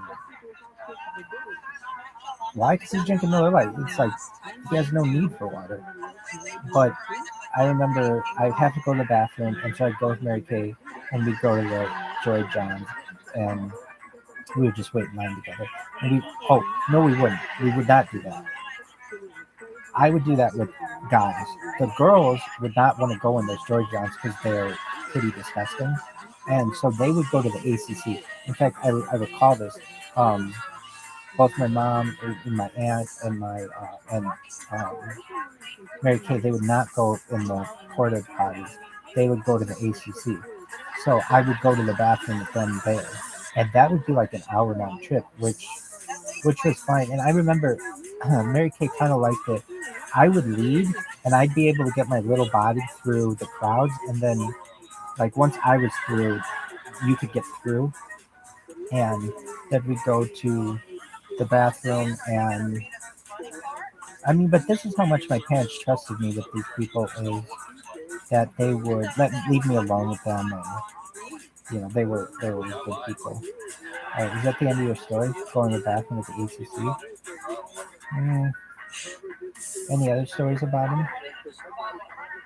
No, I mean that's all I really recall at this time. That's basically everything. Alright, you done? You're fired. Go fuck yourself. I don't want you to go to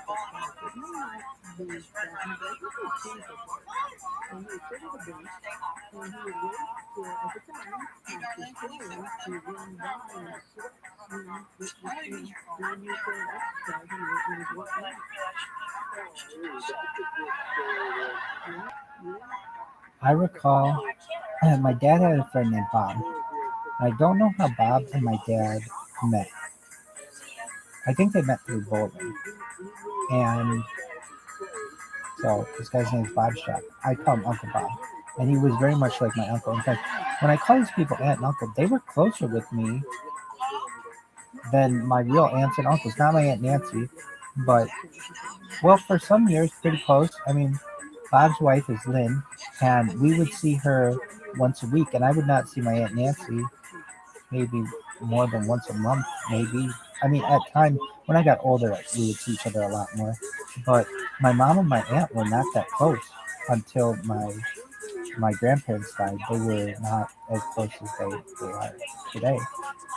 Anyway, oh my god, I'm gonna shit myself. Are you? Oh, it's just a creep grab. Creep time USA tiger or a version for the hotel on bed. Whatever you want to be, baby, why not both? Just like a Robertson. No smell. Anyway, push grab. So,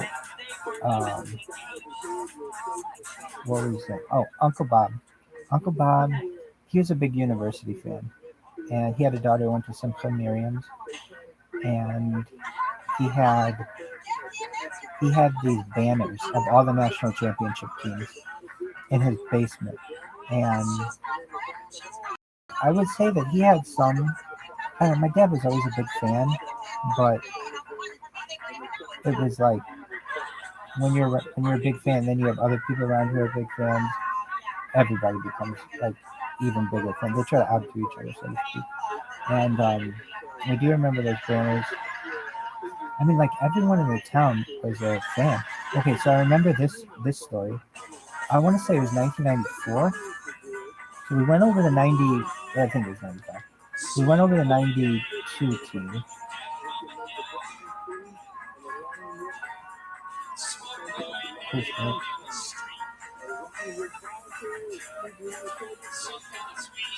Gary Bartlett, Gary Barnett. So this was the first game of the 1995 season. For the longest time, Northwestern was always a joke. Just an absolute joke for football. And I had never known the university could get just straight up upset. Oh my God, we didn't talk about that game. The 93 game. We gotta talk about that one.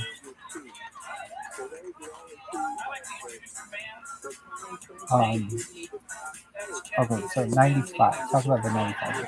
I had known that. Well, that wasn't really an upset. That was an upset, but it was about the 17th team in the country. This was like an unranked Northwestern team. So where were you? I could be wrong. We were at one of my dad's friend's house. So he had these friends, Scott and Gary Naparowski and Scott. They were all on his board. Who was their bowling team? There was Scott, Gary Naparowski, and shout out to San Michael.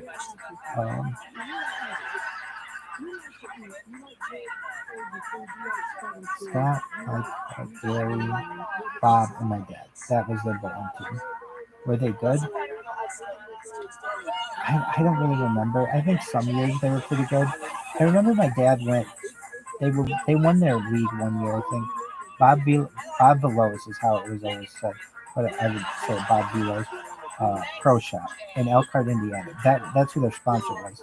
And my dad had all these shirts that were these bowling shirts that I eventually thought were cool, and I started wearing them. And so I thought they were cool, and like people remembering their shirts, these bowling shirts. Anyway, we were at someone's house. I want to say it was Scott's house, but I don't think so. I remember they had a trampoline, and Larry Mouch was there, was another friend of my dad's, and we were watching this football game, and the university's playing Northwestern. And I'll never forget, the university's supposed to be just destroying this team, and they didn't. And it was the first time I ever saw the university lose to like an unranked team, and that was a big deal. And I also remember it was the first time I saw someone breastfeed. How old was I? I was like 9. And who was it? It was Scott Ball, I think his name was something like that. His wife. They had a baby, and I think they had 2 boys eventually. And I remember it's not like I saw a boob or anything, but she was breastfeeding, having a discussion with my mom at the same time while it was like halftime or something like that. And I remember being like, that was the first time I had ever seen that. I mean, aside from me breastfeeding, I guess. I don't remember that. But I'll never forget that. And what was she? She worked after dental. She was a dental hygienist, a really pretty lady.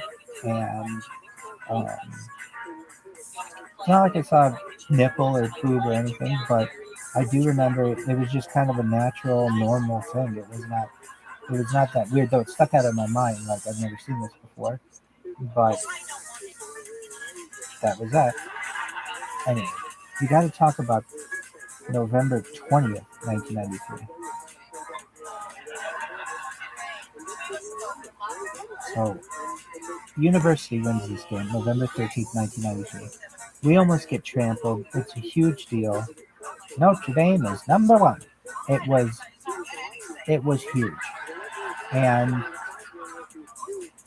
we're on top of the world for a week. It's the biggest fucking deal.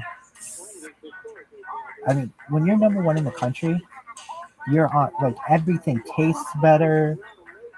The air smells better. Just everything is better.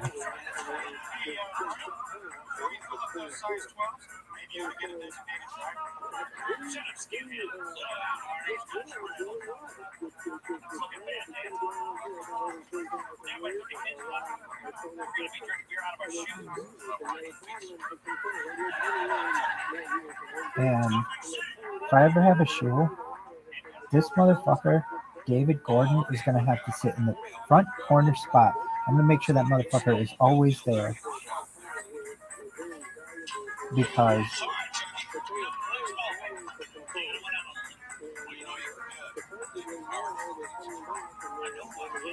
This motherfucker. Oh,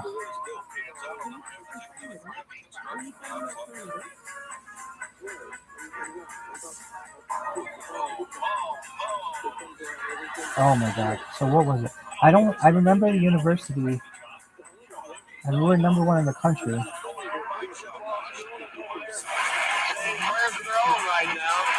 But you're going to be on the TV sideline. They have played one whale of a game against the number one team in the nation.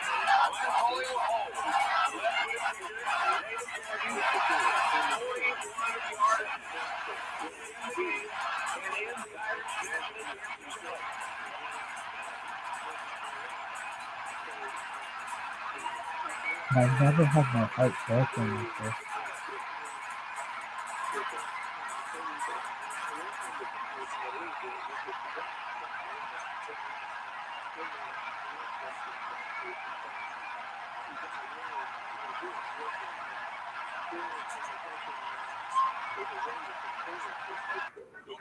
It was the biggest shock to to this day, to upset the number one team and then to be upset as the number one team. It was just a sucker punch. And BC does not get enough credit. They were the 17th ranked team in the country. And University went 19 years without being number one. And that was the longest streak in sport history, I think. And it's not pretty close. And then, so it was a big deal. And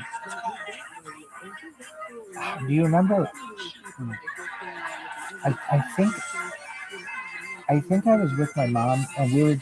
What would happen is, and this would happen at our tailgate too. You'd have a TV. Somebody would have a TV, and then random ass people would come and just start watching your TV. And it's not like you can do it. Don't watch our TV. It's like it's out there in public, and you want people to join your tailgate and such. So we were.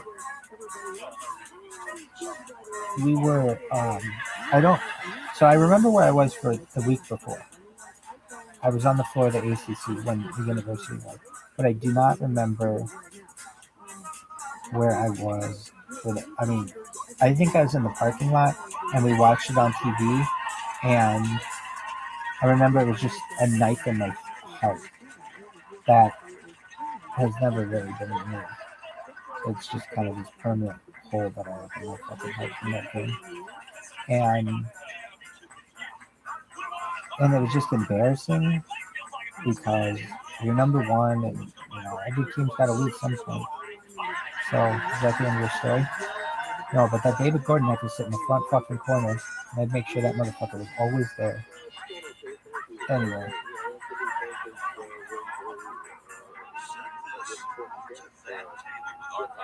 And then maybe once I get a shul built, the hole in my heart will be gone, perhaps. Anyway, is that the end of your story? Well, so then there's a Northwestern kit game. Any other stories that you have?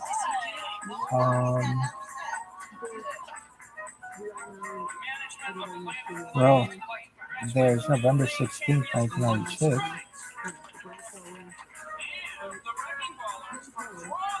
Is that the date?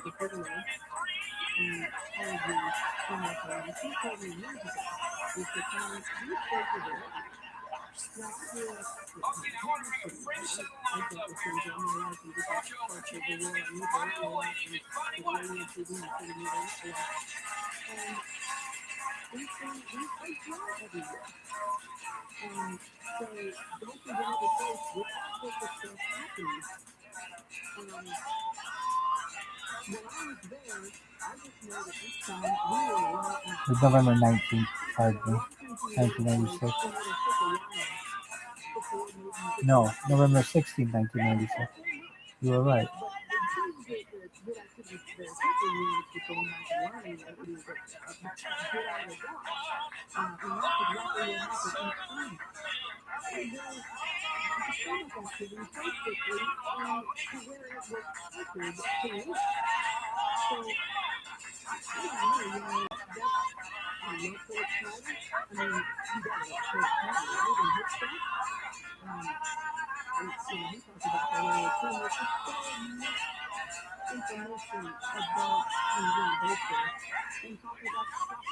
Was it November 16th or November 19th?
So maybe it was the 19th. What day was this?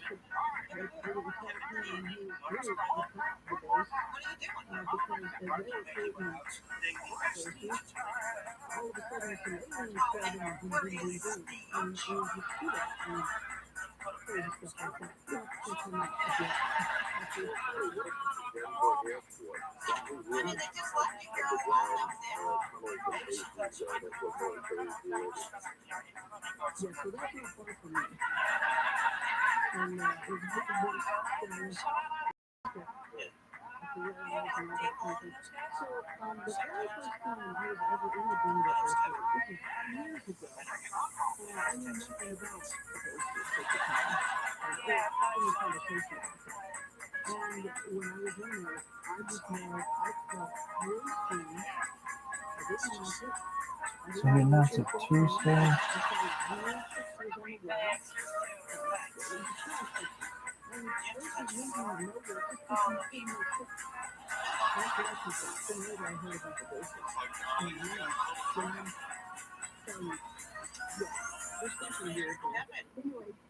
So I think it was the 19th. What of them happened on the 19th?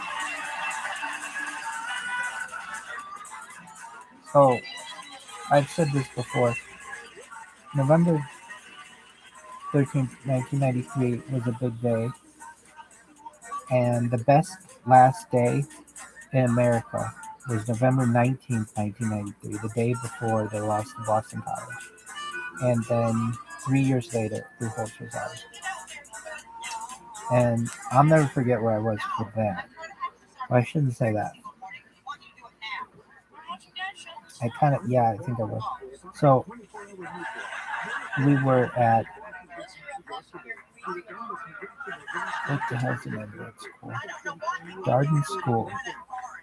We used to have basketball. We used to have basketball practice sometimes. And I was on the court. And we were getting our jerseys that day. And I remember my friend got 23, and then everybody else, you just went into the box, and whatever you grabbed was your jersey. And I had 34. And so it was November 19th, I guess, 1993. And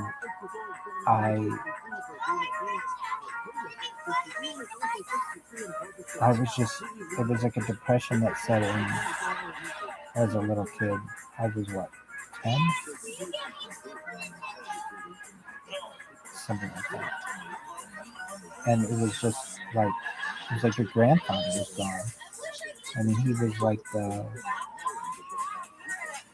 leader of the town. And he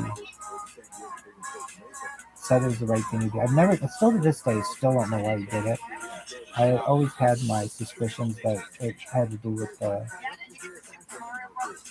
athletic director Wadsworth pushing him out because he didn't have a good season. But still, I mean, it was like they were still in my opinion, it was, if he was pushed out, it was the biggest mistake the university had made, perhaps until they pushed her over fucking outside out. But it was a huge, huge mistake. And he said he was burned out. I don't know if that was true because he was a later coach at South Carolina and had success. But I was just on the court, and I remember every kid there was a huge university fan, and we were all just beside ourselves. We didn't practice well, and I remember like asking our coach, like, "Is this like who's going to be the next coach, and what's going to happen?" Yada yada yada. And is that the end of your story? Well, no, I would have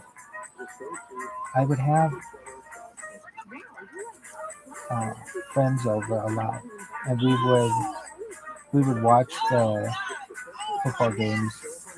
And so I had a friend, Declan, who was from Ireland, and my dad was from Declan. He always, if he liked you, he gave you a nickname, whatever it was.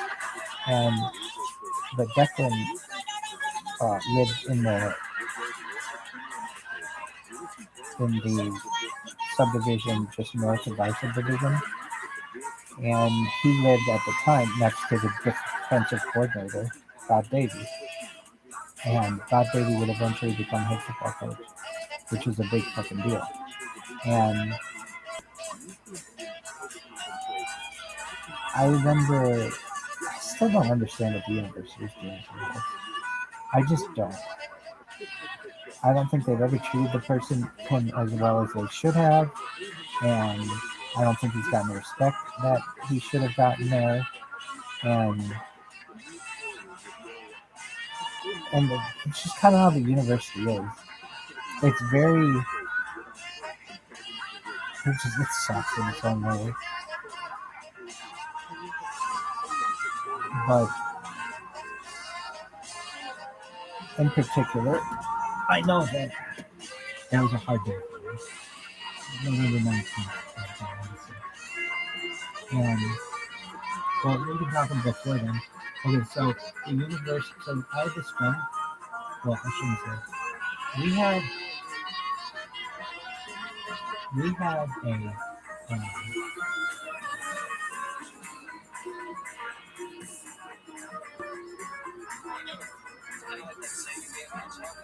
we lived in a neighborhood, and we would have, my mom was on the board, the homeowners association at the neighborhood, and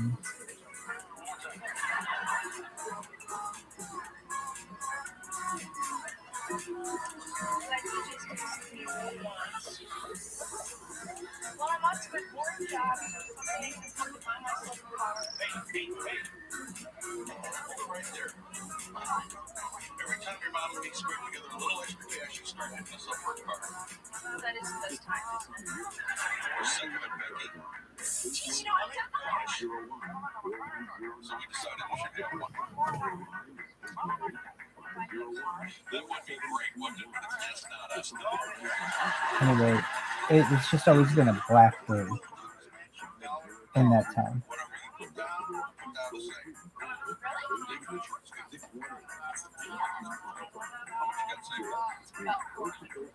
Already, congratulations.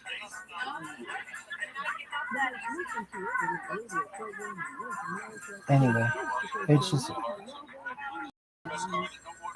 I don't understand the decisions that a place makes sometimes, and it made a mistake that move.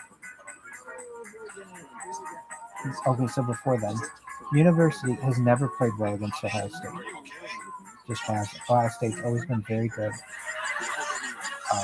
And when the university plays it. And Ruholtz won a national championship at Ohio State as an assistant. And there was a big game, actually two of them. Oh my God, I forgot. Okay, two stories here. All right, so this was in 1995. University played Ohio State, and then they played them again in 1996. It seems. I was screaming so loud, DJ could hear me next door. After about an hour, he came home to see what's wrong. Yeah. No, he's just gonna tell me. Okay, so I gotta tell the 95 story first. Be me. I am a Weeblo. Weeblo or a Cub Scout? I think I was a Weeblo. And we have a camping trip. And it just so happens that they planned this camping trip for the biggest football game of the year, the University playing Ohio State. Now, it is in Columbus, so it's not like it was a home game. But my dad finds out that we're having this camping trip on this given date, and immediately he just realizes that he has to turn this thing into a tailgate. Now, my parents are city people. We are not really country folk, believe it or not. I mean, there's some aspects of us that are country, but my dad is from Chicago and never went to bed without a street light basically outside his house for most of his life. And my mom is very not a country person. So camping is like a whole new deal. My dad doesn't have any camping equipment. He has tailgating equipment, which is different. Similar, but different. So, normally camping gear that you need is like a tent and like sleeping bag. My parents don't have any of that shit. So I remember my dad he has a friend Pete. Pete had camping gear, and my dad borrowed his tent, and he had a big dome, and we had sleeping bags, and my dad he brings a generator, he brings a television, because the university is going to be playing Ohio State. Now, this is supposed to be a camping. You're supposed to be camping. Like, you're supposed to be one with nature. But that's not how my family is going to be. We have a propane grill, and we've got all kinds of like tailgating stuff. So we end up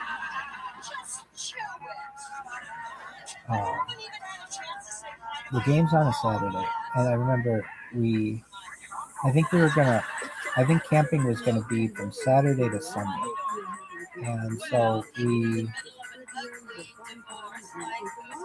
end up like the other dads are there, and my dad's like, well, the football game comes on at 3:30 or whatever, and all the other dads are like, oh, we're gonna watch the game. That's great, except for a couple dads who are not too into football, and they're like, oh, this isn't camping at all. You're supposed to be one with nature and all this other shit. So we end up watching the game and watching the university lose, and it's whatever. I just remember it was the Ohio State game, and then nightfall comes, and we had like put up the tent and done all that stuff, and we're going snipe hunting. Now, what's snipe hunting? I've read it before. Snipe hunting is something. It's like, I don't know what you call it. How do they describe it? It's like it's a fake kind of hunting. The American snipe is a thing, but it's a practical joke or fool's errand in existence in North America's early 1840s, in which an unsuspecting newcomer is duped into trying to catch an elusive, non-existent animal called a snipe.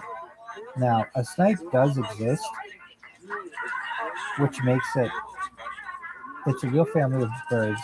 The snipe hunt is a practical joke often associated with summer camps and other types of outdoor camping, in which the victim is tricked into engaging in a hunt for an imaginary creature.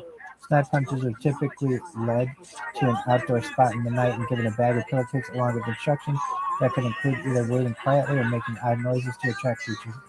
These sticks? We're pounding these sticks together? Really? Yeah. The other group of members leave, promising to chase the snipe toward the newcomer. Instead, they return home to the camp, leaving the victim of the prank alone in the dark to discover they have been duped and left holding the bag. The snipe hunt is a kind of fool's errand, wild goose chase, meaning that it's a fruitless errand or expedition. Attested as early as 1840s in the United States, it was the most common hazing ritual for boys in American summer camps during the early 20th century, and is a rite of passage often associated with groups such as the Boy Scouts. In camp life and children's folklore, the snipe hunt provides an opportunity to make fun of newcomers while also accepting them into the group. Setting the stage for the prank is often done with imaginative descriptions of the snipe.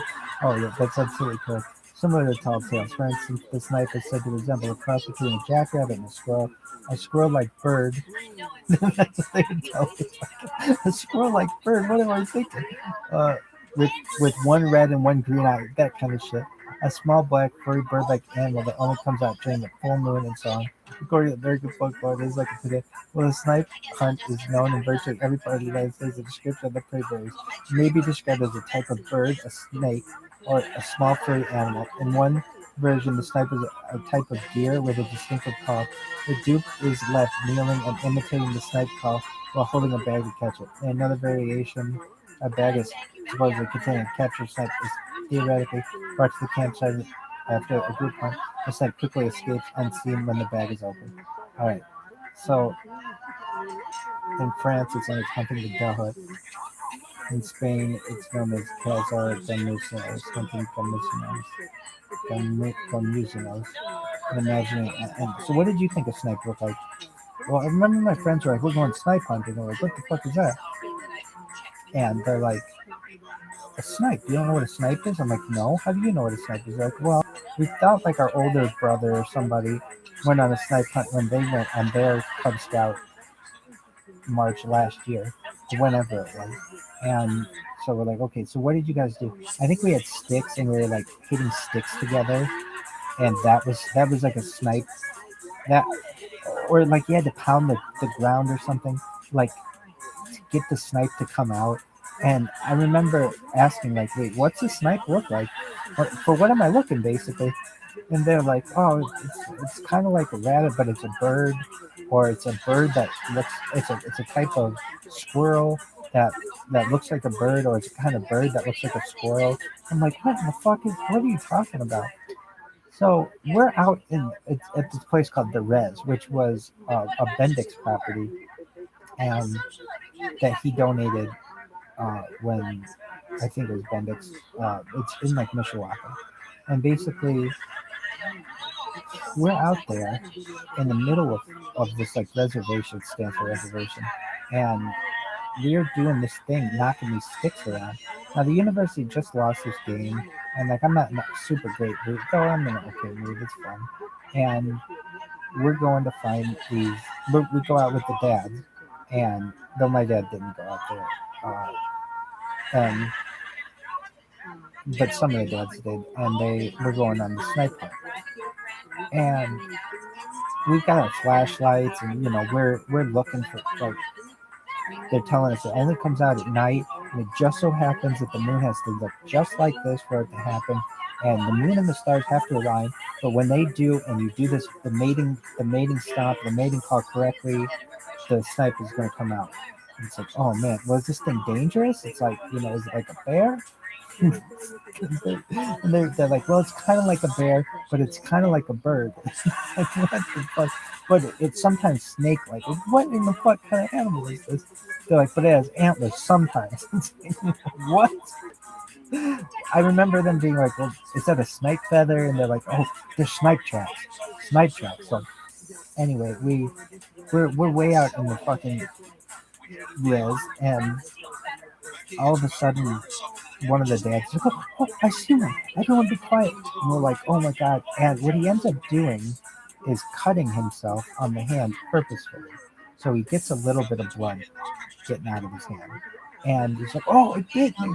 And somebody's like, he's bleeding, and we're all like, oh my god, and we go running out of the fucking woods back to the campsite. We're all so scared because this guy's bleeding, and we get back there, and we get to the campfire, and all our parents are laughing at us because it's like this. And I'm saying to my parents, there's a snipe out there. Like, the snipe's going to get us. They're laughing at me because they all know that this isn't like a real thing. I'm like, no, he's bleeding. You got to understand. I saw blood on this man, like, not thinking that he would cut himself in order to really play it off. So and I forget whose dad did that, but we had our uh, our tent, and then it became like our tent was really big, meaning my parents both stayed in there, and I think my friends, like mom, stayed in there with like maybe two other. There were going to be like 10 of us in this tent, and I remember my friend Phil Pascucci's dad had a cooler tent. They had 3 rooms there. And it was like, well, why do I want to stay in a big tent with like 1 room when I could stay in the tent with like 3 rooms? So I think we ended up sleeping in somebody else's tent at the time, I think. Anyway, shout out to Scooch. And that was, then we woke the next day, and I think we had breakfast, and then we that was the end of the site hunt. So that was the end of the camping. But that was University of Ohio State that year.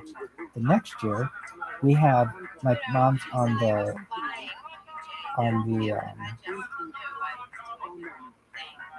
well, she was on it for a few years, but on the homeowners committee, and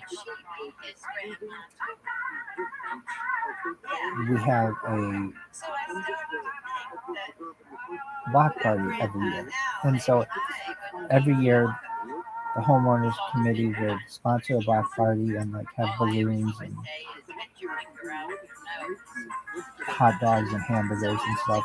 And so this one year they had it, and while we didn't live on the cul-de-sac, we lived at the very front of the cul-de-sac, like one house away from the street of the cul-de-sac. And so you had to pass our house in order to go to the block party. And just the way my father is, he realizes this, and so he starts. You could bring whatever you want to the block party, and so he's like, "Well, why the hell do you want to go all the way down at the end of the cul-de-sac when you could just hang out at my house, basically?" So he throws this party that becomes kind of the block party, and everybody comes to our house, and we meet. I don't know if this is when we met him, but he got a family there, the Finnesses. And so we met Mike and Doreen Finnessy and Michael and Tara Finnessy. And they are from Columbus, Ohio. And while Michael is a huge university fan, they're really big Ohio State fans as well. And it ended up my parents and their parents got to be friends, and we would end up carpooling for a few years before I went to another school. And they're a really, really nice family, and I've talked about them on this. They're really nice people, and I think highly of them. So, and they were the first people I ever knew to like Ohio State, though they really liked the university as well.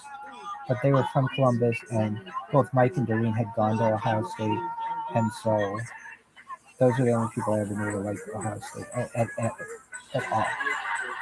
And I knew one person who maybe a couple people who liked Michigan, but in particular my dad had a friend Larry who liked Michigan, and that was it. Everybody else liked the university. And that isn't to say that the Finnesses didn't like the university, they just liked Ohio State as well. And I can tell you though, when we were kids, Michael wanted to go to the university more than he wanted to go to Ohio State. I think he went to the University of Dayton, and his sister Tara went to Ohio State. Is that the end of your story?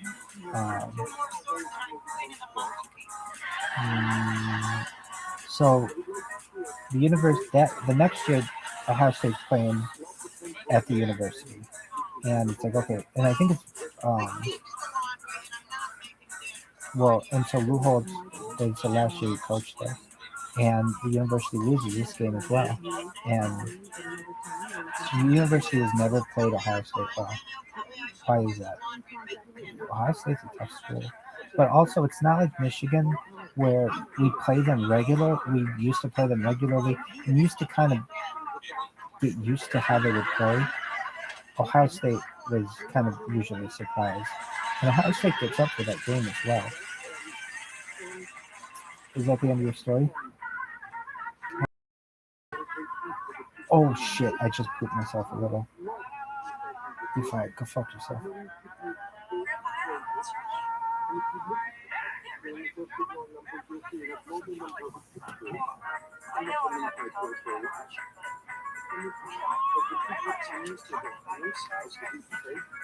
Oh fuck.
It's unbelievable.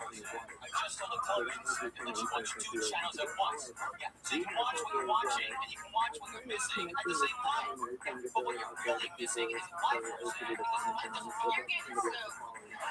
I hate it when it's long, you don't have to go.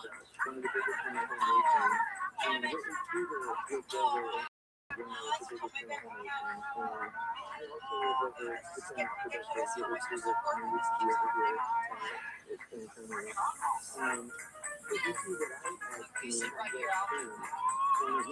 Miss better with steak sauce. So, on the other side of the counter, my daughter gave me this, yeah, I've seen a couple of doctors, they prescribe these pills, they just don't do it. Yeah, you might get yourself some, green chili too good. Get yourself a green chili. Or make soup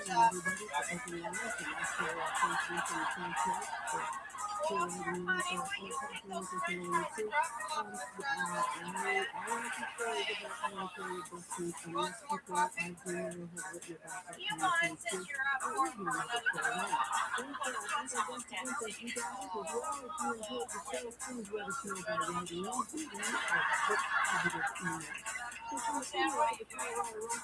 Well, it's taken me a while, Bonnie, but I do believe I finally get the hang of this job.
Well, he said, put your clothes on. I'm done.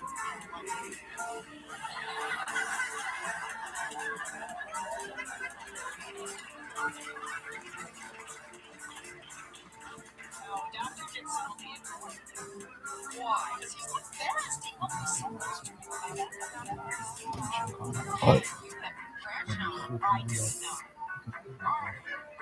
Well, I hope he can do something. I'm always wondering if you want to lay in bed and relax out. Take care. No, they're sorry. Next time I ask for a pillow, they're going to come in there and break up my whole bedroom.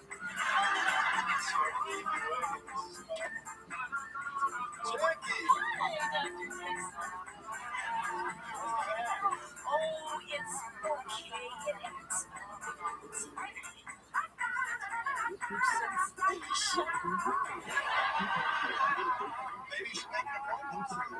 Thanks. That'd be fun.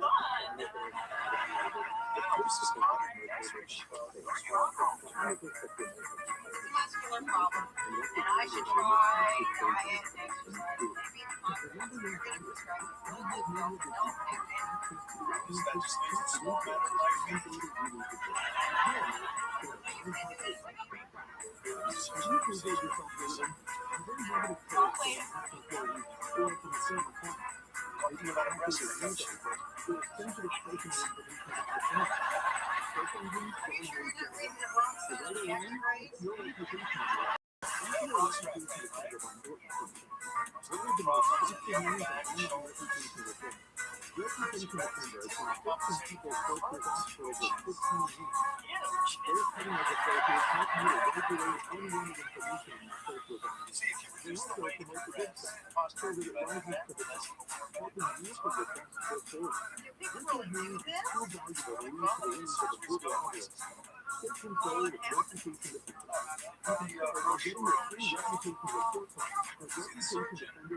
Maybe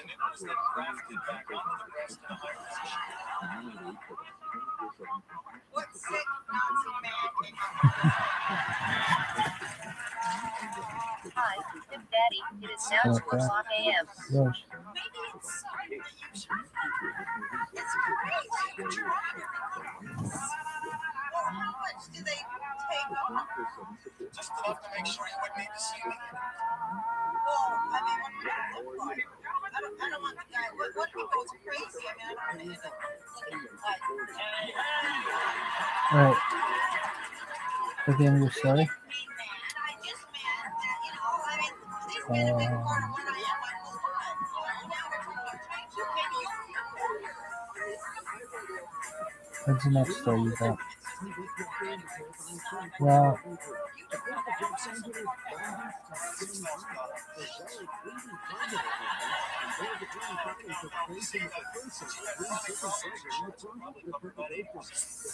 it was. So my friend Declan lived next door to Bob David, and that was big. Shout out to his daughter and his son Corey. We used to play play catch and stuff. Anyway, I can remember whenever the university would leave, Bob David class would TP. Really? I recall, I could be wrong on that. I could just be making that up. Girls used to TP my house, so I was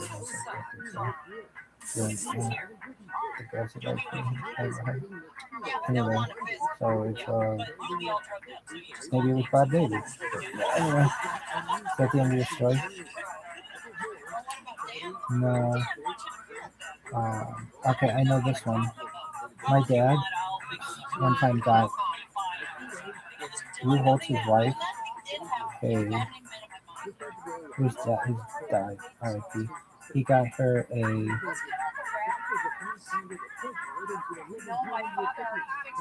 screwdriver, not a drink, like a screwdriver that has all the bits in the end. And he also got one from Oprah, for Oprah. And he got back thank you cards from them that were big deal. Really, yeah, that was nice of him. Anyway, is that the end of your story? I think Oprah and Lou Holtz is going for screwdriver. This is something that he did. He's sending screwdriver. Anyway, good screwdrivers, though. Really? With all the bits in the handle, and it's a ratchet screwdriver. So, what's the end of your story? No. Any other stories? I mean, I probably have to look at this.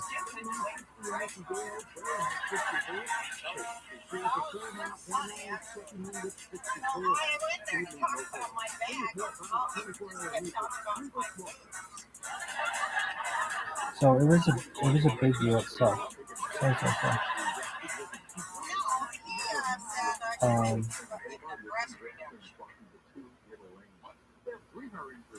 Well, I said it maybe helped my back if I got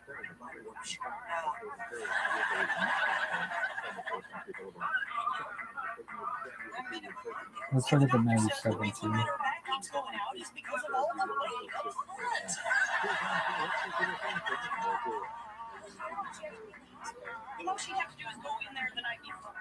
Okay, yeah. I mean, so then you've got the dedication day, which is 1997. After like almost a year of renovations, okay, so when I was a kid, I sew when I was a kid. Why isn't just when I was a kid? I don't know why these sews got me in my fucking head. I think I talk so much on camera.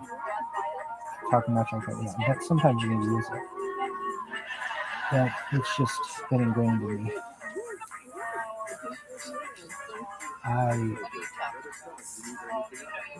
can tell you about that.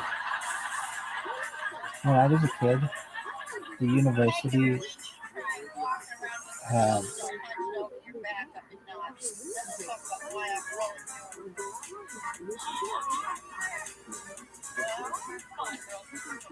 you can see it in the movie Rudy.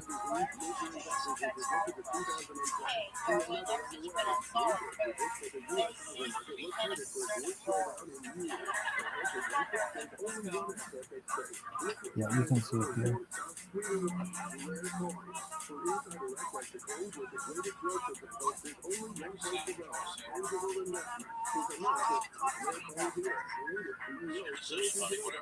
Yeah, when it's dark, I'm sitting here waiting for dinner, and you come in and say you're going to get your breast reduced. How am I supposed to feel? Okay, so here we go. Here's the old one. If you can see, they're like little windows, like here, lower where my finger is, and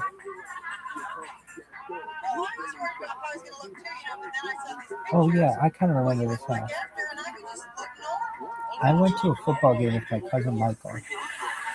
I don't know if his friend Joe came. I think just my cousin came into town, something like that. And he and I were going to go to the football game together, and we did. And I'll never forget. He had a beer. And there were all the time people would leave their beer. You couldn't take beer into the stadium, really, or you'd be kicked out. No, not in a hard way. Anyway, sorry, Mr. Moore. Anyway, people would take beers and put them on this ledge, and so there were just beer after beer after beer on these ledges outside the stadium. I remember my cousin putting a beer on that ledge, and we went into the game together. And I remember going to the bathroom with him, and he'd pee in a trough, and I remember he wanted to go. I think he had a friend there as well, actually. But maybe not. I don't know. But he was in the stall of the bathroom. And I was wondering, what the hell is he doing in the stall of the bathroom?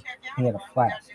And guys make this sound like such alcoholic family. But back in the day, things kind of went. Anyway, are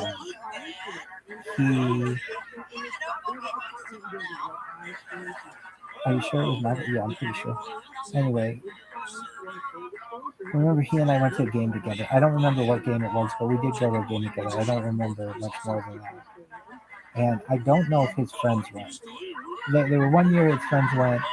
1 year Joe went. 1 year he brought 2 people, O'Brien and Joe, and then I think 1 year he came out on his own, something like that. And I could be wrong on that, but I remember I think he had a flask. I could be wrong, but I think so. Anyway, is that the end of your story? No, but I remember everybody who remembers the old stadium, who remember the university didn't have like adequate. I'm not saying it was, I mean, but it didn't have adequate parking. It didn't have adequate traffic. Eventually, the traffic would win awards because of how well they would take care of it. But it didn't have adequate bathrooms, and it didn't have adequate trash, and it improved on all of those things over the course of the time. But back a long time ago, they didn't have any of that stuff, and so people would just take a bottle and put it on the stadium brick or near the stadium because there just wasn't enough. There weren't enough trash cans. Anyway, I do remember that. Is that the end of your story?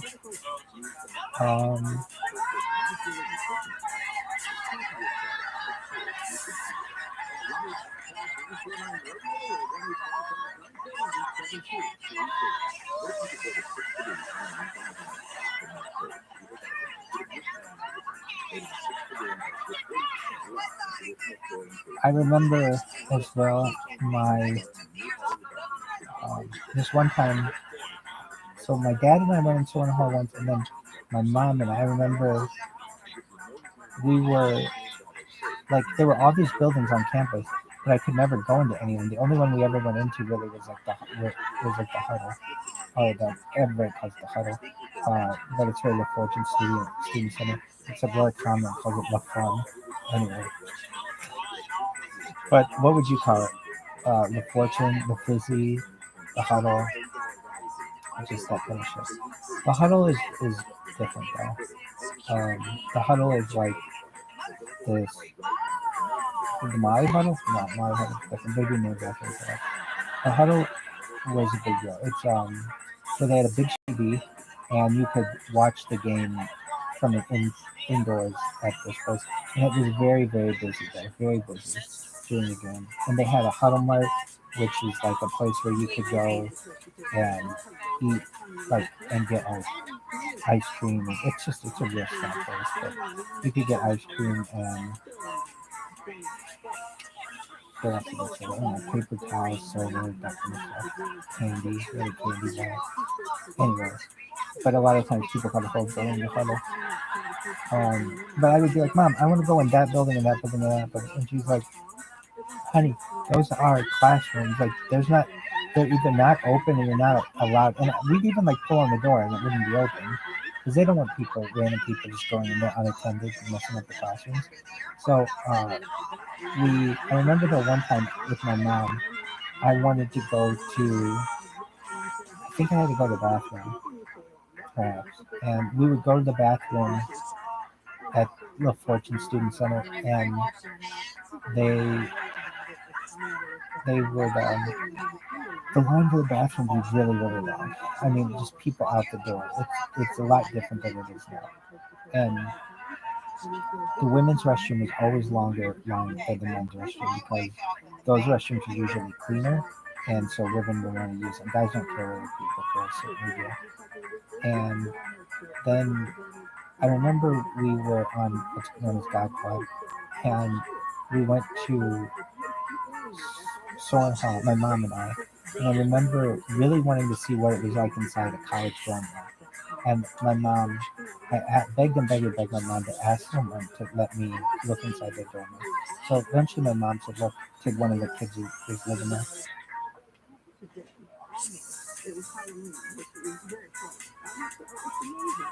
Can my son just see what it looks like inside my new dorm?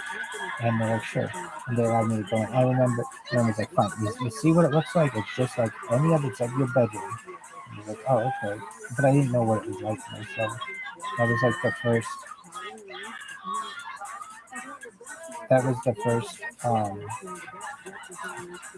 dorm room in which I was for a long time. And then what? I remember that.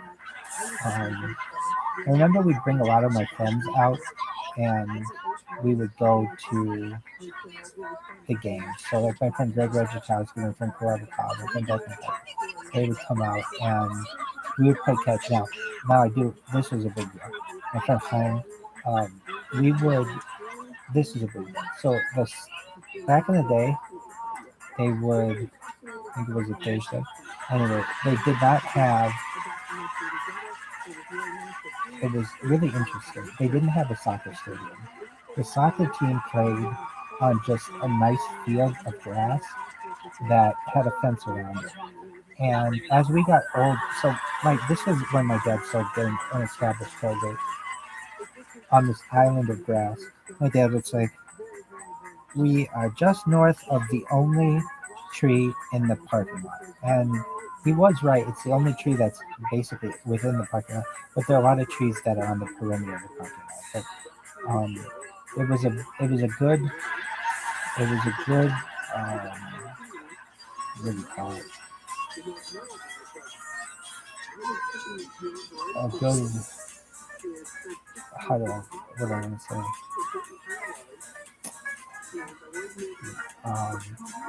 It was a good way to tell people where you were by telling them that, because it was pretty easy to find. What time is college game day?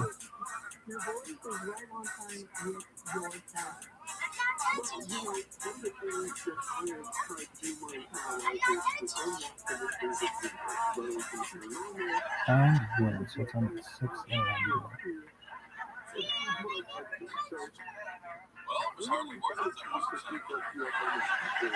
Okay, so and how'd your dad get parking passes? I think he got them through his friend Tom Hammer or something like that.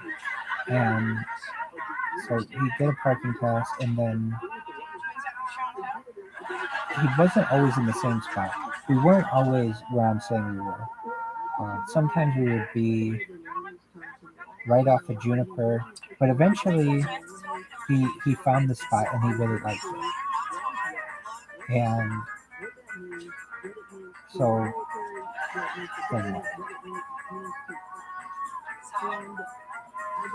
I would my friends and I would play football. It's now known as foliage tree, but it is the most peed on tree in the history of mankind. Why?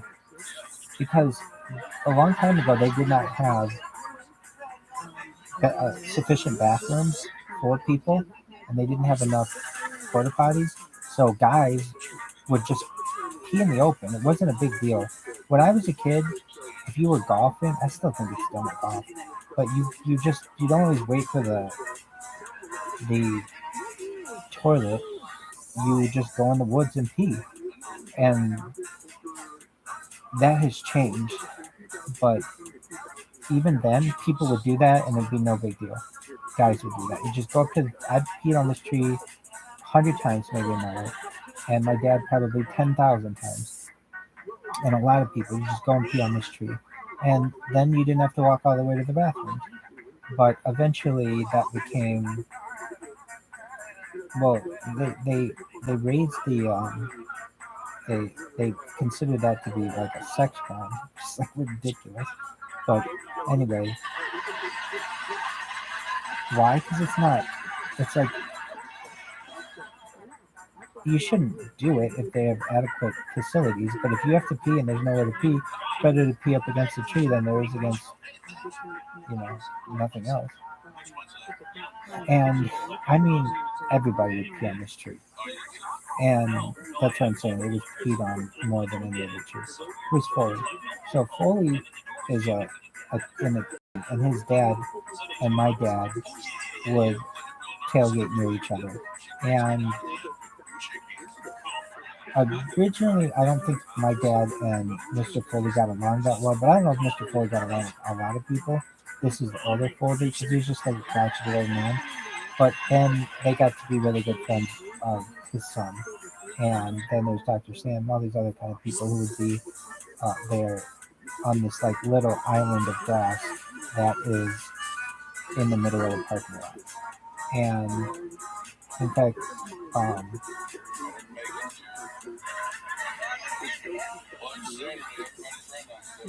let's see if I can find this Well, that's article. why you gotta get the Friday night people when they're coming back there. Wait till they get out of their cars and check what they're eating, and then you stick with them. There's some on TV. No, it's Saturday night. I don't want to look at it. Want some words? Only 8:30. If we go to bed now, we'll get up at like 4 in the morning. See, they fucking changed. They changed Google, so you can't get any good articles from the past. I don't even know what your problem is. Forget it. Don't you start that door with me.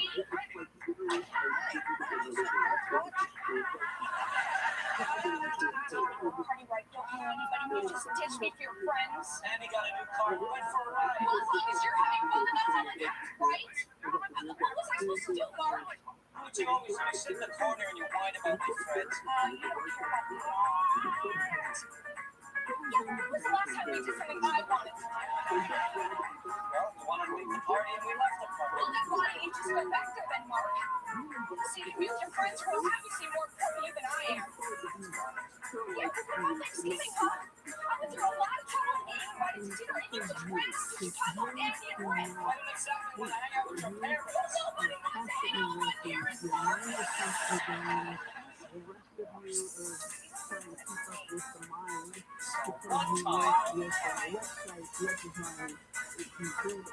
Probably the same fight whenever we go out. What's going to change?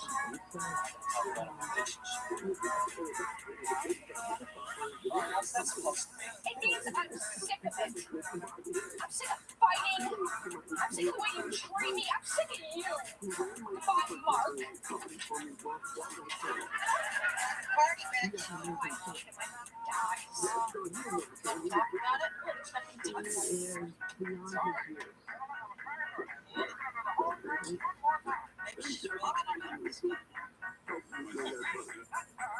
Let's go dancing.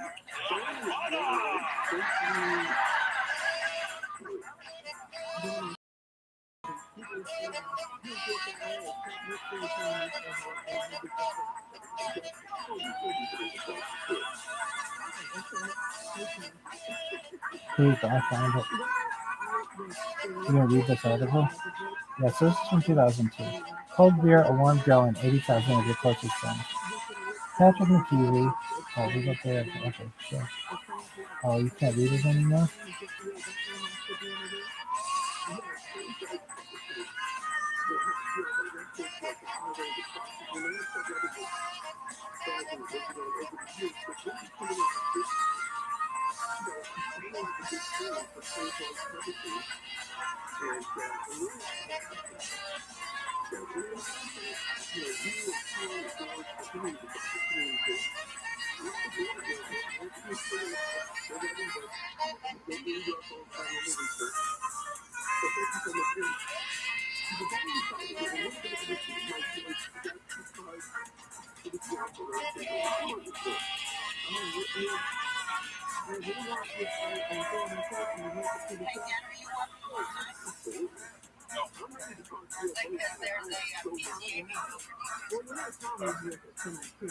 Let's see if I can sneak this one in.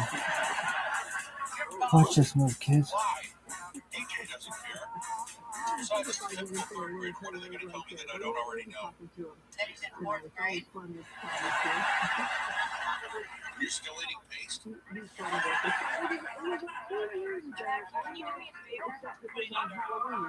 You're not going to be hungry.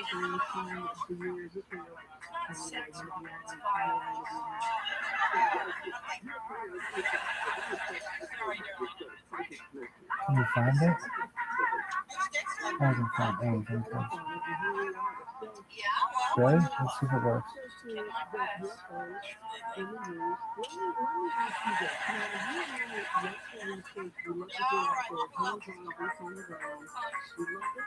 Yep. So here you go. Patrick McKelvey's silver 1983 Chevy Cargo van is insured only from mid-August through late November. The odometer has gone up maybe 5,000 miles since he bought it in 1985, in increments of 8 miles, the distance between his driveway in Mishawaka, Indiana, and the University of Notre Dame in South Bend. A beer tap pokes out of the rear flank underneath a rolled-up awning that he carries in case of rain. Not allowed to have a beer tap, but yeah. Mr. McKelvey's cargo includes two mounted TV sets, one facing out the side door and one in the back, 100,000 BTU propane heater, a 3,000 watt generator, a 10-gallon jug of water, yards and yards of electrical cord, and metal shelves stocked with a jar of salsa, an enormous coffee maker, paper plates, a car battery charger, garbage bags, and a bottle of dish soap. The philosophy with the van is, if you forgot it and you don't have it, you don't need it, said Mr. McKelvey, 42, as he tended the grill in the stadium lot on campus before a University Pittsburgh football game a couple weeks ago. A former pipe fitter now studying to be an engineer, Mr. McKelvey says he was tailgated at all but two of the university's home games since he was 12 years old. He missed when he was having surgery. Asked about the ideal vehicle for a tailgate party, he did not hesitate. It needs to be a cargo van, he says. You can't have windows and seats, that's all secondary. But the perfect tailgate is in the eye of the beer holder.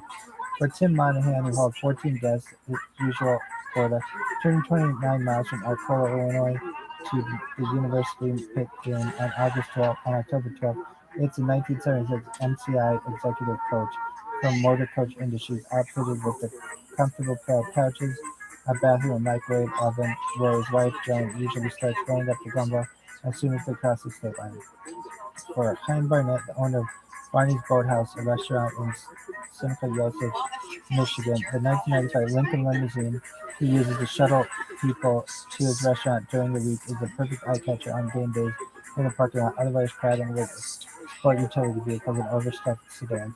Bill Bergen, who played a small role in the movie Rudy, likes his 2002 Chevy Avalanche in Irish green because it has nifty panels on each side that seem to keep the ice relatively cold, and his setup can be easily packed up on the rear. Elsewhere in the lot, people have been tailgating out in a Hummer and a BMW convertible. Gene Young, who drove a 2000 Lincoln car to the game, said the vehicle is almost irrelevant. To him, the adequate dining surface is the most important piece of equipment. Table, that's the best one, he explained. You gotta have room. You can't eat out of the trunk. But sure you can. Debbie and Mike Shaw had a lovely spread of taco dip, vegetable pizza, and cheese slices arrayed in the back of the 2002 Oldsmobile Silhouette minivan. But for most of the expert tailgaters at the university, one of the nation's hotbeds of tailgating, the vehicle is just a way to haul people and supplies to the tailgate party, which takes place not on the tailgate itself, but on camp chairs and folding tables under beach umbrellas and flags. It just has to have a lot of room to put your stuff in and fit your friends too, said Mark Dow, who runs a website called thetailgater.com, and it has to start in cold weather. The word tailgate dates from 1868 and means, according to Merriam-Webster's Collegiate Dictionary, a board or gate at the rear of a vehicle that can be removed or let down as for loading.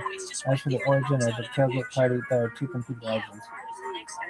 Some say that the very first tailgate was born at the very first college football game, the 1869 matchup between Rutgers and Princeton, where fans grilled sausages and buggies behind horses' stalls. Skeptical of a story that involves cooking coals and wooden carriages, try Yale 1984 or 1904. Hungry fans travel in the rain bringing picnic hampers. They could then expend the name tailgate exactly, but there you have it. Today, tailgating is a fixture of the fall season. At the annual Florida-Georgia games, the get-together known as the world's largest cocktail party begins 3 days before the game. This year's match is November 2nd in Jacksonville, Florida. The tailgate is an essential element of football fandom, a way to make the precious few games on the schedule stretch into day-long affairs, where strangers form a community around food, drink, and the beloved home team. It is also, of course, a prime marketing opportunity. The Mazda MPV minivan has a back seat that flips down easily to create a table. The Saturn View and the Pontiac Vibe, a sporty wagon, both offer power outlets to plug in radio or television. Pontiac Aztec SUV comes with cup holders molded into its tailgate, a removable cooler, radio controls at the back, and the enhanced camping package, a tent and awning to block the elements. The Ford Motor Company has several ads featuring the backs of its cars. One shows Bill Ford, the chief executive, and friends tailgating around an old F-150 truck, and another shows 30-something barbecuing salmon and watching television inside a Lincoln Navigator in a grassy parking lot near a stadium. Whirlpool is developing a product called the Gator, as in Tailgater Pack, a combination grill, warming jar, and refrigerator that's a style beverage that slides into the back of a vehicle and runs on its own batteries. It will cost $3,000 to $5,000. Joe Kahn, who runs the website tailgating.com, calls the tailgate every man's skybox. He plans to tailgate at 45 college and professional football games this fall out of his 1996 Holiday Ram motorhome. In his tailgating travels, Mr. Khan, 54, said he'd seen motorcycle tailgaters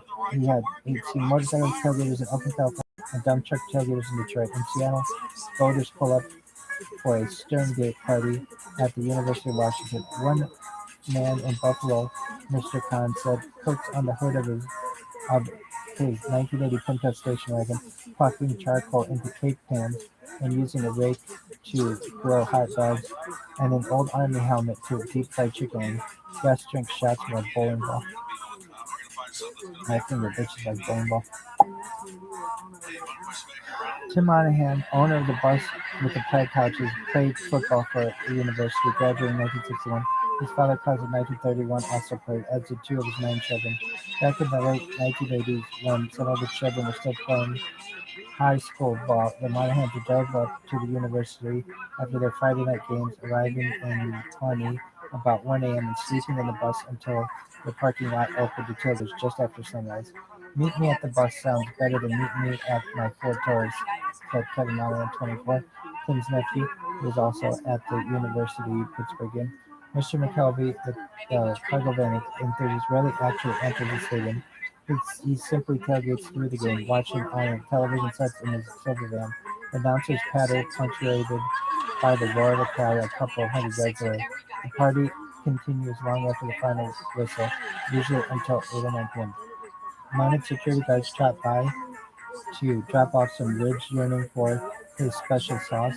He cooks 100 pounds of meat at each game, and a friend makes 600 chocolate chip cookies. Fans from the visiting team who are unable to get tickets often filter over. At halftime, everyone stands in a circle, sings the theme from the television show Maverick, and down shots of whiskey. I live for these 6 weekends a year, Mr. McKelvey said. For away games, he tailgates out of the van in his yard.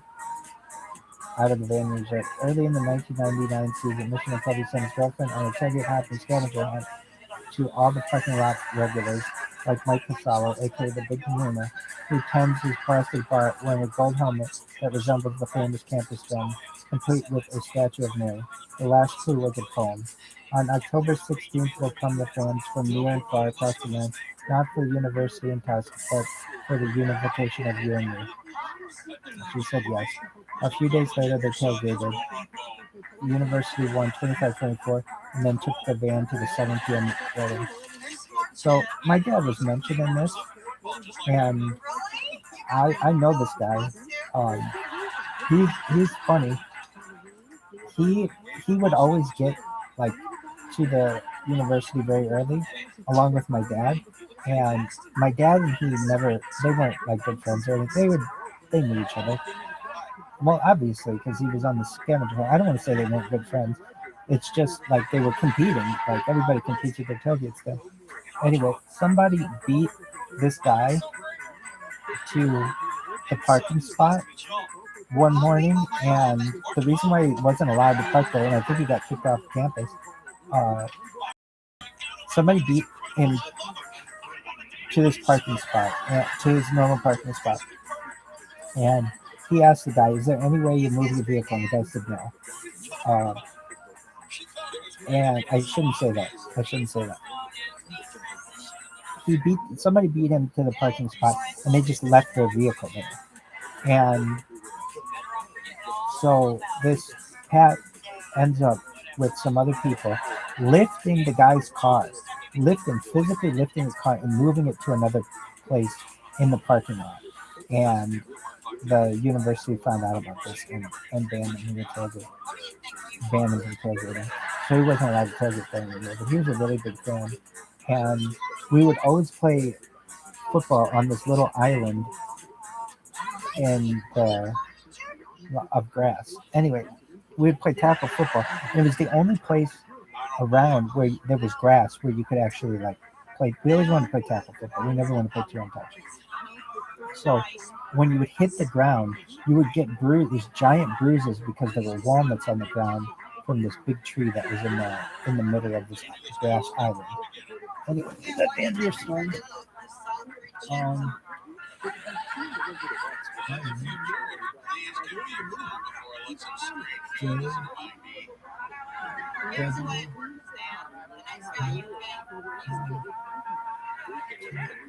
That's good, Dan. Get yourself out there. Get on with your life. Well, just don't know what to do with this happening with girl.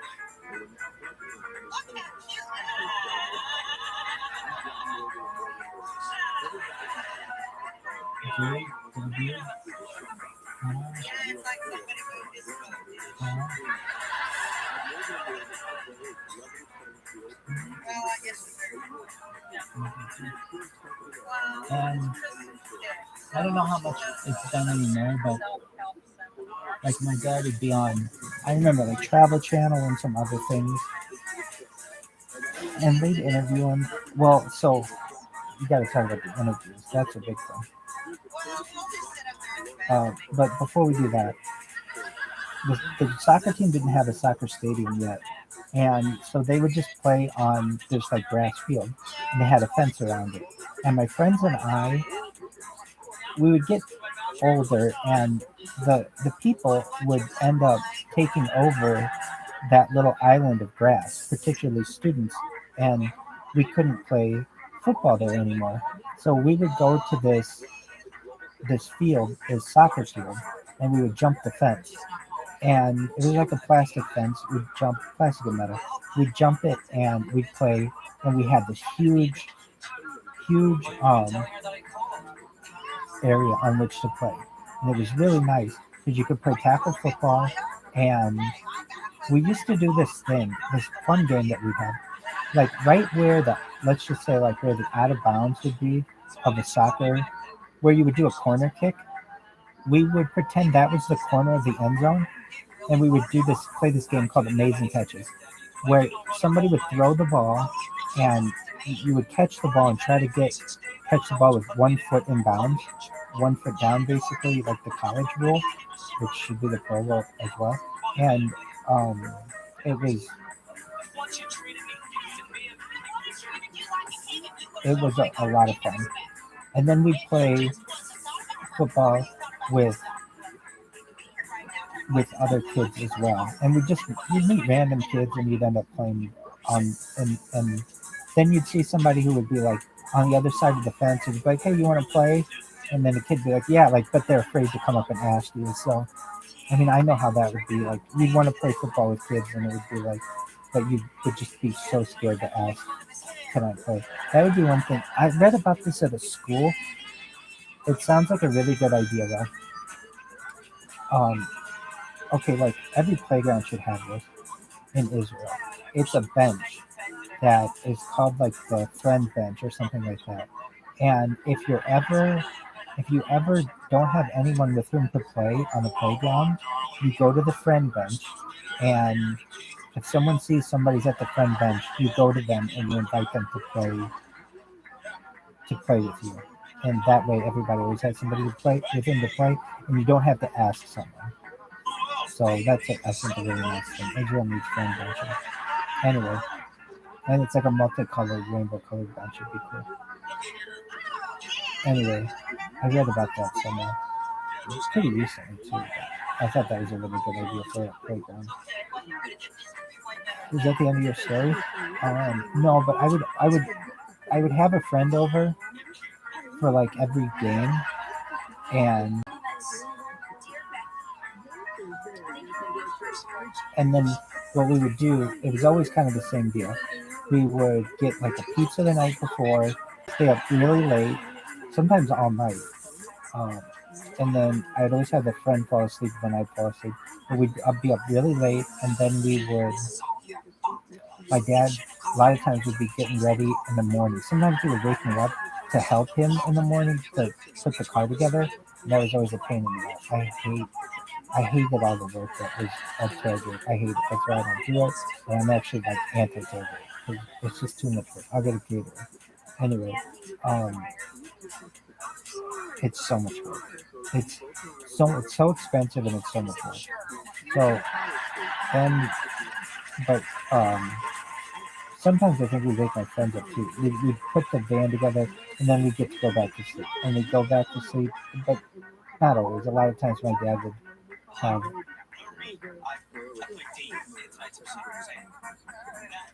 have his friends help him. So he had the first person he had who would consistently tailgate with him was this guy named Phil. He wasn't from Toledo, but he called him Toledo Phil. And Phil was a really nice guy. His wife was really nice. His granddaughter, he was the guardian of his granddaughter, Angela. Angela's a really nice girl. And Angela is I don't remember a whole lot about it, but I remember she liked Lincoln Park. And she can put up with cold better than just about any girl that I've ever met. What she would do is she would come so they would drive in from Toledo, Ohio, early Saturday. Sometimes they'd spend the night in our house, but a lot of times too, they come in early on Saturday morning, and they would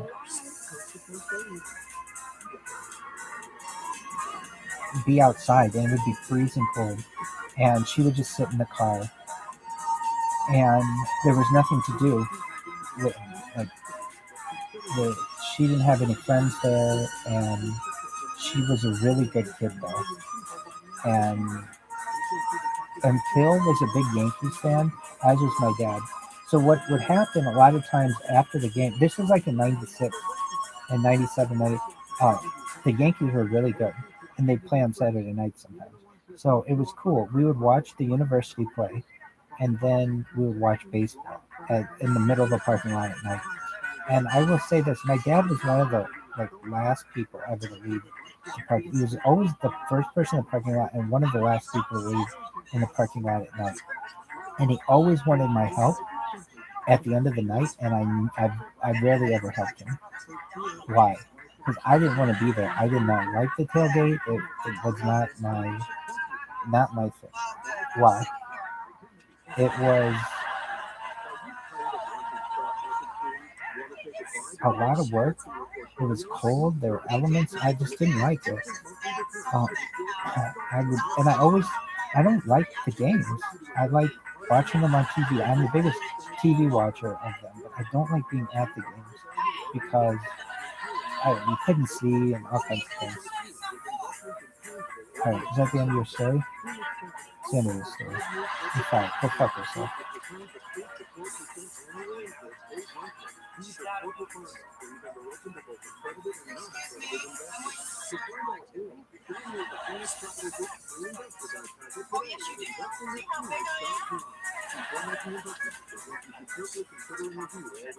Was that the end of your story? No. All right. So then what? You talked about the tailgate. You talked about the heartbreaking games. You talked about the university club. What the people at the tailgate? Who are the regulars? So my dad had this thing where if you were one of the regulars at his tailgate, you would get a flag. And flags are expensive, at least for our budget. So he would get these I don't know, it wasn't a flag necessarily, it was like a piece of tarp, basically. I don't know how to describe it. It was like a piece of plastic with writing, writing on it. So who had flags? my dad had a snap-on flag. Eventually, it would become my flag.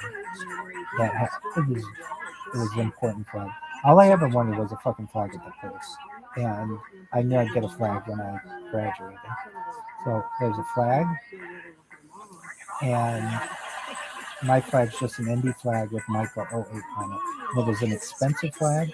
We got it at International Flags in Osceola, and that was a big deal. Who else had a flag? Omaha had a flag, so Uncle Mike had a flag. Phil Burney had a flag, I believe. And it would always say like Phil's place, Omaha's place. Everybody had a place there. One Eye, so this guy Dick Giannini, he was a regular there, and he had a flag. He was an attorney from Philadelphia. I don't know if Rocky had a flag, but my dad's friend Rocky Ryan was there, and he was always he was in Bankobots. He was a university graduate. Uncle Mike was a university graduate. Dick Giannini was a university graduate. My dad's friend, my coach, Coach White, had a flag. It's a cable guy's place, and he would always set up the television and do a good job of doing that. And like, well, we used to have like a little. I don't know if it was a little TV, but it would be so cold. Well, for many years we didn't have a TV. There was a TV in the. Oh, we had a TV. Yeah, no, we had a TV. But we would listen to it on the radio because the glare of the glass was such that you couldn't even see what's going on the TV outside. It's a lot of the same reason that like cell phones have. So a lot of the same problems cell phones have today. But my dad had a TV in the back of his car, which was a big deal. I've talked about this TV many times, and so I would be able to watch cartoons in the morning, and then watch the pregame and everything up to the game. And sometimes I watched the whole game on this thing. Now, it's not like it was a clear channel that would come in. It would be very staticky and things like that, but you could watch the game sometimes.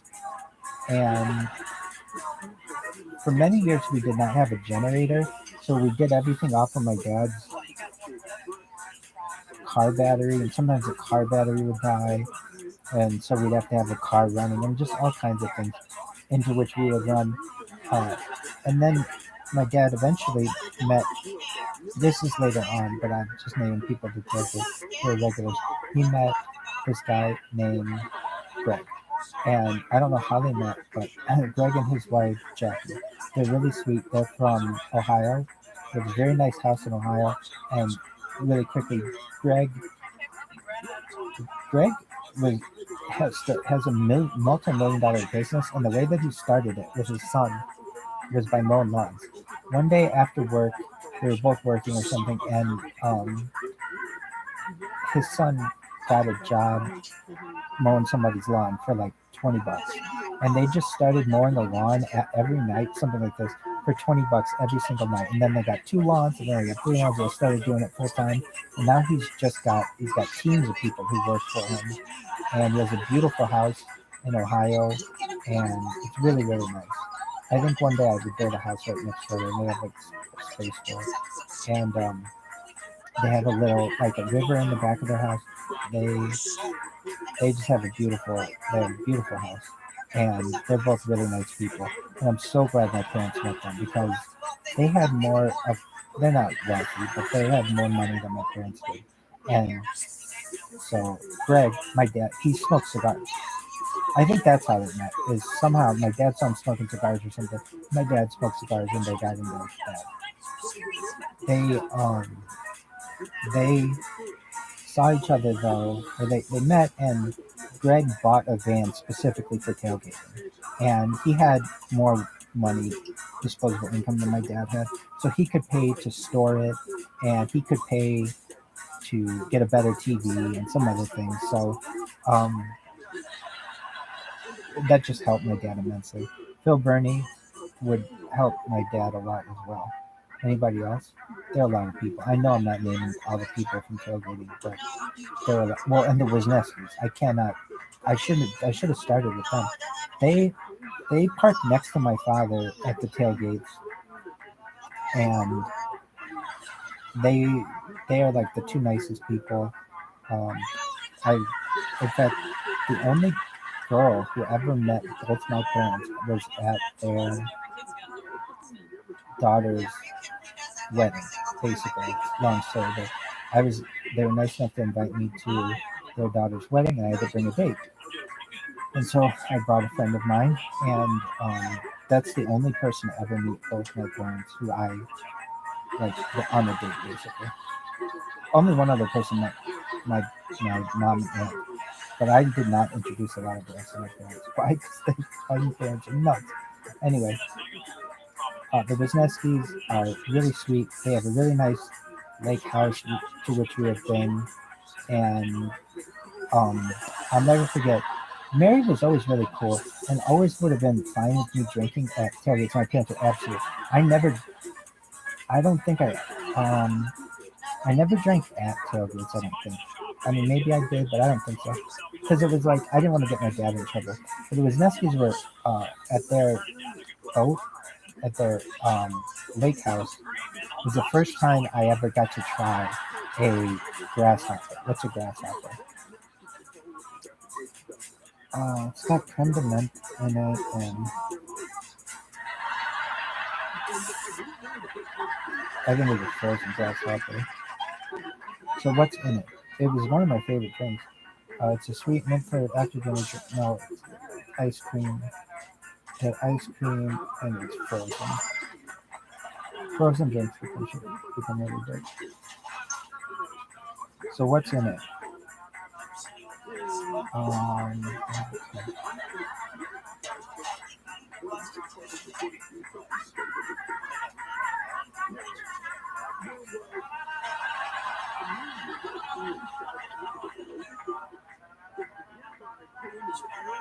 What's in it? 3/4 ounce creme de menthe plus 1 teaspoon for garnish, 3/4 ounce creme de cacao, clear cost like 2 cups of ice cream, optional whipped cream, chocolate syrup for garnish. Measure out the creme de cacao and creme de menthe and into a watertight container. If you have time, place in freezer for a couple hours overnight and won't freeze. Use a blender. Combine a third of the ice cream with the alcohol and blend it till smooth. With the blender running, add the rest of the ice cream a scoop at a time until all blended together. Divide into 2 glasses, top it with cream, and serve with a spoon and a straw. So it was the first time, like all the alcohol that I'd ever had, basically all tasted like shit. But this one tasted very good. I remember they gave my mom one, and it looked really good, and I was like, Mom, can I try it? And I think, actually, what's Tim's license? It just said Mary. She asked me if I wanted it. I was like 19 or 20, and my mom's like, no, like absolutely not. But my mom did let me try hers, and I was like, wow, that's really good. And I don't want to say it's the first alcoholic drink I had. It was definitely not, but it was one of the first ones that I tried that was really good. And I was like 17 maybe, or 18, something like that. I wasn't yet in college, I don't think. But then maybe I was 16, something like that. I was younger, but not closer to 21. Anyway, and they were so cool. So you heard me reading about that Pat guy. He had a beer keg in his van, and you're not allowed to have it. You weren't allowed to have beer kegs at the university on campus. Anyway, aside from the provided bars, but no beer kegs. So there are cans everywhere, but no kegs. Kegs are not allowed. Well, the Wisniewskis snuck a keg into their van and had a little tap on the side, and you could go up to it and get draft beer, and it saved everybody a lot of money because you didn't have to buy all these cans. Why don't they want people to have kegs? Well, you can do keg stands with kegs. It's more expensive, and basically people get way drunk on kegs. Anyway, for years, my family though wouldn't buy. They would buy some cans, but they would drink out of this keg, out of the side of their van. And they had a van that was specifically purchased for the tailgate. So did Greg. Everybody else, all those people, they have a tailgating vehicle. Our family used our family vehicle, the one that my dad would like made a living out of, out of which he made a living. So I mean, we couldn't just like drill a hole in the side of his van. That was a normal vehicle. And but the Wisniewskis had this van that was specifically for this. And so okay, my dad, he used to get to the tailgate really early, and a lot of times they would have a newscaster there who would interview people about the game. And it got to the point where they started interviewing my dad, and he became kind of like a local celebrity, where they would go to him every week, and he would tell you what he thought the game was going to happen on the game. And they'd have the camera there and the newscaster, and he would say some inappropriate things on television. Like what? One time they asked him how he made his helmet, and I'll never forget.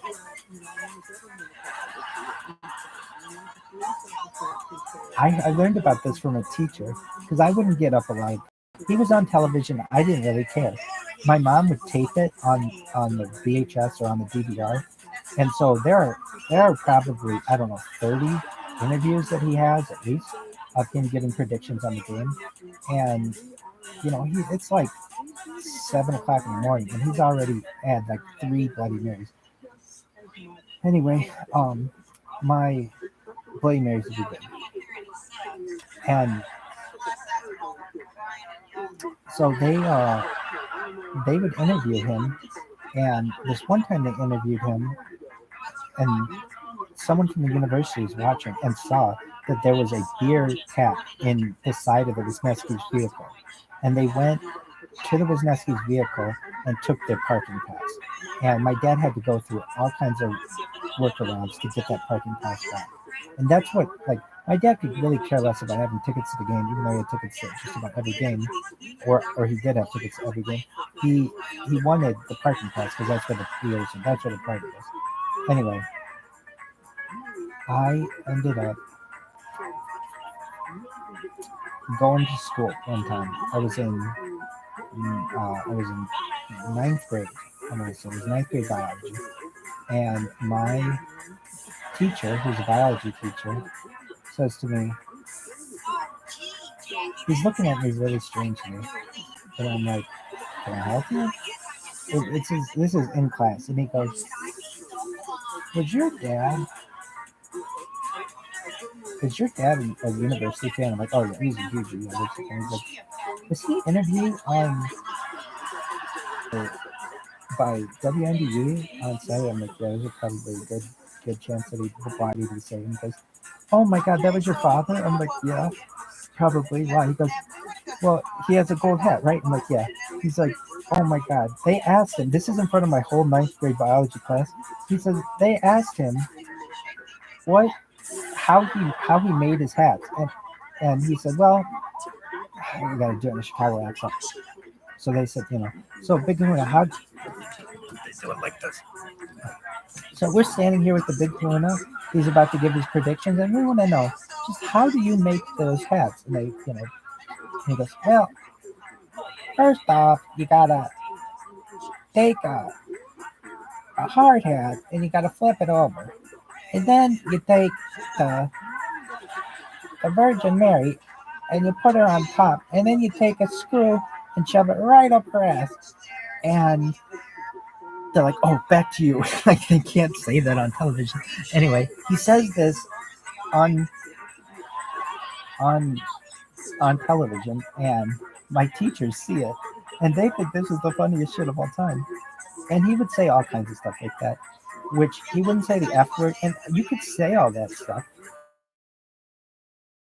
You can say ass on. You say ass? You can say ass on. You can't say asshole. But I think you can say ass on TV. Anyway, but the fact that he'd say, you take a screw and shove it right up her ass, that's sacrilege. Anyway, so my father is like,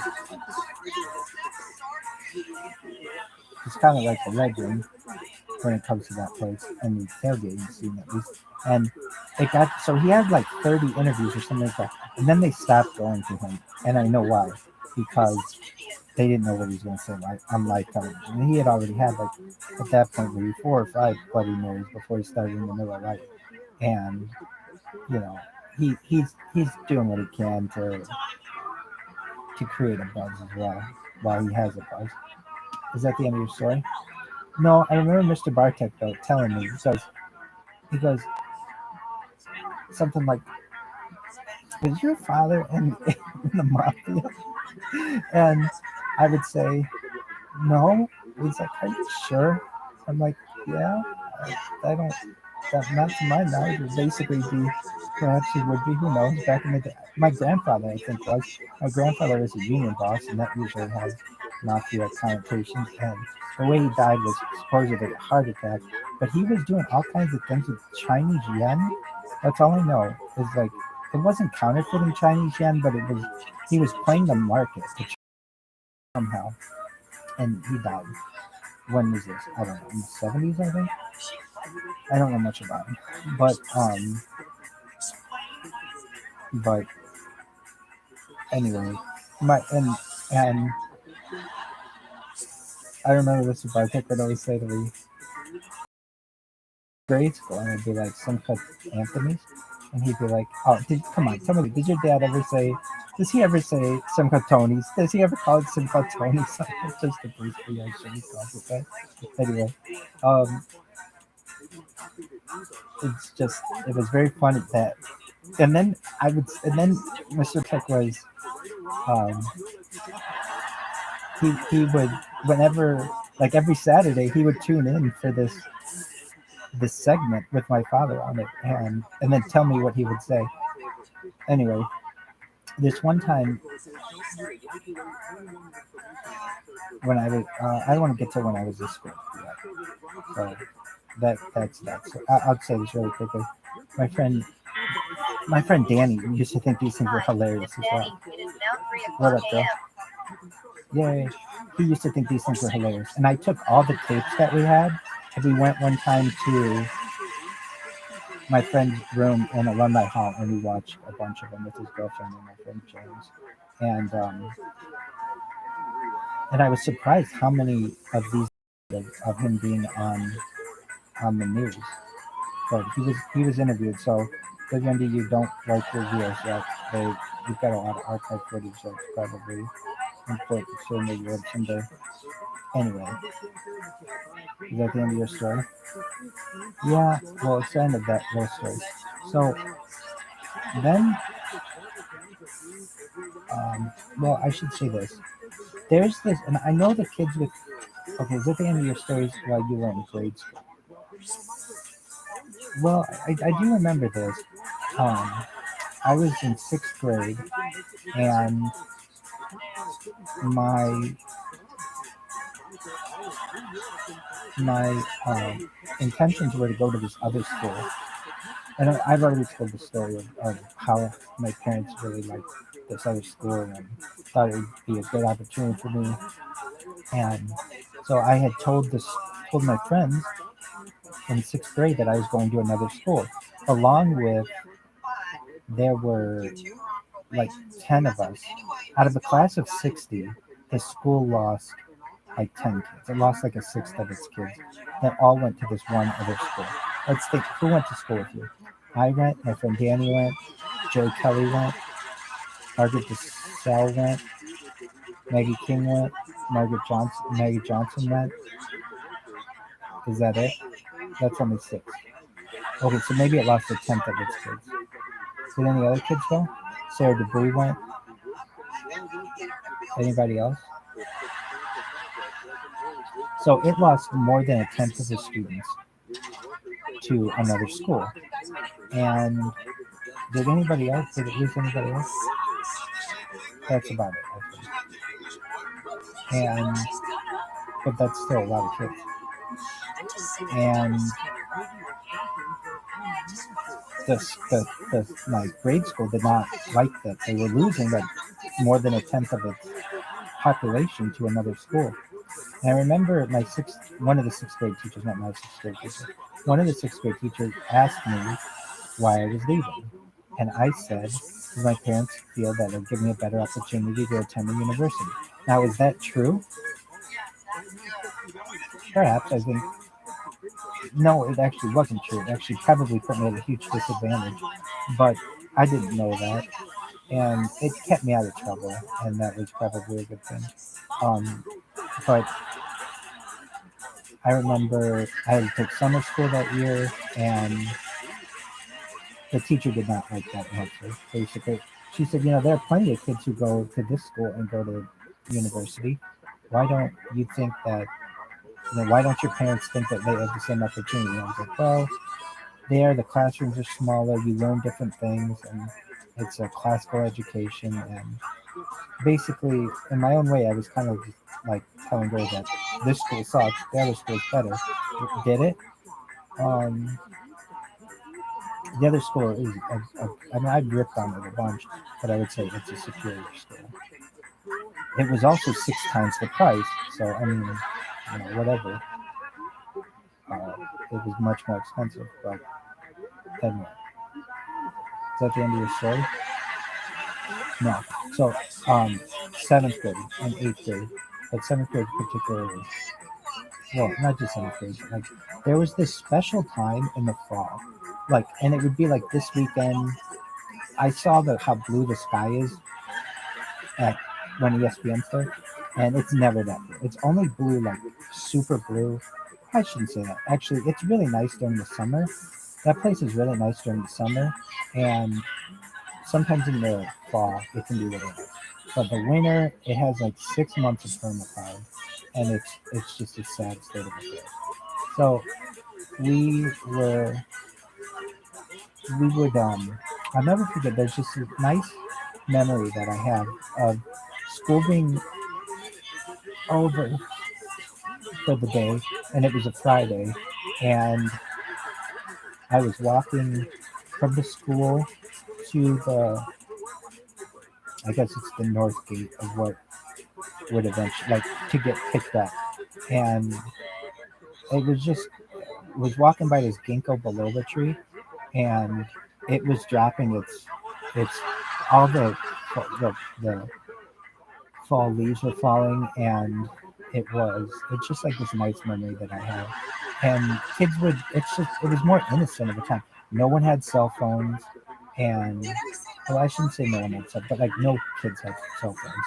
Only parents had cell phones, and just getting picked up, and then we'd go to a university club and see my dad and his friends. Is that the end of your story? No. You don't have any more stories at the university?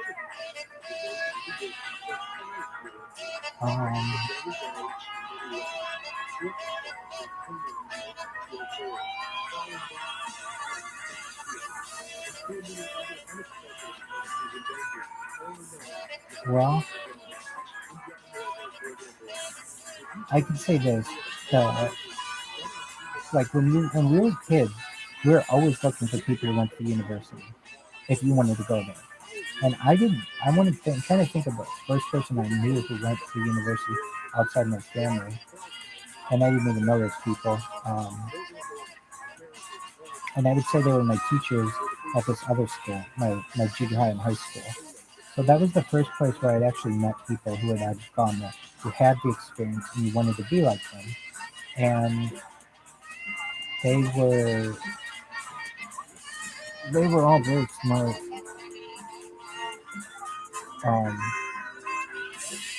Could you tell a university graduate from the other teachers who were there? No, you could not. All the teachers were still there. So it wasn't like, like, like some of them went to University of Chicago, some of them went to some really good schools. So, and many of them had doctorates. So it's like, but I want to say I didn't know any university. I'm trying to think of who I knew who went there. And I really didn't know anybody who went there as a kid. I mean, you can see, like, we started as outsiders from this place and became eventually part of the university family.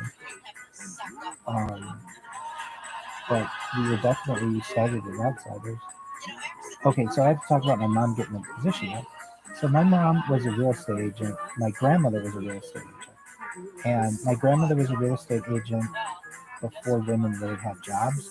But she had to become a real estate agent. She had to get a job because my grandfather worked at Studebaker as an engineer. And then he worked at Bendix in Pawnee, but also he worked at like General Motors in Detroit. And basically to make ends meet, my grandmother started selling real estate, and my mother got into that industry as well. So my mom had done that for like 15 years, and my grandparents died. And I can tell you like the years of the years of university games, but I can't tell you the year my grandparents died. I think it was, well, I know the dates. One was June 19th, and the other was December 18th, but I don't know the year. I did just like try to block that out of my memory.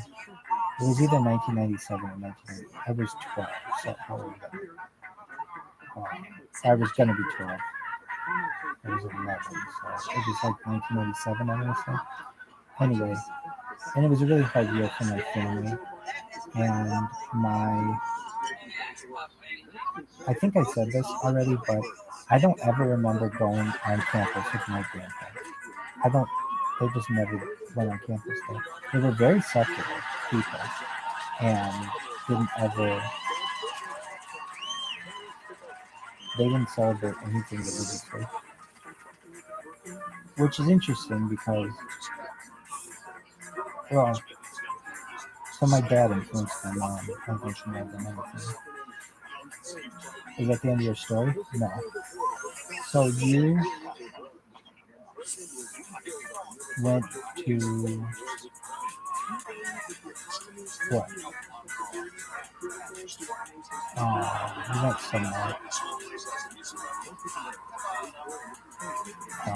I'm just talking. My mother would say, "You're just talking to hear yourself talk." I love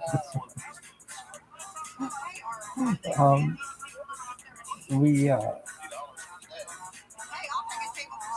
We watched. What did you do?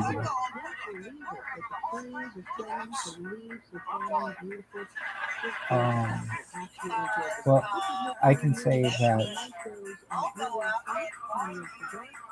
I would have friends who would come over.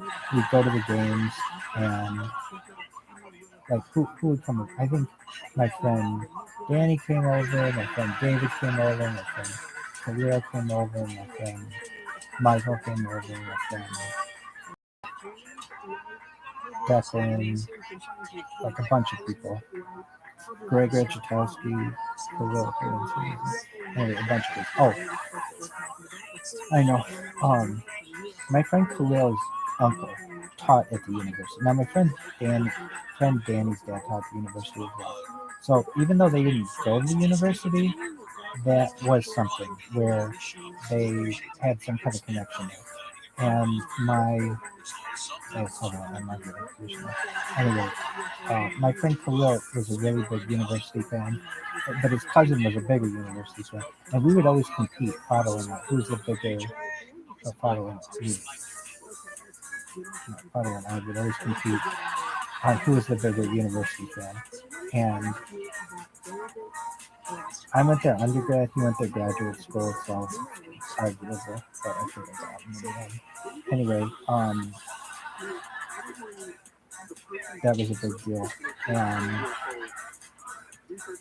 going over to father's house was cool. And they lived in the same neighborhood. I'm not going to talk about all that stuff, but basically, we were obsessed with this school. Like every kid I knew was obsessed with the school. Oh, my mom getting a position now. So my dad was a part of what was called Newt Rockney, Canute Rockney Kiwanis, and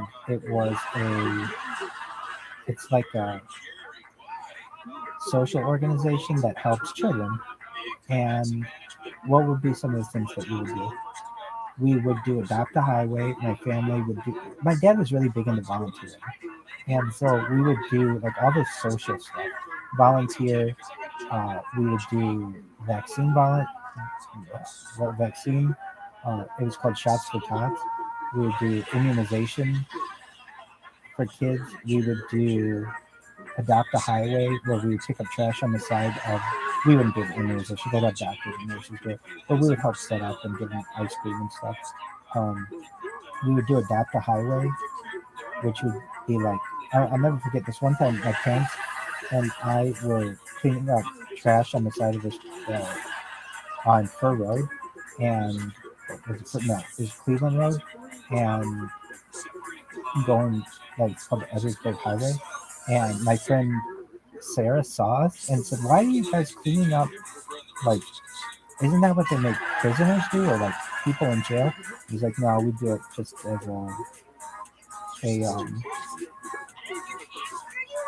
just to be good people, really." What else did we do? Oh, there was like Salvation Army, bell ringing. There those are things that stick out in my mind, but there was a whole bunch of other stuff too. I don't remember it all.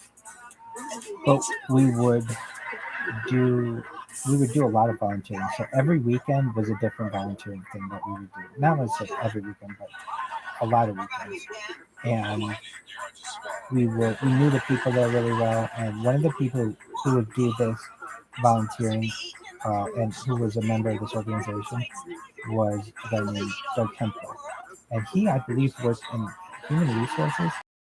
Or knew someone who worked in human resources at the university. So there were positions that there was a position available in development, and you kind of always have to know someone to get into a place. And so we knew Doug, and Doug, I don't want to say helped my mom get into university, because he was right. He always said this: she got the job on her own. He did not get her the job, and she interviewed well, and she got a position there. And so she was in real estate. Then my grandparents died, and after they died, she did not ever sell houses. She sold my grandparents' house, and that was the last house she sold. She wasn't ever an excellent real estate agent. I'm not saying she was a bad one, but she was never like a huge grossing real estate agent. She was raising a family at the time. She didn't have time to do all that. So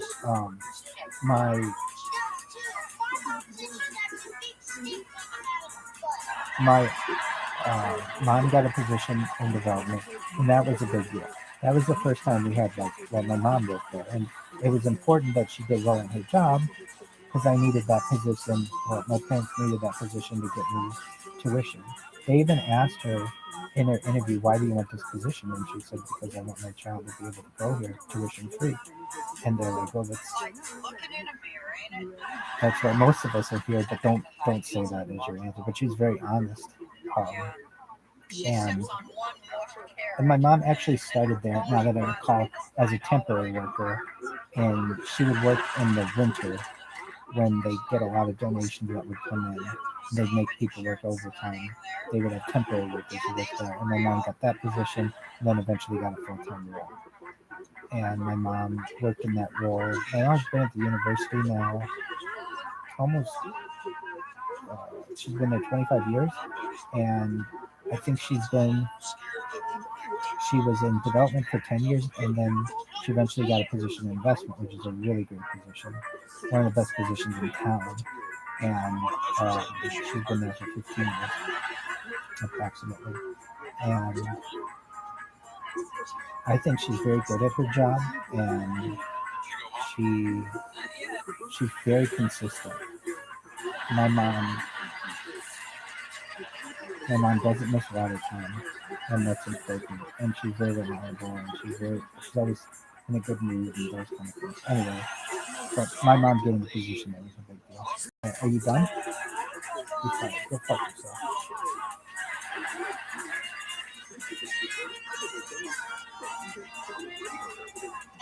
What do you want us to do?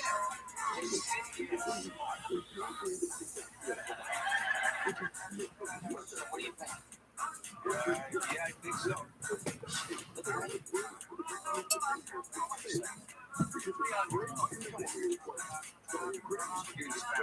Oh, I'm sorry. No, we're thinking of using them as the average family. Aren't they a bit too swat?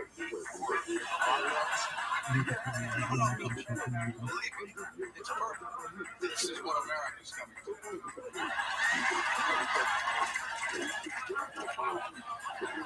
That's the family.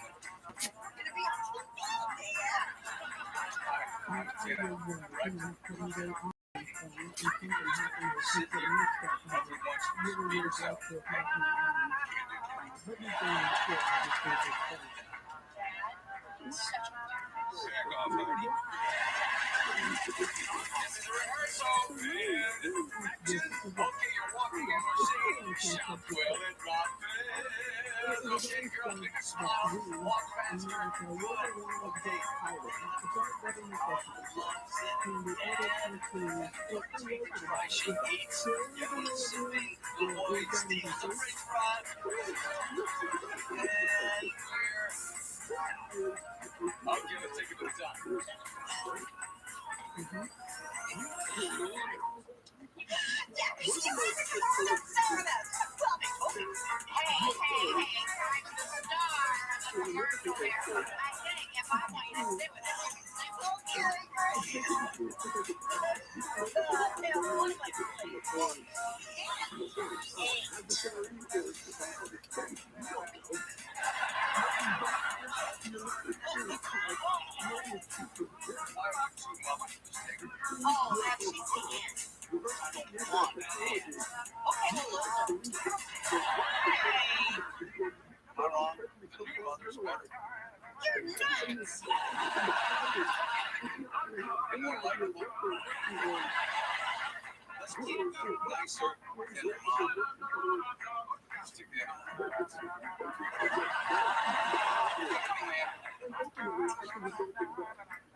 just come to say goodbye.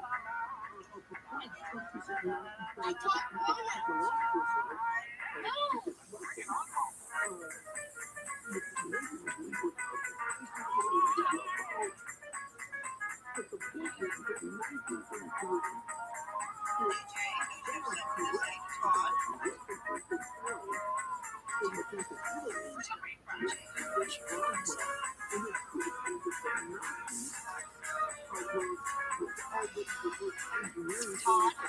DJ is just fully concerned. I want you to know that you are welcome to come and visit us anytime.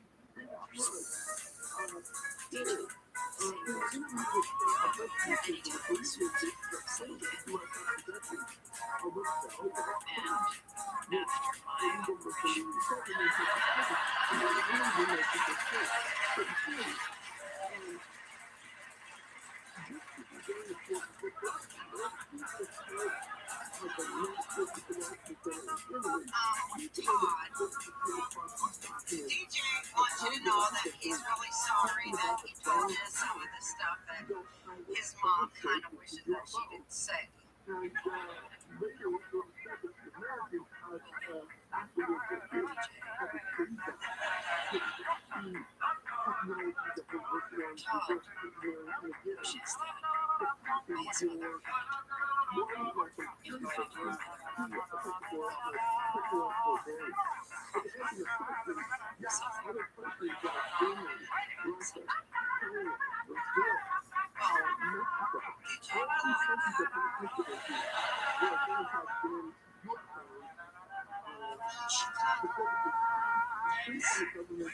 See ya. Yeah, see ya. Here's Becky's diary. You wish you were here. Told you. I hope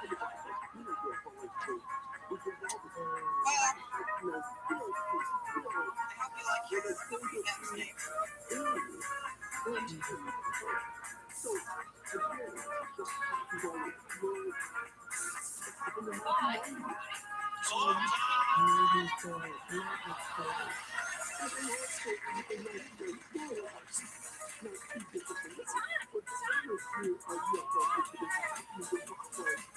I think it's I love Darlene in this scene.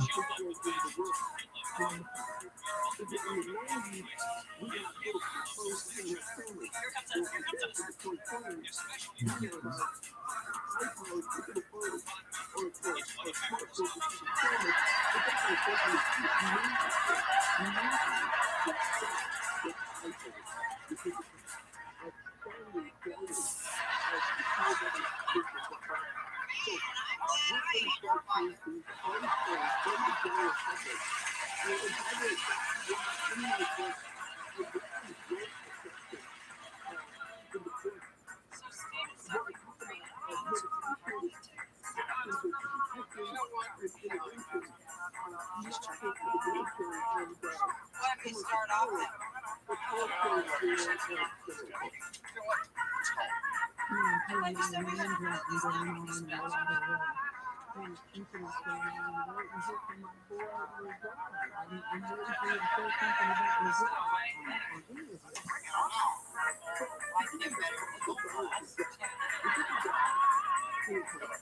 oh, you're that director guy, aren't you? What are you doing here?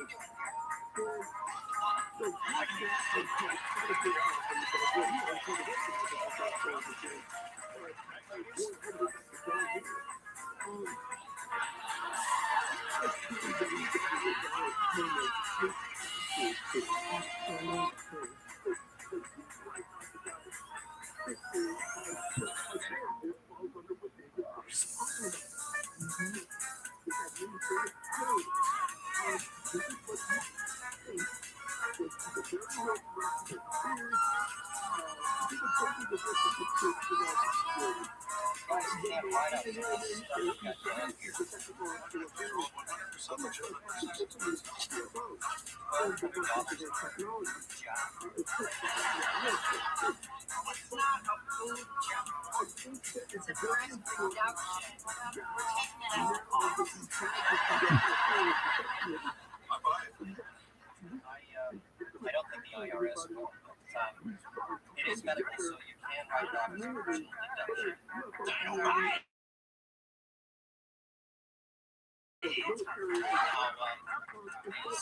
This one balance because it seemed to be a little short on cash. Well, you must be in the wrong bank. You're not short on cash.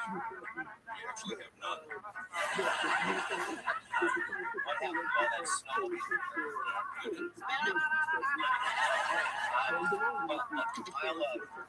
I'll run all this stuff through my computer, and when I have your returns ready, I'll give you a call. We'll go through everything. Listen, before we go here,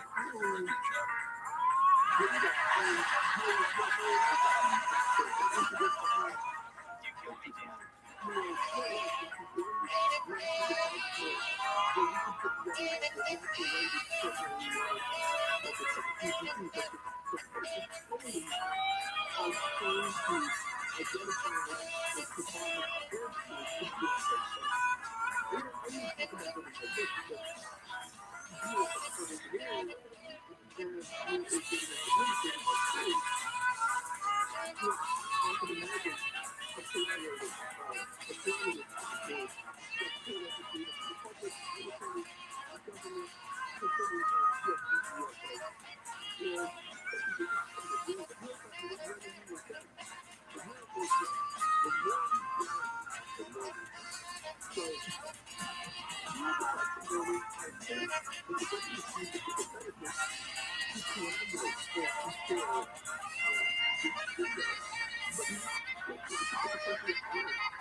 What's inside that counts, Jackie.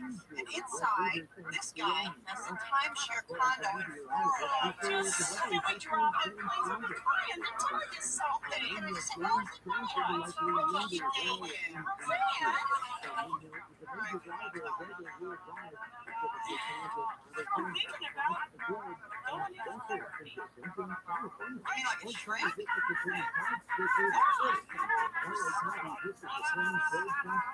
like what? I just haven't been happy lately, and Mom and Dad breaking up, it makes me start thinking about how crazy our whole childhood was. There's just a lot of stuff I've got to deal with.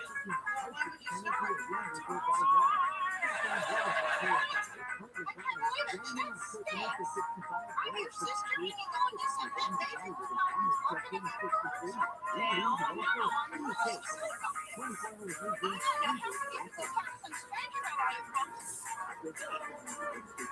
because when I tell her my problem, we don't spend the next hour talking about how that makes her feel.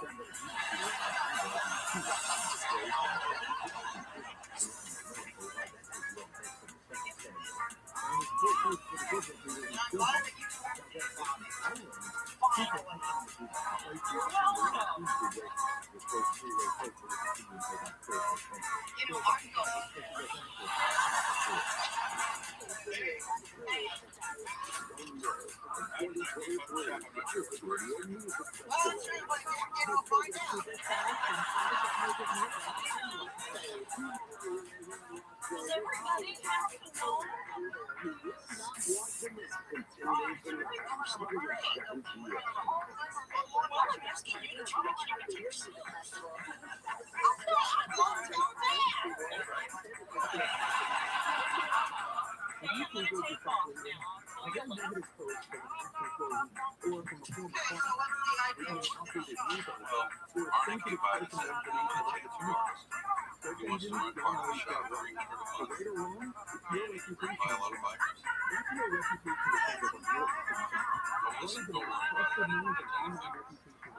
Financially, it's a good idea, but personally, I gotta wonder about a guy who smokes their body with tattoos.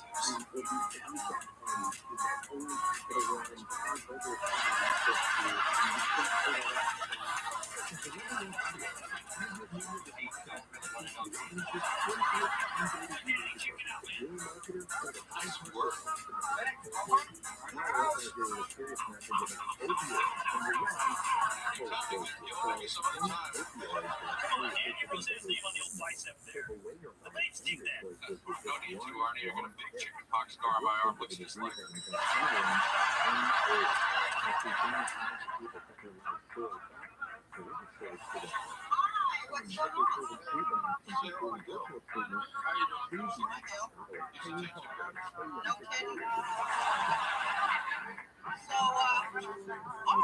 Jackie, say hi to Art. How you doing, Art? Anybody can see what Well, we've got to go. Oh, I got to try to get some money out of Dan. I better be going. Okay, take it easy, Art. Jackie, I was wondering if I could talk to you for a second.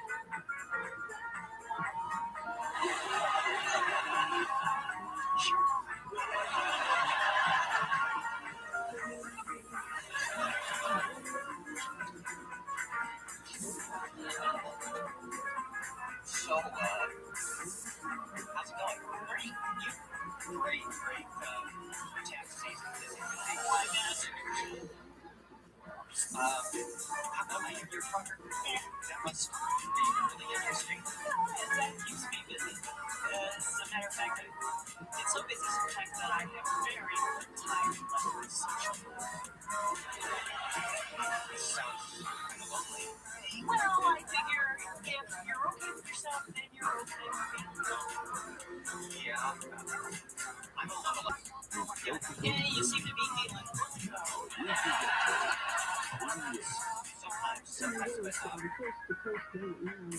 I was thinking maybe somewhere when you're in town, we could go out to dinner.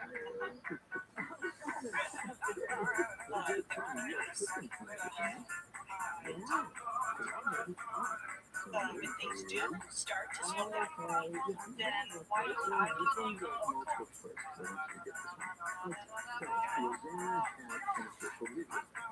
call? I better be going. Say goodbye. So it's really nice running into you. Walk with Jason.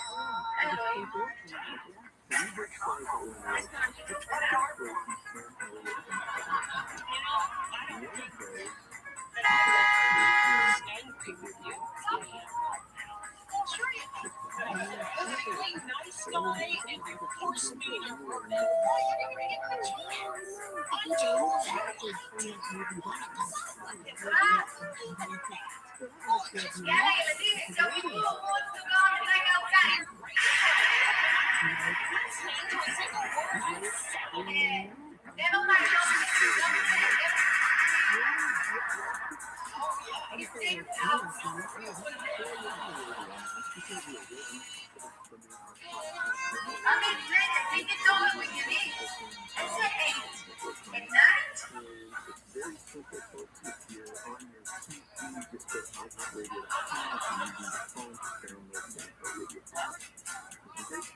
You still getting beat up today?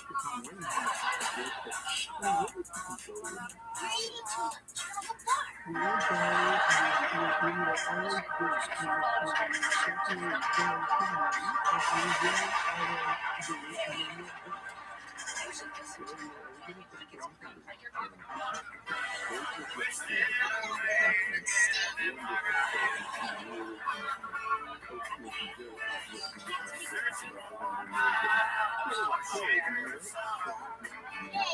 Stay there.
Why? You're the nut. Well, she seems to think that one of the reasons I may be a nut is because of you. Every time I talk to her, your name keeps coming up. You're a very big influence on me, Roseanne, and she seems to think that she'd be able to sort some of this stuff out. What are you talking about? We had a fight. That's important. So you're not going to come down. Well, when is she going to sit there and ask us all kind of personal questions and stuff? Well, that is the point.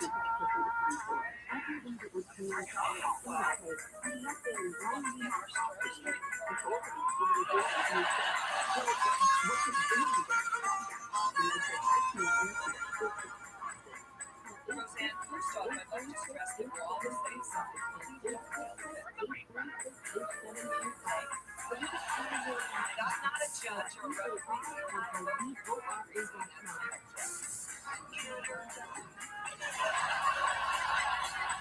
Nobody's here to get anybody. We're only here to try to solve the problem. I'm just here to help out. No other great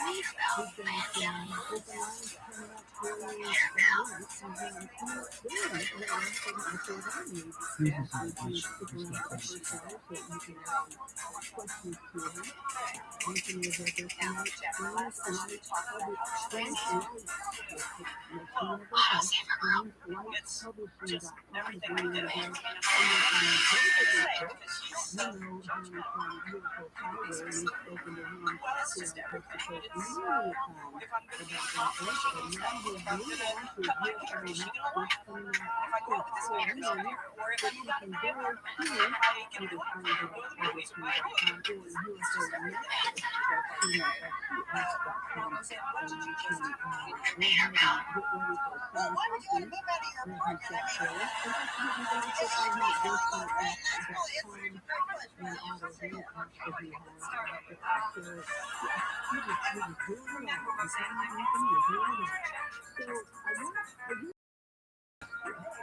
I'm not even sure how to word it, but I'm sure work together in some way. How is ROTHSCHILD AI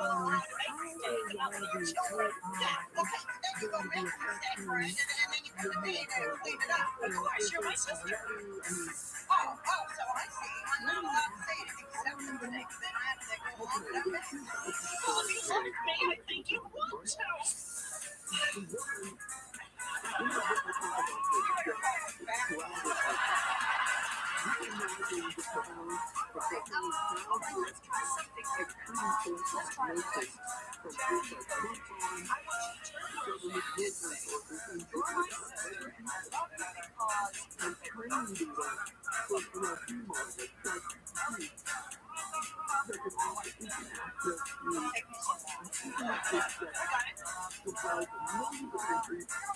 You're my sister, and I love you because you're strong.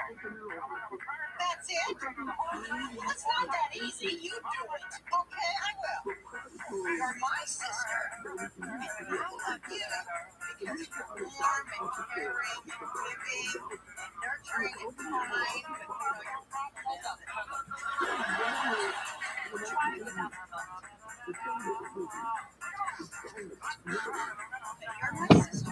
I love you because we've shared so much. What's going on, Elon? How you living, baby? I'm kicking ass, taking names. What's new in your neck of the woods? You speak German? Do you speak English? Oh, I don't know. Do you know Yiddish? Okay. Well, that's only German. Okay, well, I know English. I'm sorry, man. I hope you're doing well. Danke, Shay. I don't know any Arabic, dog. And that's one of the things along the way that we've all Harry talked Potter, about Sonic 10, Inu. To the moon, baby. on radio, Danke, Shane. where Danke, Shane. have Danke. played a part in preparing Au us revoir. for the That's future of what is going to come down I the just didn't road. realize that I should like This you. series, we're going to prepare us about like Men in Black, Okay. Close Encounters, we can go on to prepare us.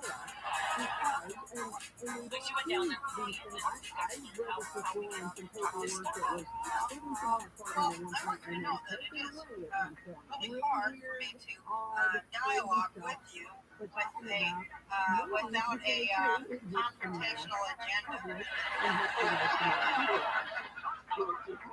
But you have got to know how to without that triggering your whole abandonment issue. I hear that. There's nothing I want to say in a totally non-manipulative and non-judgmental context.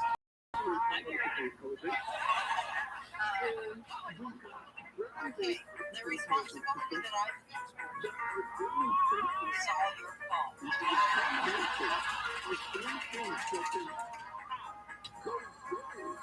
I'm sorry, our time is up. Hello? Oh, yeah, just a minute. What is he mean? On the phone, and I'm not saying. And I'm really going to try to keep this quick, although it's very, very short. So, you want to go to therapy anymore? You won't. Mr. Right. Oh, boundaries. We had boundaries. I was just a joke. You're busting the boundaries. I hear you, and I'm sorry. No, I'm out of here. Oh, are you gonna be back in time for dinner? Okay. Thank you. Your pleasure. You can do it.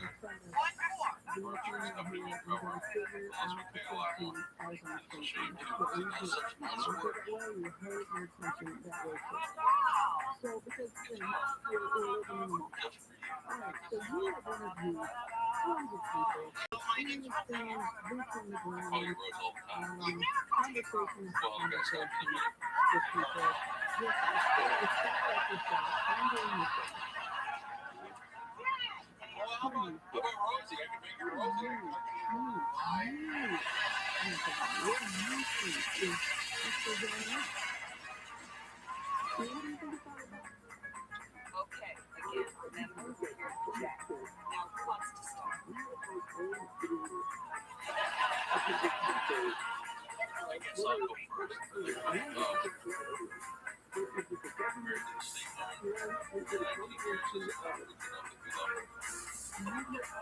Darling, he's got some other woman's name tattooed on his arm. It is not my name. It is Mrs. Kennedy's name.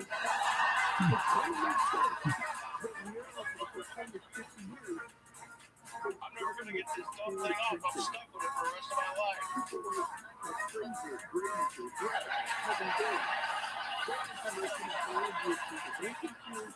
Jeez, cut it out.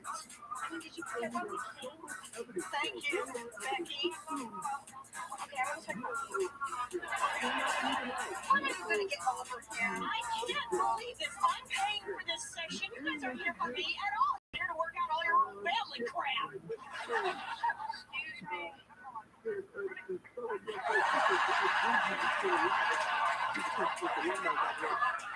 I don't mean to interrupt. It's time for my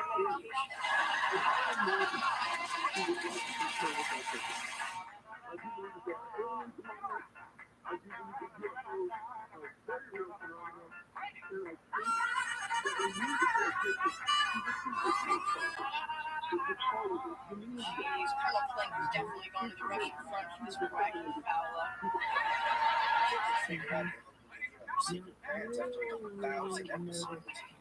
Forget that. After the second episode, I think they realized they should be speaking each other in German.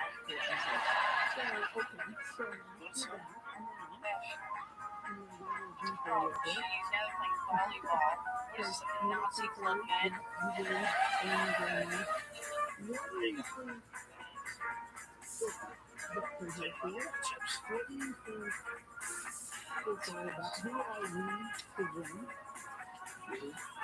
Let's watch this.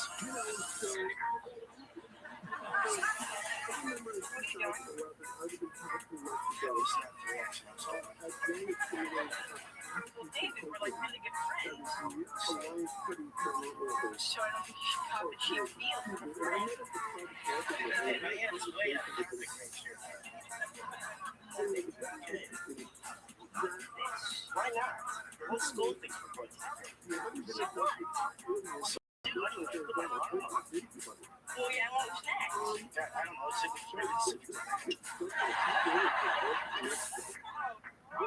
Planning this?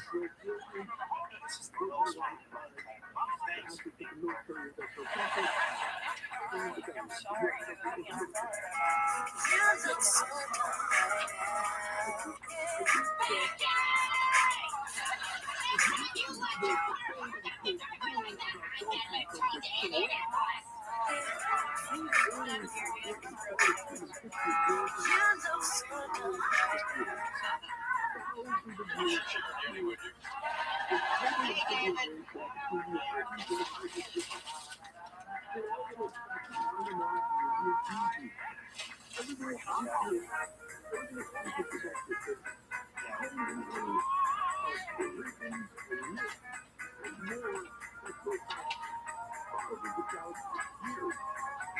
Yeah, so just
My acupuncturist, her husband is in the industry, and like a really legit costume.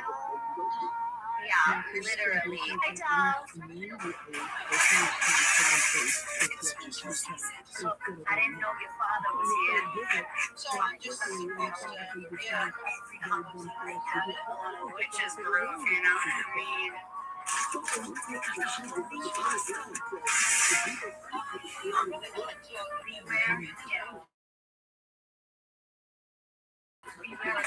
You know, don't wait. Do you know what this is? Okay, so maybe like 10% of you know it. This is an earplug meant for professional use. They are called in-ear pluggers, and they are marketed towards you. They're marketed towards musicians. Musicians will use them on stage. Their earbuds specifically meant for sounding as accurate as possible. The way they do that is essentially a bunch of bespoke, tiny little speakers that single on frequencies into a bunch of manageable audio chunks. That method is way easier on the speakers than one giant speaker in charge of the entire range of human earbuds. This product isn't foremost. First off, the cable is 6 feet long. Most of you don't even have headphone jack because these giant industries wanted to essentially sell you something that was 12 times more expensive that just doesn't have wires. So we put these bespoke speakers inside of this wireless format that you might be used to. This gives you ridiculously good audio clarity. It gives you the same sort of ease of use and ability as your average. So I think I'm supposed to tell you things like American Catherine Hepburn sleep with over 150 women over the course of 50 years in Hollywood. Scotty Bowers claimed the answer was yes, and that he set her up with all of them. Scotty allegedly ran a matchmaking service out of the Hollywood Ridgefield gas station starting in 1946. If this story sounds familiar, it's because it was loose inspiration for parts of Ryan's Hollywood. Unlike the show, Scotty claims he ran this operation alone, never writing any of it down until his memoir.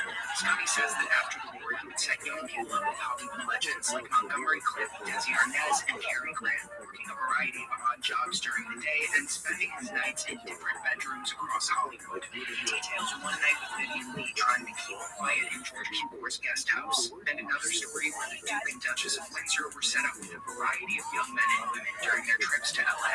Scotty says he offered Cooper to eat in Piaf, spending every night with her during a run of shows with no attendance. Many have questioned Scotty's stories. Red Orbital said Scotty doesn't lie. The stars sometimes do, and he knows everybody. Debbie Reynolds also gave him some credit for mentioning his presence at parties where he was known for tricking more than just cocktail sausages on his silver serving tray. Like many things in Hollywood, these stories are pretty impossible to prove. But at the end of the day, these were all just people who gave her love with a special discretion. Somebody probably did offer a service like this, and maybe it was Scotty. Catherine Hepburn sleep with over 150 Hi, I'm Daddy. It is now 4:00 a.m. Scotty Bowers claimed the answer was yes, and that he set her up with all of them.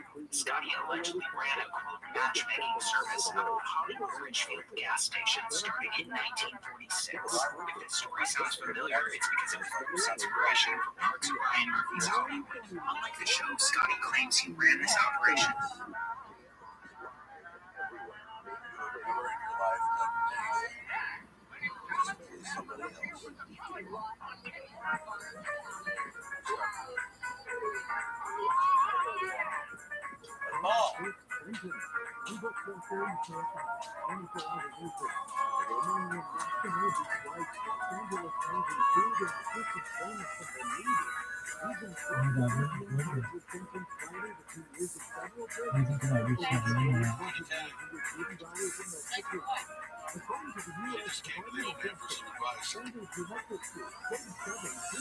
Yeah, what you talking about, David?